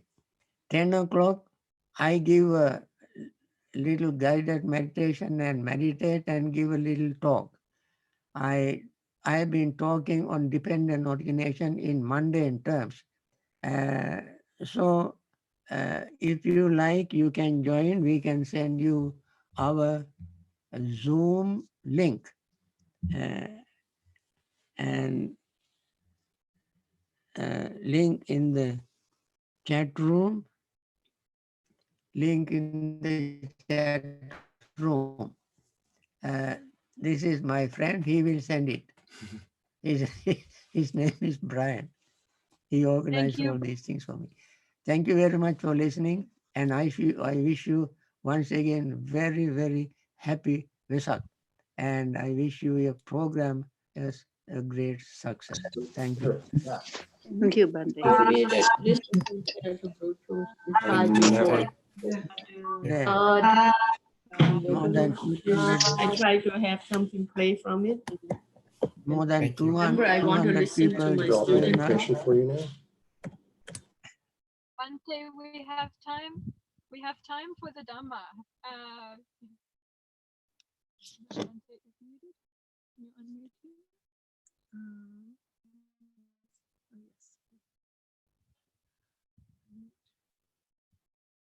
So let me. Bante, we Oh, have time for do you want to tell? Dhamma. They unmuted Very you if you much. want to tell them what you were going to say. No, Yes, I was telling you that we had Vesak celebration, and I heard how many 1,000 Over 1,000, yeah. over 1,000 people watched it. It was live and Zoom and YouTube. Perhaps you can go to YouTube and listen to our Vesak talks. We gave 3 talks and 2 meditation sessions on the 7th. Okay, thank you. Very much. Thank you very much, Bante. Anumodana. Thank you. Thank you. Thank you. Oh.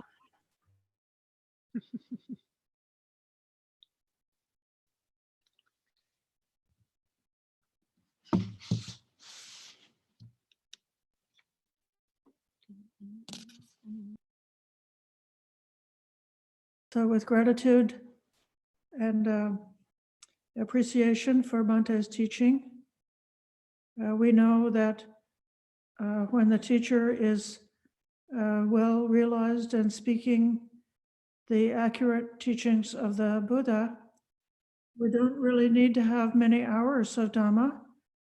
We need to listen to what he told us and bring it inside, and then try to make our best effort to practice sincerely with this advice that's been given. So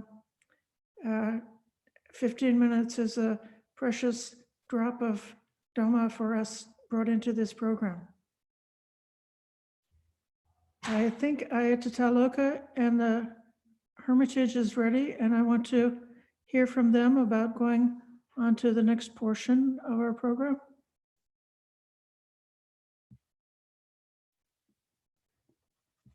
Thank you very much, Bante Ji, for joining us. We offer our vandana to Bante with great appreciation. Thank you very much, Bante. In fact, we want to listen for a longer time. We didn't want to burden you too much. We didn't want to strain you too much. If Bante has energy to share more Dhamma, then I happily give up this part of the program, which is only a kind of nice ritual, to hear Dhamma from Bante, because especially on the topic of spiritual urgency and samvega and the types of Dhamma that Bante is speaking about now, it's really so compelling. I can say for me as a monastic, and also for our friends who are highly dedicated practitioners, really such compelling Dhamma. And I'm mindful of anicca. We had a Dhamma talk from Ajahn Pasano this morning where he was mentioning about anicca and how limited a time opportunity we have right now. And I'm really feeling that compellingly myself. So if Bante has energy and would be happy to share more Dhamma with us, I would be delighted to offer this time. And also, if Bante needs to take a rest to be able to preserve his strength for other programs, I respect and honor that. But truly, I think I would speak for myself and all the monastics and all those who are the highly dedicated practitioners who are joining us, that I think this opportunity to gather together in Dhamma is I think our highest priority.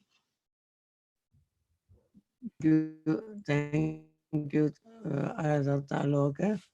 I think I will talk to you all another time. This time I'm a little tired, and also I had to prepare for tomorrow's talk, and I have not prepared. Tomorrow at 10 o'clock I had to give a talk, short talk, and then meditation. That was a 1 hour from 10 to 11. So I'm so glad that I have been able to see you this time. I'm I get tired after some time. You can hear my voice also is not very clear, but this time I have somewhat very dry, weak voice. And another time I can talk, I will be happy. If not for this daily meditation sessions, I would be delighted to spend more time with all of you. This morning meditation session, more than 200 people joined, and that is very delightful experience. And I'm glad if you join, we send you the link, and if you like to join, I repeat the same meditation instructions every day. And only the talk is a little different. 10 minutes before the meditation and 20 minutes after meditation. The rest of the time, that means 30 minutes we meditate, 30 minutes spent for talking every day.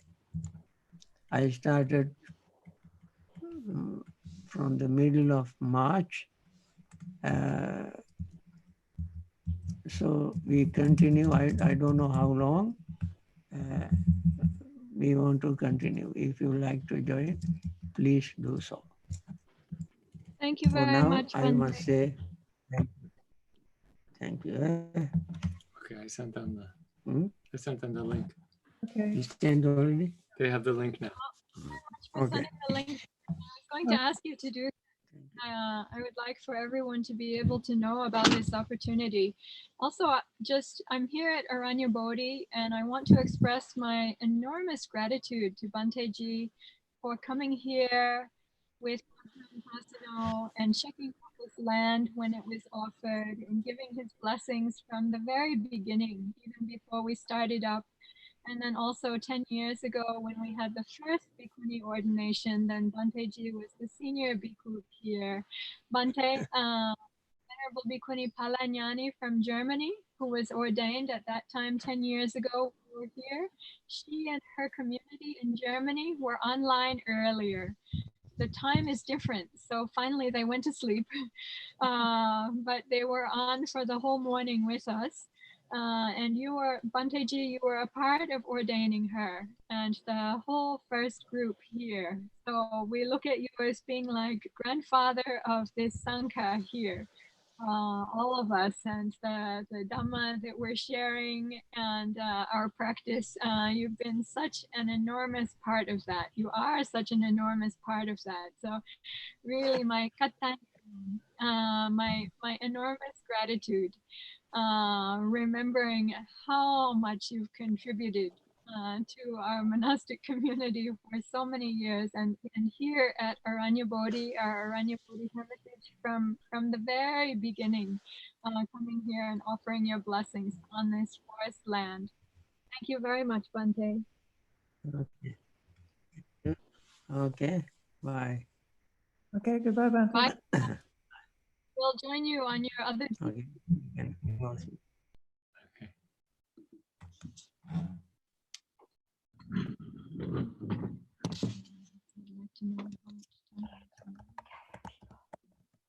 Now, the next section over the next few minutes, we will be bathing the baby Buddha, and Ayatollah will be leading in offering a chanting of the Vesak Puja, which is on page 155 of this link, which is the,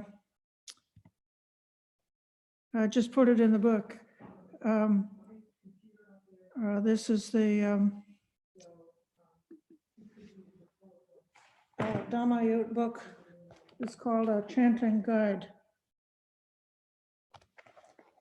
So everyone should have received a link to this actually when they received the link before, and I just pasted the link there in the comment in the chat in case somebody needs that.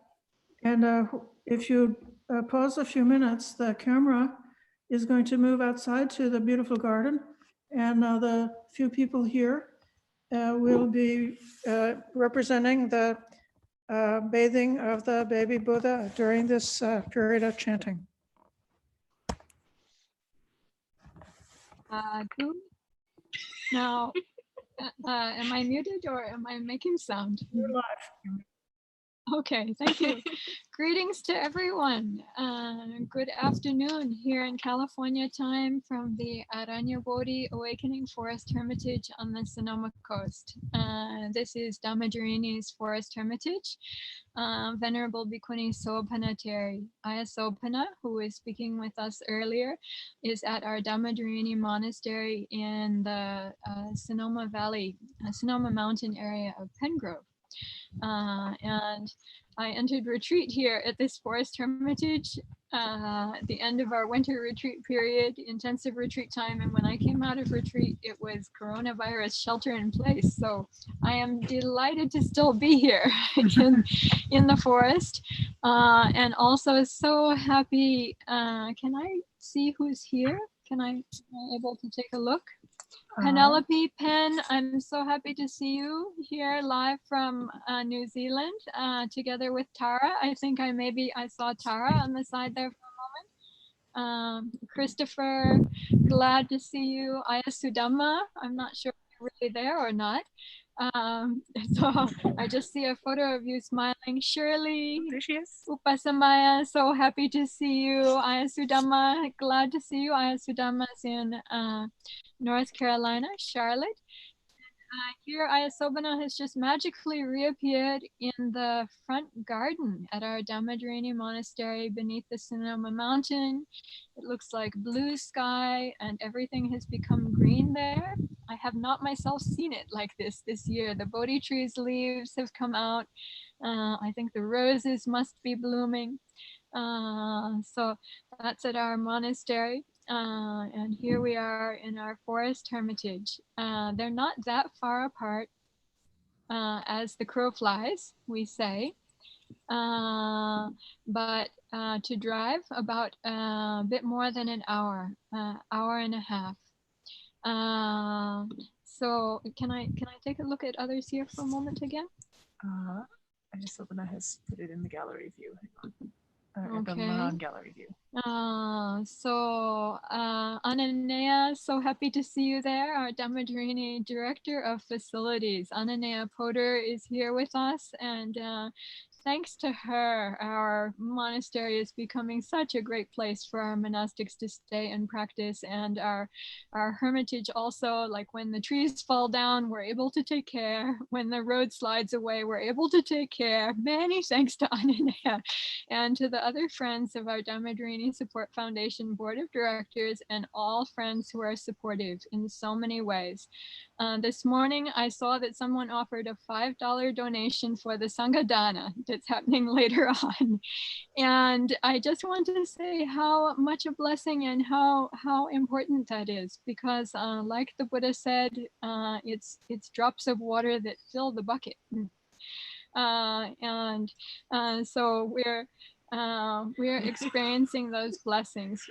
From our group in Fremont, Dhamma Tuesdays at Wat Pah Soren, I see Richard and Didi are here also. And Supatra is one of our Dhammadharini founders. I think she's... We have a new friend here. And we have you want to show the new friend? Okay, come here. We have a new friend here. I don't know if they can come on camera or not. Yes, some of you may know Riley. He's just Riley. appeared unexpectedly. Riley is here joining us. That probably means Jill from Dhamma Creek is here as well. So what a wonderful surprise. Supatra, nice to see you. Susie, the president of our Dhammadharini Support Foundation, Susie, Sri Zakun Charan City Clicks is here also. I'm delighted to see you, Susie. Greetings everyone. Great to see your faces here. Are you willing to Jill is here together. Welcome, Jill. Oh, so nice. No, okay. And it looks like Ayasopana is ready in the monastery garden, so we can go back to the gallery view now. And I just want to let you know this chanting for Vesak Puja, this is call and response chanting. So to do this well, when there are a lot of people online, means we have to be very careful. Okay, so call and response means I'm going to say a line and then you say that line after me. And then I'm going to say a line and you say that line after me. We're going to do that in Pali and in English, and all of you are going to be unmuted. So please don't, you should have a link to the text if you want to join in together, or just listen and you can repeat after me. So these are traditional Pali verses remembering the qualities of the Buddha for Vesak Puja, our Buddha Day. So I invite everyone to join in the call and response, and soon you're going to be unmuted. So please don't chant at the same time as me. Repeat after me. And I hope while you do this, as the Sangha is going to be pouring water on the image of the baby Buddha, we remember like the Bodhisattva entering into this world. We're born in every moment, bringing our most noble and excellent intentions into our being born in each moment in this world now. Also the stopping and seeing, touching earth in the awakening experience of the Buddha, that clear seeing and knowing that's able to bring down all maras, all kinds of afflictions, and then that entering into the ultimate peace and happiness and freedom that is Nibbana. So I invite you to recollect these three great events during this time. And if you'd like to join in the chanting together, call and response, then you're very welcome to. If you'd like to just sit together quietly and contemplate the Dhamma, you're also welcome to do that. Now we're going to begin.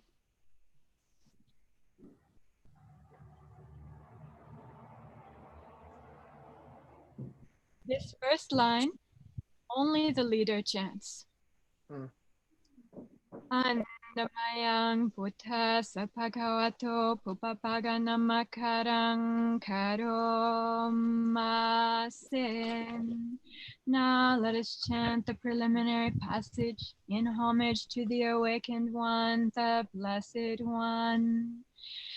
Namo tassa bhagavato arahato samma sambuddhassa. Namo tassa bhagavato arahato samma sambuddhassa. Namo tassa bhagavato arahato samma sambuddhassa.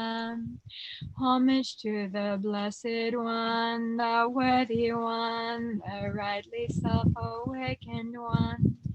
Homage to the blessed one, the worthy one, the rightly self-awakened one. Now is where call and response begins. Blessed one, the worthy one, the rightly self-awakened one. Now is where call and response begins. Blessed one, the worthy one, the rightly self-awakened one. Now is where call and response begins. Blessed one, the worthy one, the rightly self-awakened.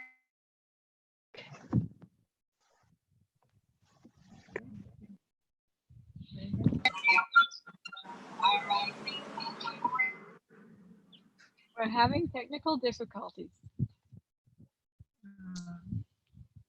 You want to just Let's try now. Please repeat after me. Yam hako mayang. Yam nakomayam. Tang Bhagavantam. Apavachemi. tang Bhagavantam. Do you want the headphone? Apavachemi.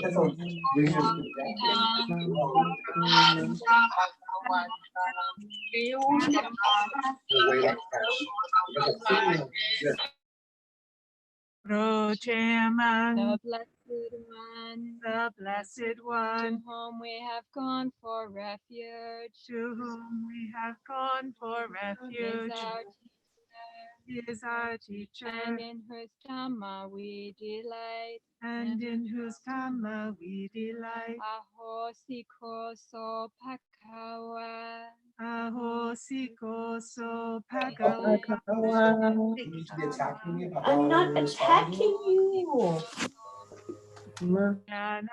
Adesu, Arya keso, Arya Kesu, Manusesu, Upano, Katiyo Jatiya, Katiyo Jatiya, Gotamo Gotena, Gotamo Gotena, was born in the middle country, was born in the middle country, the Aryaka race, the Aryaka the race, noble warrior class, the noble warrior class, and the Gotama lineage, and the Gotama lineage, Shakya Puto, Shakya Puto, Shakya Kula, Shakya Kula, Papajito, Babajito, Sadewa Keloke, Sadewa Keloke, Samarake, Samake, Samarake,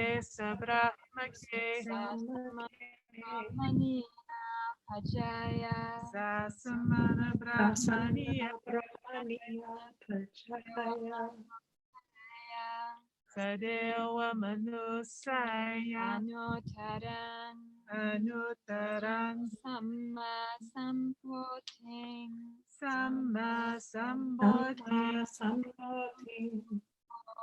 Abhisambodho, a member of the Shakya clan. a member of the Shakya He clan. left his Shakyan family, He left his Shakyan family, went forth into the homeless life, went forth into the homeless life, and attained bright self-awakening, and attained right self-awakening, unsurpassed in the cosmos, unsurpassed in the with cosmos, its devas, maras, and brahmas, with its devas, maras, and its brahmas, generations with their contemplatives and priests, its generations with their contemplatives and priests, their rulers and common people, their rulers and common people, Nisang sayang koso bhagawa, Nisang sayang koso bhagawa, arahang samma sambuddho,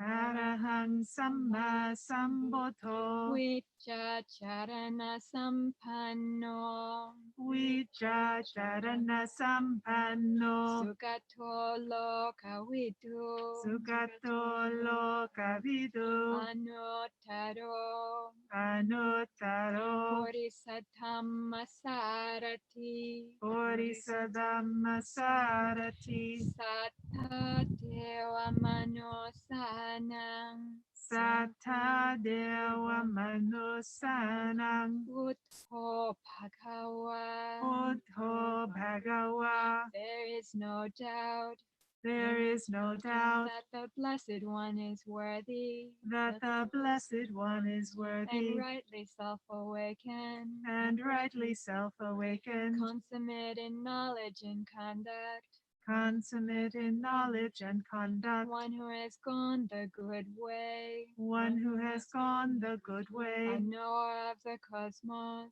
a knower of the cosmos, unexcelled as a trainer, and excelled as a trainer, for those who can be taught, for those who can be taught, the teacher for human and divine beings, the teacher for human and divine beings, awakened and blessed, awakened and blessed, Swakato Kopana, Swakato Kopana, Tena Pakawata Dhammo, Tena Bhagavata Dhammo, Sanditiko Akaliko, Sanditiko Akaliko, Ehipasiko, Ehipasiko, Opanaiko, Pachatam Vedikapo Vinyo Hi, Achatang Vedita, and that Dhamma is well taught, and that Dhamma is well taught. Excuse me, Ayati. Sorry to interrupt, but I just want to let you know the time is 2 p.m. And ask, do you want to continue with this even though we're going past the scheduled time? And also keeping in mind we have people from around the world with certain scheduled times, so just want to check with you on that.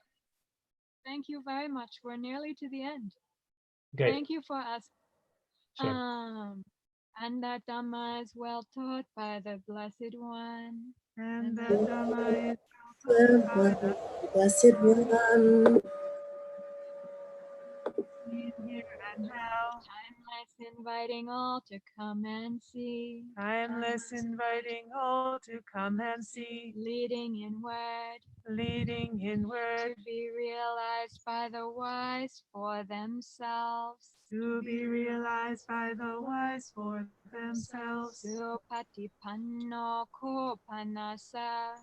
Supatipanno kopanassa. Bhagavato sāvaka saṅgho. Bhagavato sāvaka saṅgho. Ujupatipanno. Ujupatipanno. Bhagavato sāvaka saṅgho. Bhagavato sāvaka saṅgho. Nyaya patipanno. Nyaya patipanno. Bhagavato sāvaka saṅgho.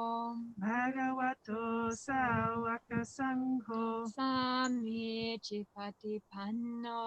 Samichi patipanno. Bhagavato sāvaka saṅgho. Bhagavato sāvaka saṅgho. Yadidang chattari. Yadidang chattari. Purisayukani. Purisayukani. Atta purisapokala. Atta purisapokala. And that the community of the Blessed One's disciples. And that the community of the Blessed One's disciples. Of noble ones. The 4 pairs, the 8 types of noble ones. Have practiced well. Have practiced well. Have practiced straightforwardly. Have practiced straightforwardly. Have practiced methodically. Have practiced methodically. Have practiced masterfully. Have practiced masterfully. The next section is if there's circumambulation of the Buddha image or of the stupa. We've had circumambulation at our monastery of our Bodhi tree, and here at Aranya Bodhi of the ancient stupa. I'm going to the bottom paragraph of this page. Mayanko etarahi. Mayanko etarahi. Imang Visaka Punami Kalang. Imang Visaka Punami Kalang. Tasa Bhagavato. Tasa Bhagavato. Jati Sambodhi Nibbana. Jati Sambodhi Nibbana. Kala Samatang Patwa. Kala samatang patwa. Imang tanang sampata. Imang tanang sampata. Now on this full moon day of Visakha, or a few days later, Now on this full moon day of Visakha, recognized as the date of the Blessed One's birth, awakening and total liberation. recognized as the date of the Blessed One's birth, awakening and total liberation. We have gathered together in this place. We have gathered together in this place. Tassa bhagavato. Tassa bhagavato. Yatha puche. Yatha puche. Gune anusaranta. Gune anusaranta. Imang patimakarang tupang. Imang patimakarang tupang. Ikatung patakinang. Ikatung padakinang. Karisama. Karisama. Yatha kahitehi. Yatha gahitehi. Sakarehi. Sakarehi. Pujang karumana. Pujang kurumana. Reflecting on the Blessed One's virtues. Reflecting on the Blessed One's virtues. As they actually are. As they actually are. We have circumambulated this Bodhi tree. We have circumambulated this Bodhi tree. 3 times paying homage to him. 3 times paying homage to him. With the offerings we hold. With the offerings we hold. Sadhu no pante bhagawa. Sadhu no pante bhagawa. Suchira pariniputopi. Suchira pariniputopi. Nyatapehi. Nyatapehi. Gunehi. Gunehi. Atitaramanataya. Atitaramanataya. Panyayamano. Panyayamano. Although the Blessed One long ago attained total liberation, long ago attained total he liberation, is still discernible. He is still discernible Through our remembrance of his perceivable virtues. Through our remembrance of his perceivable virtues. Ime amehi. Ime amehi. Gahite sakare.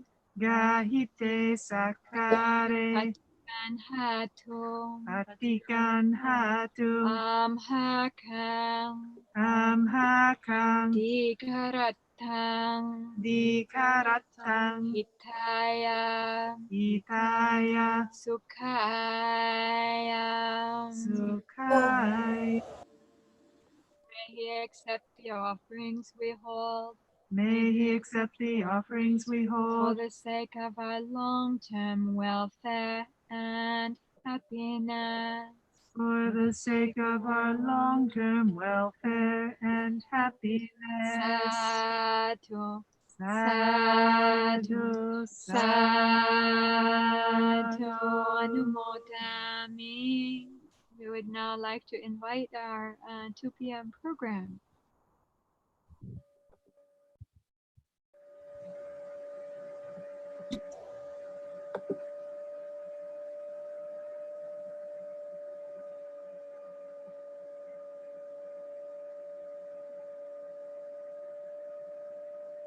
Oh, what can I see here?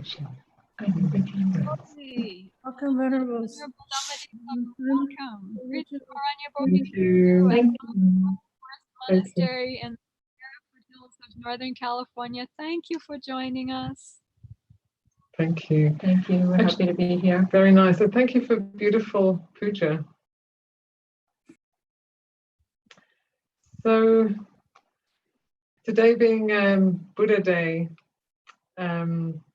well, first of all, I just want to say how for me it's very beautiful to watch the circumambulation and see the roses and the devotion to the Blessed One, you know, to the little Bodhisattva. We have our own little Bodhisattva here and the Buddha behind, and Mahapajapati also.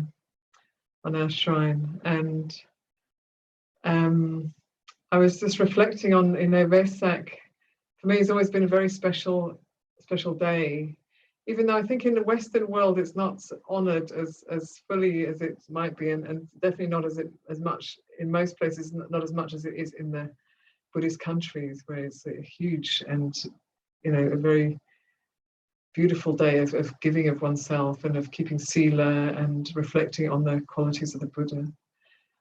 And so I was reflecting for myself on how, like some people who are watching will be from Buddhist countries, so that you've grown up with, steeped in Buddhism, where even in your home language, the Dharma is woven in. And growing up around seeing Buddha images and going to the temple and chanting and meditating and listening to teaching. So I always think this is a great good fortune to be born in a Buddhist country.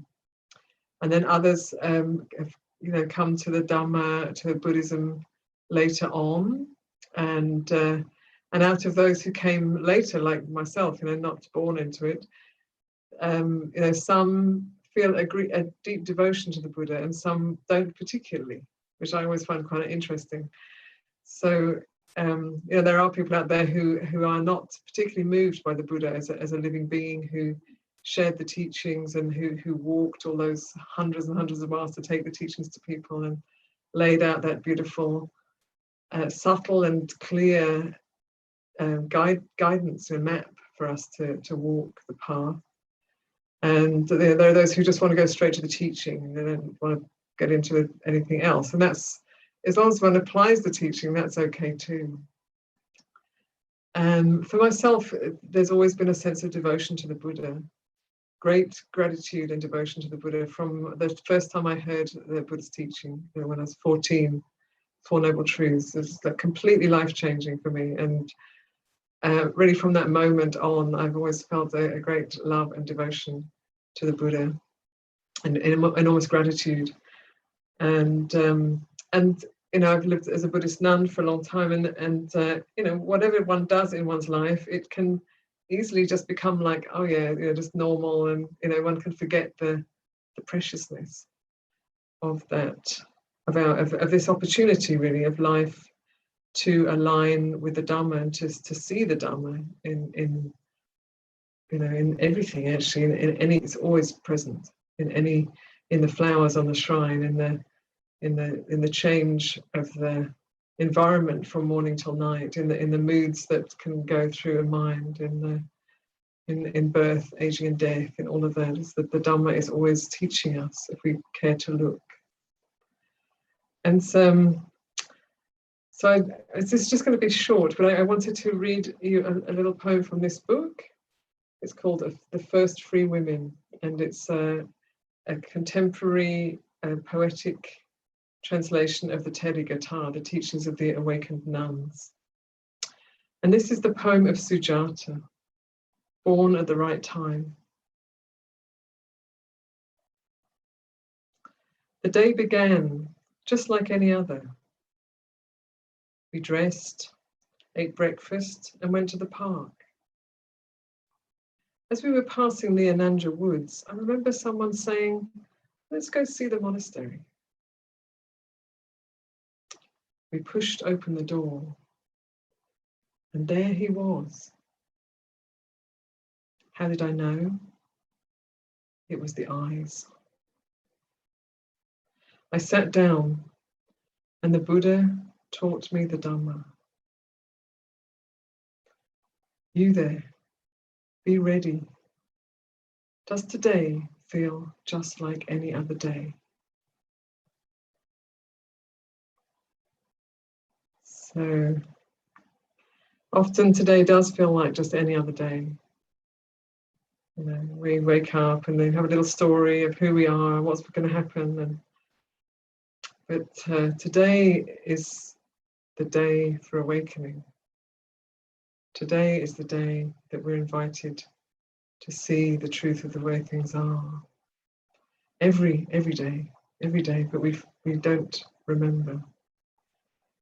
So I love that poem because it's that wonder of actually stumbling across the Buddha by accident one day, totally unaware, and the Buddha opening up a whole other reality, whole other possibility for a human life. And then these are the words of an enlightened nun. So she was not only inspired, but she followed that teaching to its end and realized the deep peace that the heart can know. So we all have the chance to practice in this way. And even if our hearts don't feel very peaceful yet, to just keep working at it, keep settling the mind, keep stopping from time to time. And serving, it's both. It's giving and working hard and practicing hard and then letting go and resting and leaning back. It's the balance of those things. But to not lose the orientation in one's life, just to keep that orientation of awakening in one's life. So I just wanted to offer that and pass it over to Venerable Dhammadvipa. And I'm going to slightly move the camera because I'm not sure that you're seeing Venerable Dhammadvipa. I want to make sure you can. Thank you, Aya.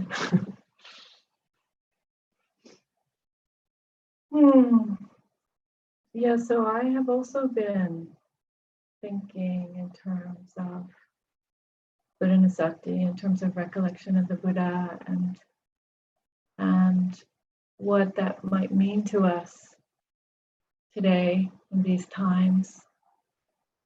And it calls to mind the story of Kisa Gotami. So surely some of you know this story, but just to tell it very briefly, she lost her son. Her son died, and she was overcome with grief and was really unable to take in the finality of that truth. And so she wandered with her dead son's body, asking people to find some medicine for her or some miracle that would bring him back to life. And a kind, wise person directed her to the Buddha, and the Buddha told her that he could help if she would go and find a mustard seed from any household that had not experienced death. And so she went in this state of extreme despair and confusion and denial. She went from house to house carrying her dead son and asking over and over again for a mustard seed. And at every household, she received the same answer, which is that there was no household. They too had been touched by death, by the truth of death. And so when we experience the news today, when we hear about the people who are dying, the death count from our state or in the country or some country that we came from,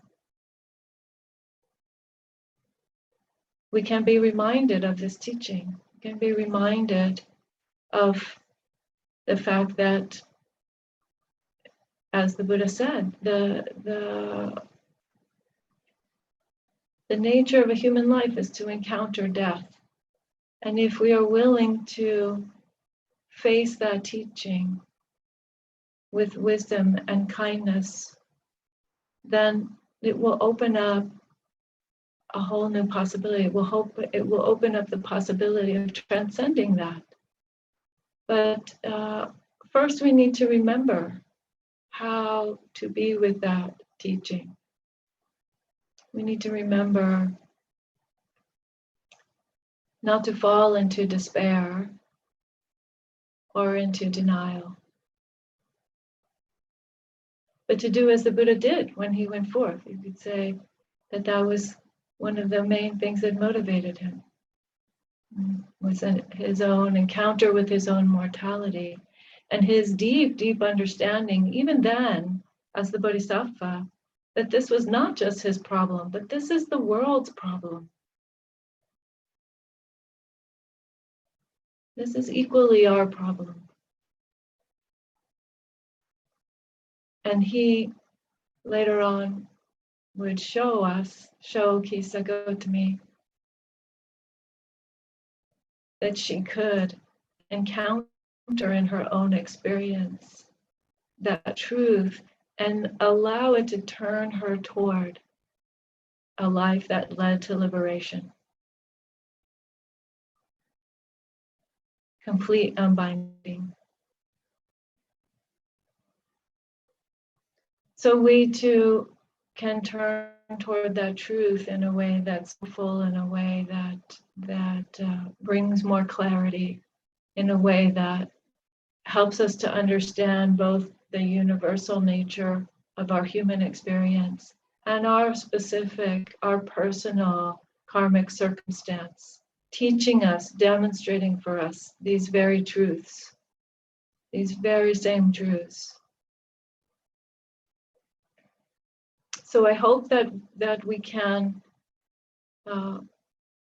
remember the Buddha in these moments, these days when we're faced with the reality of a whole world that is impacted by COVID-19 and the illness and the deaths that it's brought on and the other impacts that it's brought on, that we can remember the Buddha and his wisdom and his incredible compassion with Kisa Gotami, and a faith that he had in her ability to walk it herself, to experience it herself and discover it for herself. So we too, the Buddha had faith that we too, if we were willing to listen deeply to the teachings of how the fleeting nature of a human life and the fleeting nature, even the fleeting nature of a moment, that would be life-changing. That would be so transformative that there would be no going back to the pain and suffering that came before. So today, when we celebrate Vesak, I wish for you all the wisdom and compassion of the path and the complete resolution of the problem of birth and death. Sadhu, sadhu, sadhu.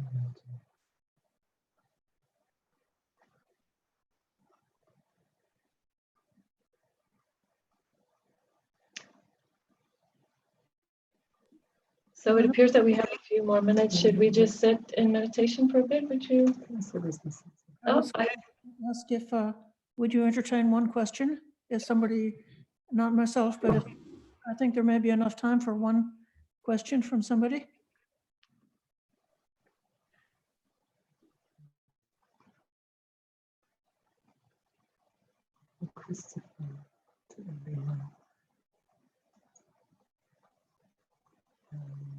Can you read it aloud? So it says, I'm just about to see it. So wonderful to see and share with Aloka Vihara here. From Christopher Lee. Oh, Christopher, hello. Yes, very nice. Christopher's done a lot of great support for the monasteries, actually. Wonderful. Practical support, it's very, very helpful. Is there someone with a question?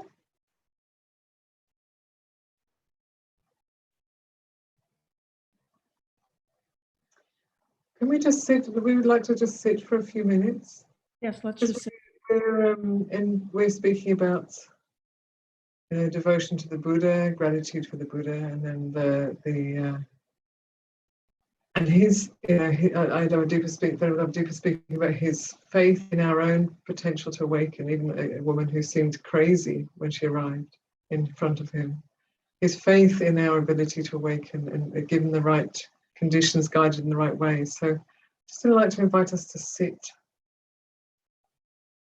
with both of those images of the sense of the Buddha. I love to think of the Buddha as, the living Buddha. I know he is no longer living, but just to bring to mind how it might have been to be in the presence of the Buddha, and then to know that he was looking at people's hearts. He would be looking at us all, seeing our potential.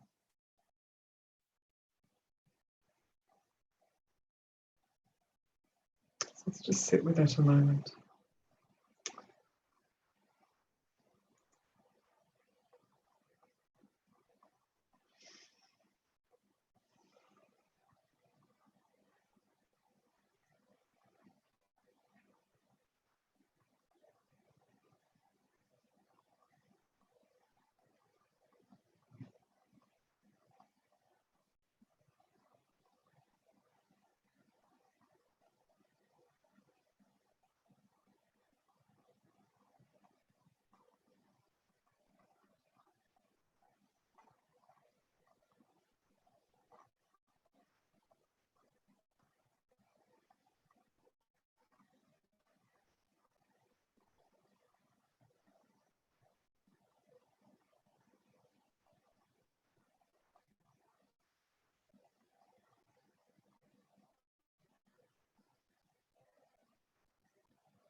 Sadhu, sadhu, sadhu.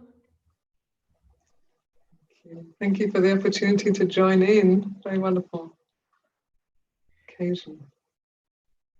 Well, our tech at the moment is Matthew, and I think he may be bringing Ajahn Brahm into the meeting at some point soon. Thank you. So we're waiting for that. Yes, Ajahn Brahm is here. Welcome, Ajahn. I am now spotlighting your video, and now you are unmuted. Welcome. It's very nice to be unmuted. It feels good. Okay, shall I begin with giving my greetings to everybody? Mante, please go ahead. Oh, great. So it is just 5:30 a.m. here in Australia, 9 degrees. This is a cool beginning of our winter season. Believe it or not, it does get cold in Australia. But anyway, it's a very good service which you are all doing in the Dhammadharini project, and it's wonderful to be able to serve and help in whatever way I can. Thank goodness that we do have these internet providers so that we don't have to get in aircraft and travel halfway around the world and pollute so much as well and tire yourself out. So it is wonderful. How great it would have been in the time of the Buddha if we had Zoom or Skype, and then all of these great teachings we could have distributed around the world without needing to go too far. And it also would have been quite clear that how the Buddha, he made those resolutions that the part of his mission was to make sure that we have very, very strong, not just bhikkhu sanghas, but bhikkhuni sanghas as well.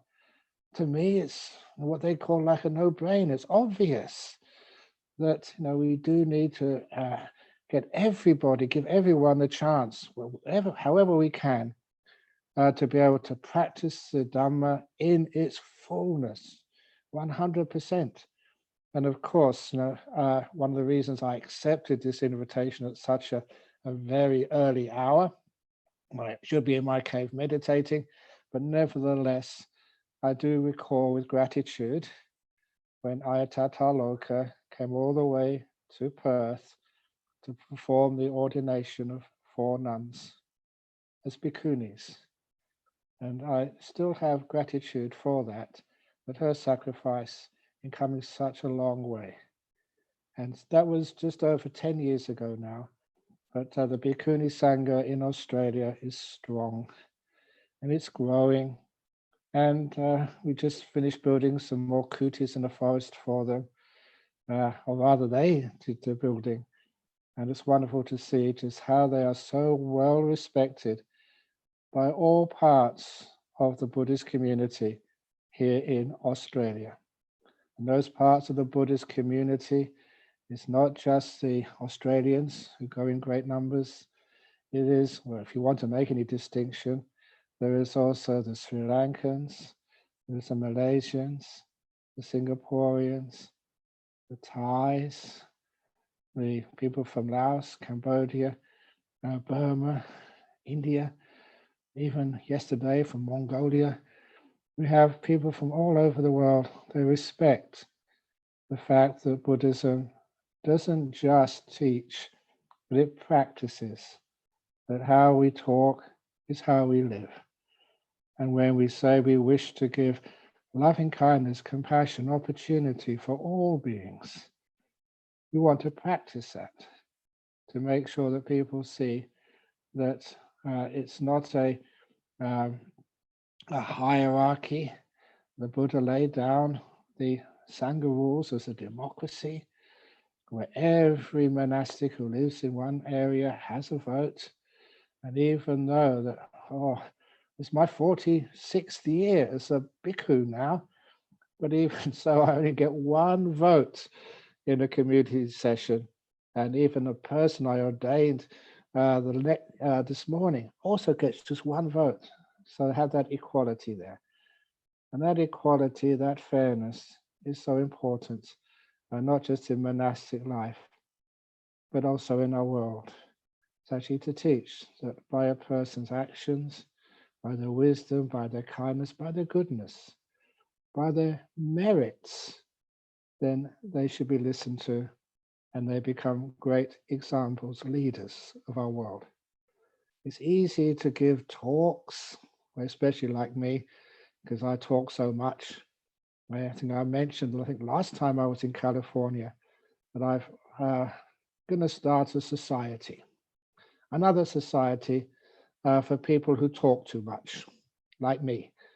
It is based on Alcoholics Anonymous, but it's called On and On Anonymous for people who talk too much.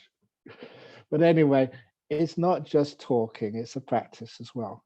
Being able to make sure that we keep our precepts for monks and nuns. So one of the advantages of being a monastic in brown with a bald head, that people see you. And so there's much more scrutiny of your behavior. And your speech as well has to be appropriate because people see who you are. They know who you are. So if you go traveling anywhere, they know, that's a monk there, that's a bhikkhuni there.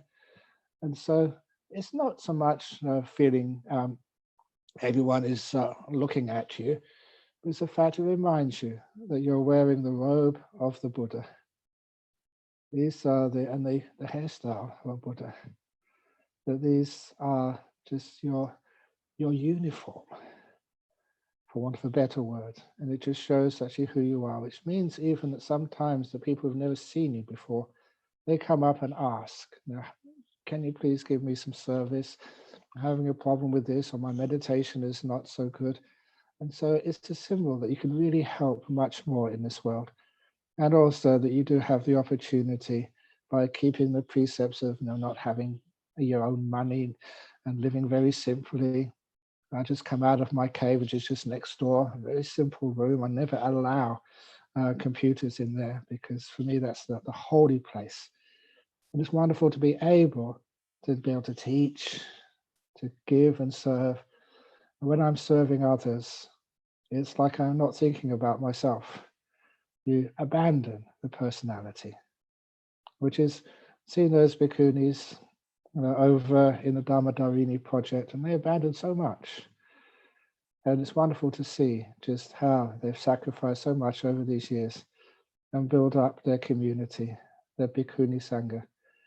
And I'm sure the Buddha would be so happy and so proud and so pleased to see that these things now exist in the United States. And I still remember my teacher, Ajahn Brahm, when he first went to the United States. How many years ago was that? Quite a while now.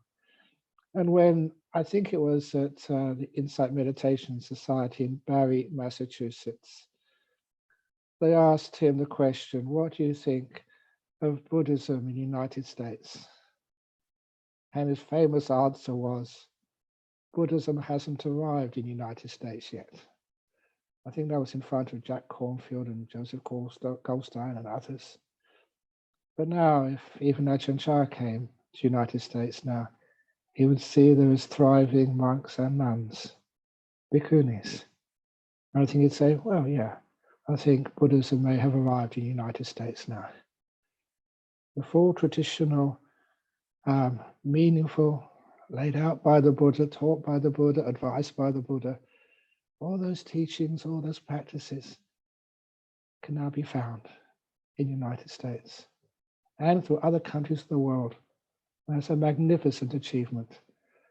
On today, we're celebrating Vesak Day over from the Dhammadharini project. And those celebrations have been going on all week, as far as I'm concerned.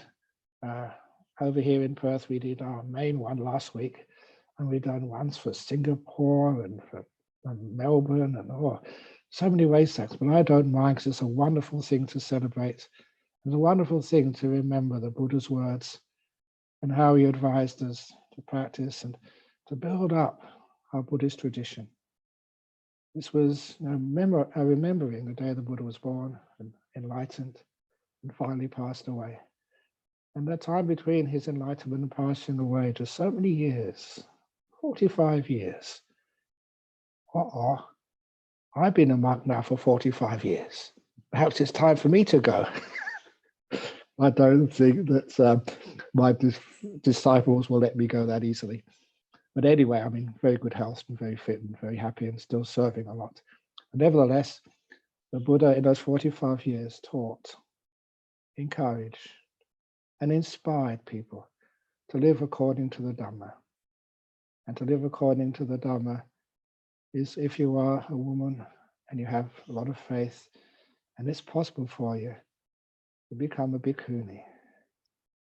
Fastest, best path. People often ask me, can you become enlightened as a layperson? I say, yeah, well, can you walk from California to New York without getting on a bus or in a car or in an aircraft? Yes, you can walk from California to New York.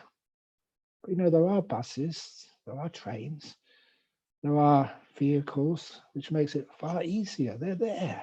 So why not use them? And of course, that vehicle is the monastic Sangha, bhikkhunis and bhikkhus, just like in the time of the Buddha. It's a great responsibility being a senior bhikkhu. It's a great responsibility being senior bhikkhunis. But we take those responsibilities on out of faith in the Lord Buddha, remembering this time when many, many years ago he sat alone under a Bodhi tree in a park which was quiet, in seclusion, and meditated in the jhanas, emerged afterwards and saw with deep insight the nature of existence and the selflessness, the absence of a permanent essence inside. And from that, the doors to liberation were open. And not just for himself, but for all sentient beings. All sentient beings. Especially because we're talking today, this thing is organized by Dhammadharini for the Bhikkhuni Sangha. Please support them. Please join them. And please make Buddhism very, very strong in our world. It's our gift out of faith and out of gratitude to the Buddha. I mentioned I have great gratitude to Ayattatthaloka, but I also have even more gratitude to my teacher, Ajahn Brahm, and even more gratitude to the Lord Buddha himself. The great sacrifice and the powerful teachings, so well articulated. It was fortunate I could learn by Pali language as a young student in Thailand, to learn that and read the suttas and the Vinaya in the original. And the words that come pouring out in their authenticity and their clarity. And of course, being a little teacher myself, sometimes I find it hard to find the words to describe some of these amazing states of meditation. And then I read what the Buddha said, and sadhu, sadhu, sadhu. Really understand that the Dhamma taught by the Buddha was suwakata, incredibly well expressed. And so that gives even more inspiration and faith. Confidence born of experience, to follow the Buddha's teachings to its very end. And thank you, thank you, thank you. Always do things 3 times in Buddhism. Thank you to the Bhikkhuni Sangha for inspiring all the people in the United States. Well done. Congratulations, and have a wonderful Vesak celebration over there in the Western paradise of United States. Thank you very much.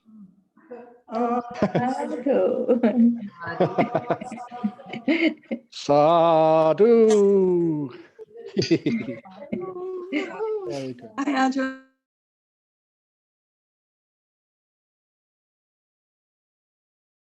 Thank you, Ajahn. It is my privilege. Thank you for inviting me. Happy Vesak, everybody. Happy Vesak.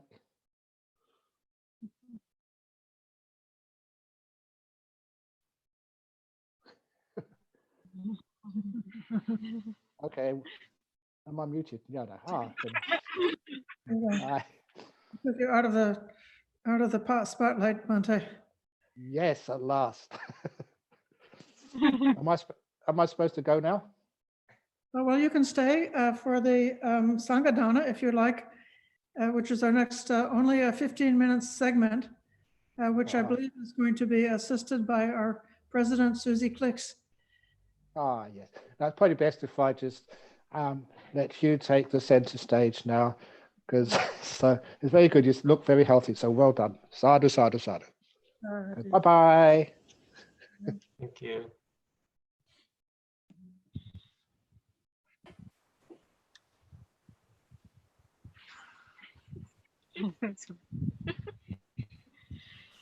Thank you. I've left the laptop, but you should be able to airdrop onto here, and then Great.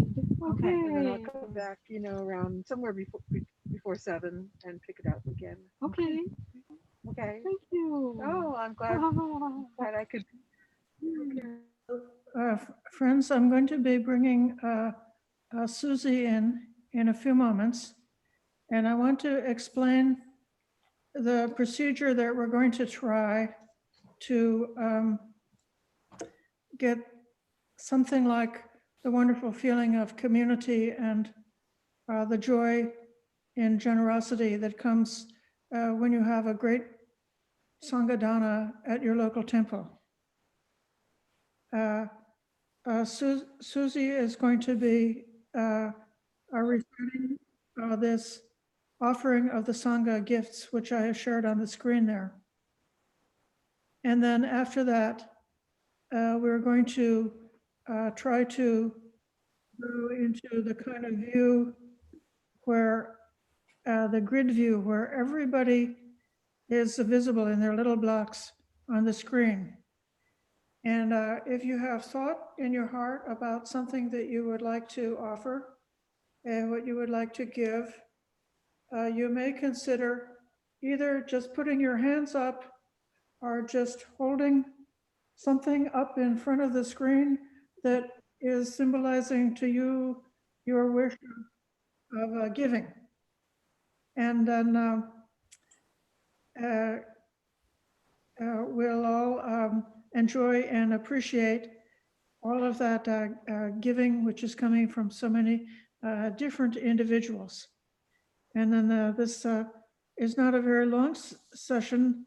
We actually made it more short than before because there are so many wonderful speakers lining up this rest of this afternoon, and we want to give a chance to hear all of them. Now, I'm wondering, I'm going to take this share down for a moment and try to find Susie. Right here. Can you Are you find there? it? I see Yes, you. I I'm going see to try you. to spotlight you. Okay, I put you in the spotlight, Susie. Yeah. All right. Thank you. Greeting everyone. It's such a wonderful feeling to be connected to all our beloved monastics, our teachers from all different parts of the world. So grateful to be able to hear Ajahn Brahm and the teaching of other great teachers all morning up until now. So with that spirit of gratitude, I would like to invite all of you to be able to express that same feeling that we here together to be able to join the Vesak celebration in a difficult time of the corona mitigation period, where so much suffering is being expressed, at this time that we are witnessing. With that thought and with the offer of the gratitude, I would like to invite you all to express and share that sentiment to our monastic communities, and our congratulations to Dhammadharini monastics who are able to give us an opportunity to share this celebration. So without further ado, I'm actually gonna say, I'm gonna start with inviting all of us to chant the offering chant together, because now you can see the chanting, chanting text, and we can all do it together, beginning with the Namo Tassa 3 times, and then repeating the presentation of the Sangha gift chant to the end. And afterwards, I'm going to lead you with a little bit of how to everybody can participate in sharing what they might want to share in their dana offerings. Okay, maybe we can together. Yes, you may. Namo tassa bhagavato arahato samma sambuddhassa. Namo tassa bhagavato arahato samma sambuddhassa. Namo tassa bhagavato arahato samma sambuddhassa. Repeat with me, everyone who can see the chanting text. Imani mayang aye Sankadarasa onudayama Satuno aye Pikuni Sanko Imani Sankadanani Sakyatangmani Sankana Patiganhatu Sankana Sakyang Hatu Amhagang Amhagang Tikaratanang Jaratanang Hitaya Sukhaya. Sukhaya. We present these Sangha gifts to the Bhikkhuni Sangha. May the Bhikkhuni Sangha accept these as Sangha gifts for our long-term welfare and happiness. Sadhu, sadhu, sadhu. Thank you. In this time of COVID mitigation, it's just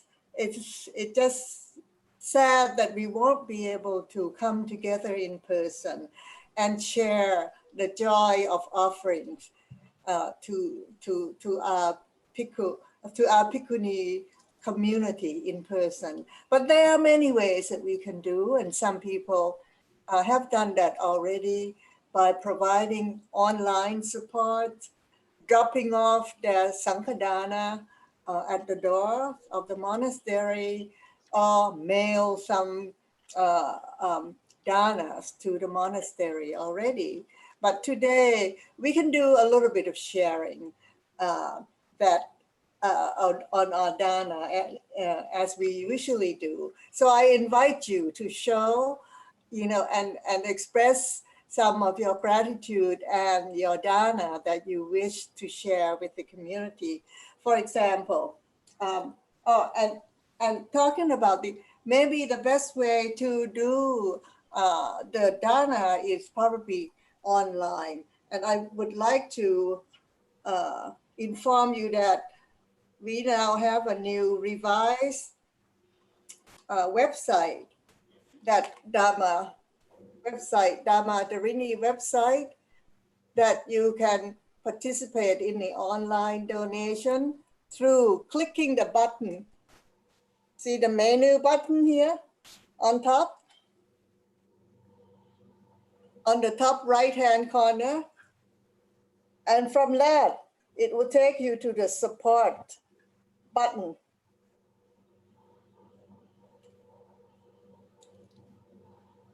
And on this support button, you can just, on this home page of the support button, sorry, you can just press the support button.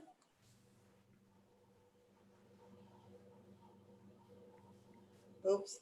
And it's going to take you to a page where there's an online payment mechanism, which is PayPal, and you can execute your online dana right there. But otherwise, you know, the slow bill or the drop off would be just as well as appreciated. I'm showing Susie. Yes. On I did a share screen. So they can see if they go to Dhammadharini.net. Wonderful, They will see this new website of our community, which Susie and some colleagues spent so many months working on creating a new website for us. And within that website, on the side menu, if they button, yes, then it would take them over to this page, and all they got to do is just press the button, and that's all there is. Ah, yeah. This is the support homepage button. Yes. And just press that button. Yeah, and I just posted the link to that page in the chat for everybody. Touch that button. Wonderful. Thank you so much, helper.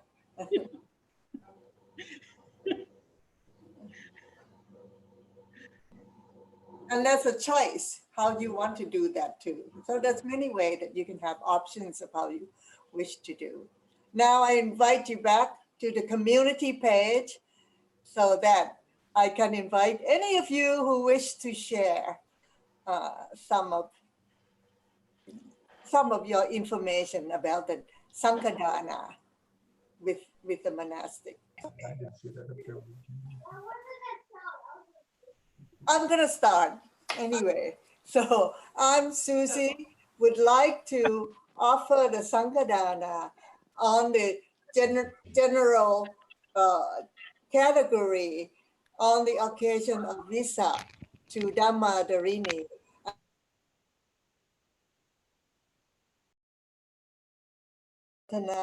To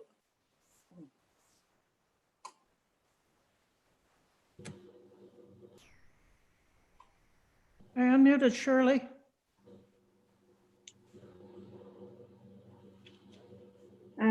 I'd like to offer Dana to the medical expenses together with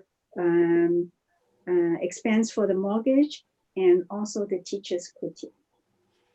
Sadhu Anumodana.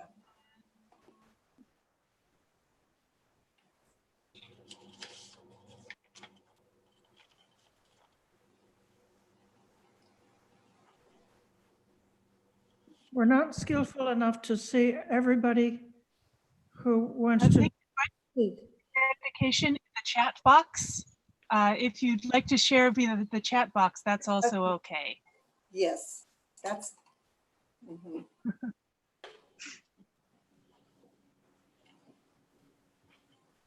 And in just a few minutes, I think our tech volunteer for this afternoon, whose name is Matthew, is possibly going to be trying to introduce Aya Santachari. Yes, she's already with us on this call. Yeah. Oh, So Aya Santachari. So what's the greatest gift of all? Santachari is the gift of Dhamma. I think Supatra has Sangadana also.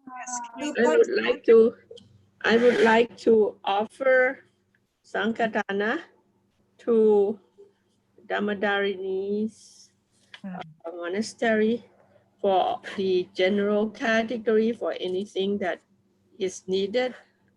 This is a great occasion as the day of the birth of the Buddha, as well as the birth, the day that Dhammadharini has come into our life, and I find that the community, having Dhammadharini community in the Bay Area, is such a blessing to my personal life as well.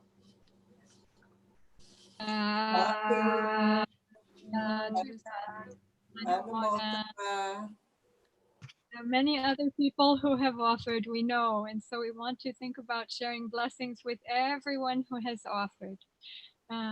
With so much gratitude and appreciation. All of the things here at our hermitage, all of the facilities and everything at the monastery, the land, the building, our robes, our bowls, the food inside our bowls, our medicines, everything else has come from someone's generosity and from the generosity of all of you together. So this gives me great joy to contemplate every single day in the monastic life, and all the more so when we're all together here like this as a Sangha together. Anumodhana sadhu sadhu sadhu. Our monastics may briefly chant the Sabitio to express our joy in this occasion. Sabitio vivakjantu Rogo vinasatu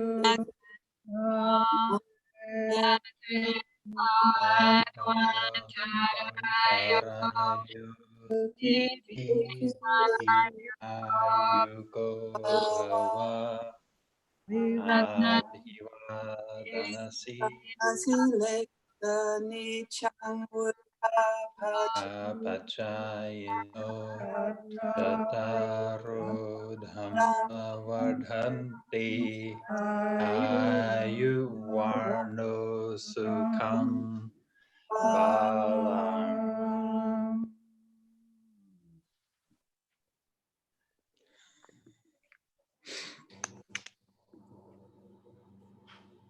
Have Santachari with us? I had Santachari a minute ago. I'm going to bring her back. If I can Yes, find her. would you like me to spotlight her? Here we are. Spotlight. Okay. Santachari, wonderful to see you. Can you give a few words of greeting? But first, say aham or namo or something so we know that you're coming through. And with great respect to you, Aya Sobana and Aya Santachari. Can you adjust your computer? And Bhikkhus here today, and here like on the same planet. Oh. And hello to all my Dharma friends in and my great compassion goes out to you, because clearly I'm in a lot safer place here in Australia. But what I would like to share with you today is mudita, because even in the most difficult times, there's always about. And having had some challenges with worry and anxiety and those kinds of things myself, I find that when I rejoice in the goodness in myself and the goodness in the world and the goodness in my Dharma friends, that paying attention to that gladness allows the toxicity of the worry and anxiety to drop away from me. And then I can abide in gladness, at least for a few moments, because despite how terrible things are, we don't have to think about that every moment of the day. We need to think about it when we make our plans and being careful and doing what we have to do. But the rest of the time, I like to rejoice in the goodness of the dual Sangha, the goodness of all the bhikkhus in the world, the goodness of all the bhikkhunis in the world, the goodness of the fourfold Sangha, all of you wonderful laymen and laywomen out there.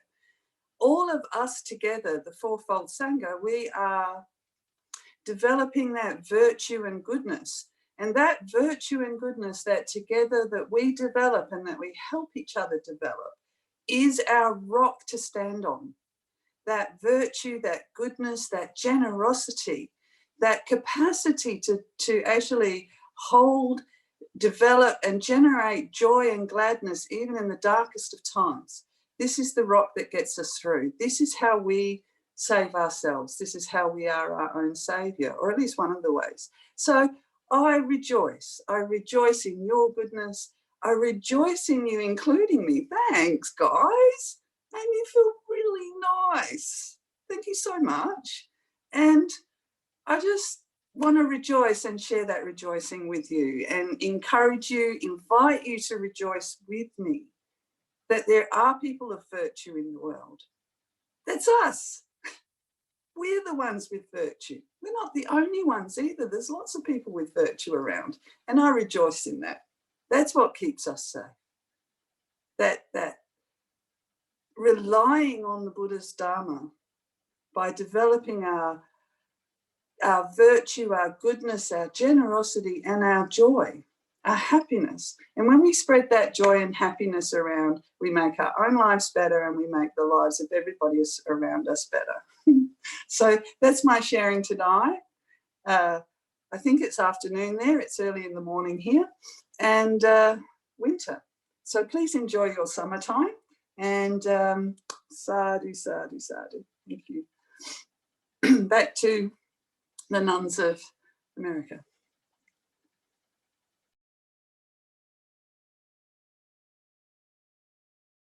Thank you so much. The spotlight is now off, and I'll pass it to Ayasobana again. Bhante Sujata ready to speak? He is here. Welcome, Bhante Sujato. I'm spotlighting you now, and looks like you're unmuted. Welcome. Hi, how are you going? Namo tassa bhagavato arahato sammasambuddhassa. I don't know if it's ethical to use a Namo tassa as a sound check, but that's what I'm doing. Anyway, is the sound okay? Yeah, it's coming in fine. Thanks. Okay, good. So hi everybody, and Venerable Tataloka and Sobana and all the wonderful bhikkhunis in the States, and Santachari and all the other wonderful people on here. So good to see you, and happy Vesak. I'm calling in today from the bright and sunny city of Sydney, where due to the pandemic, there's been a lot fewer cars on the streets and a lot less activity. And it's really kind of noticeable actually in the air. I don't think it's as dramatic as in some places. And I'm sure we've seen the pictures online of like LA and Delhi and places like that. Sydney's a lot less dramatic, but still it's noticeable. You can see outside the sky is incredibly blue and incredibly clear. And it reminds me of when I was a child growing up in Perth, that you have a similar kind of feel that when you look up at the sky, that this clarity was really overwhelming.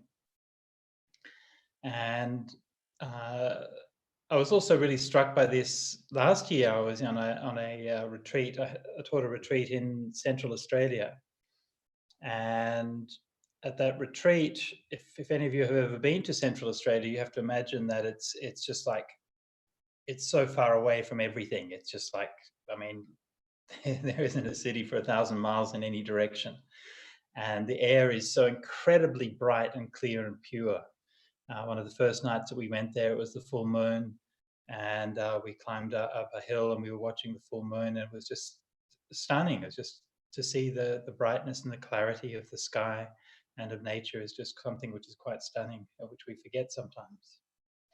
But even though the brightness of it was so overwhelming, I had a almost transcendental experience one night. We were doing a retreat at this Aboriginal community, and one evening I walked back to my little what they call a little swag on a creek bed, which is where I was spending the night. Aya Santachari knows all about this. She was on the retreat as well. And so on that one particular night, I was walking back after doing a talk and meditation in the evening, and suddenly I looked up, and it was so unbelievably bright and clear that I literally just staggered and just couldn't comprehend it. If you've ever, I don't know if you've ever read the Isaac Asimov novel Nightfall, where people experience the night sky for the first time. It felt, to me, it felt a little bit like that. It was just unbelievable to look into the sky and to see this multicolored, multi-pan-dimensional array of lights blazing down. You know, like there was no moon, there was nothing like that. But the idea that you had to use a torch to find your way around was just ridiculous. I mean, it was just so bright you could just see everything by starlight. And it was like this radiant cathedral of light was blazing out of the heavens. And it was just, it was incomprehensible. Even for me, growing up in Australia and growing up with clear skies, it was still incomprehensible to see that. When I went back the next morning, and talked to the Aboriginal fellow who was living there, and he said, yeah, it was really clear last night, wasn't it? Yeah, it was. Well, it was something which really sort of gave me a reminder about that power of nature, because you forget, we get so used to living in haze and living in that dullness and living where the stars are a kind of a memory, and to see that it changes you, and it changes your perception about who you are and where is your place in the universe. And of course, that same thing which you can see there with the starlight is the same, obviously, as in your own mind as well. And we forget that brightness and that clarity that we have in our mind is something which is a natural inheritance for everybody. It's not something which we have to, it's not some kind of obscure thing or something which only particular individuals can get or something like that. It's just how your mind is. But we pollute our mind, and we pollute our mind with all of these horrible things and all of this hate and all of this jealousy and all of these ideas of like discrimination, gender-based discrimination, sexuality-based discrimination, race-based discrimination, and we divide people up against each other, and we fill our mind with these kinds of hate, and gradually we lose that until we somehow think that it's normal, that you look into your mind and you see this murky, hazy mud of pea soup. And that's not what the mind is, or not what the mind has to be. I mean, look, there's nothing unnatural about that. So I don't really like to say that one of these states is natural or not. I mean, it's natural for the mind to be polluted, just as it's natural for the sky to be polluted. But it's also natural for the sky to be clear. These are just different states that nature can be in. And it's natural for our mind to be clear. There's nothing strange or esoteric about it. It's just what happens when you stop muddying things up. So the path to clarity and the path to peace isn't the path of Buddhism. It's not the path of anything in particular. It's just how your mind is. Stop muddying it up and it will become clear, just like our skies have become clear in this pandemic.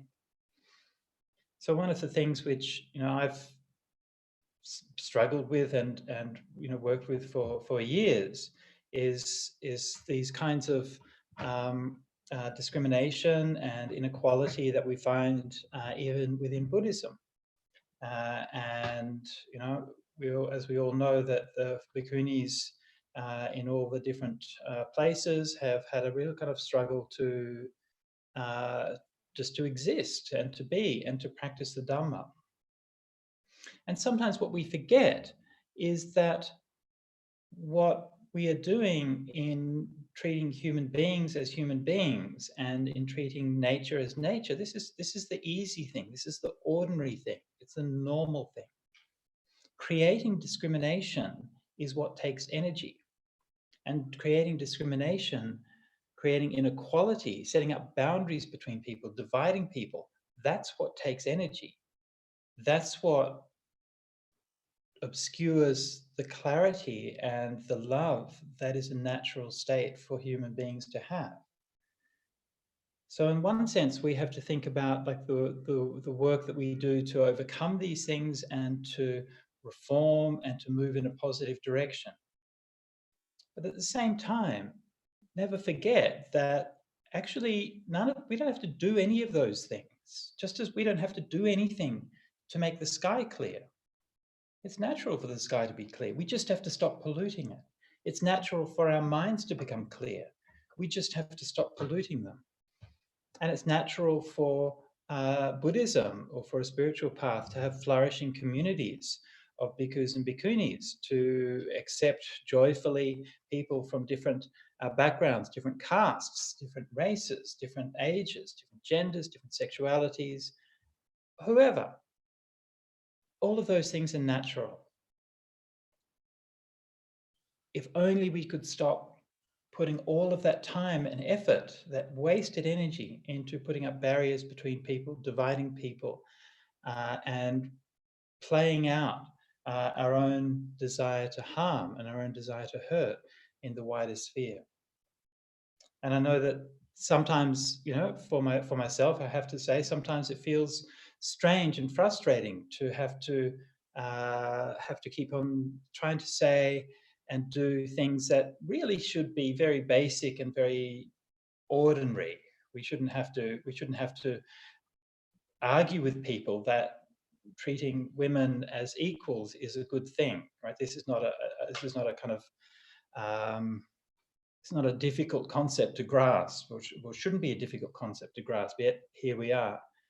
And I just have, honestly, so much respect and boundless amazement, really, with all of the bhikkhunis and all of those who've taken up the spiritual life, because I know, I don't know all of the details, but I know to some extent the challenges and hardships that you've all overcome. And I know that in many respects, the blessings and the advantages that I've had since I started.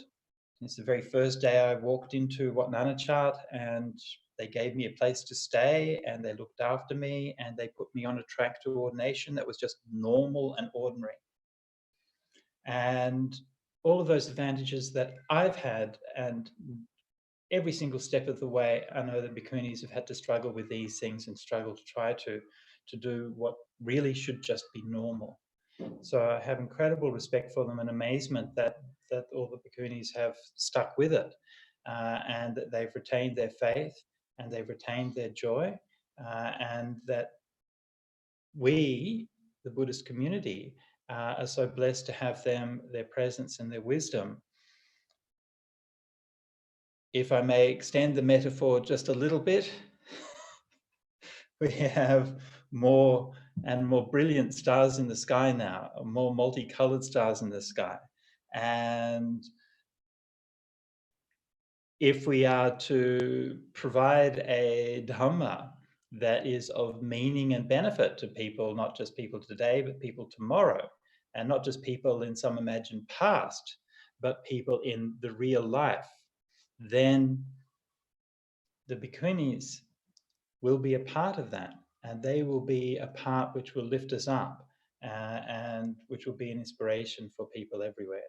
So my heartfelt thanks and gratitude to all of the bhikkhunis everywhere, and I wish you all of the best, and I hope that you persevere and thrive in your holy life. Sadhu, sadhu, sadhu.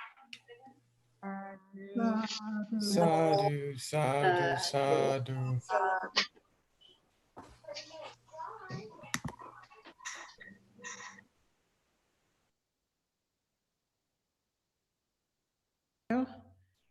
Our wonderful technical help is going to bring Ayasudina into the room.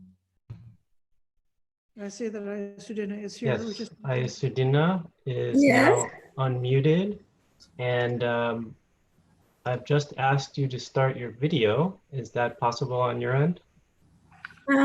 I'll try.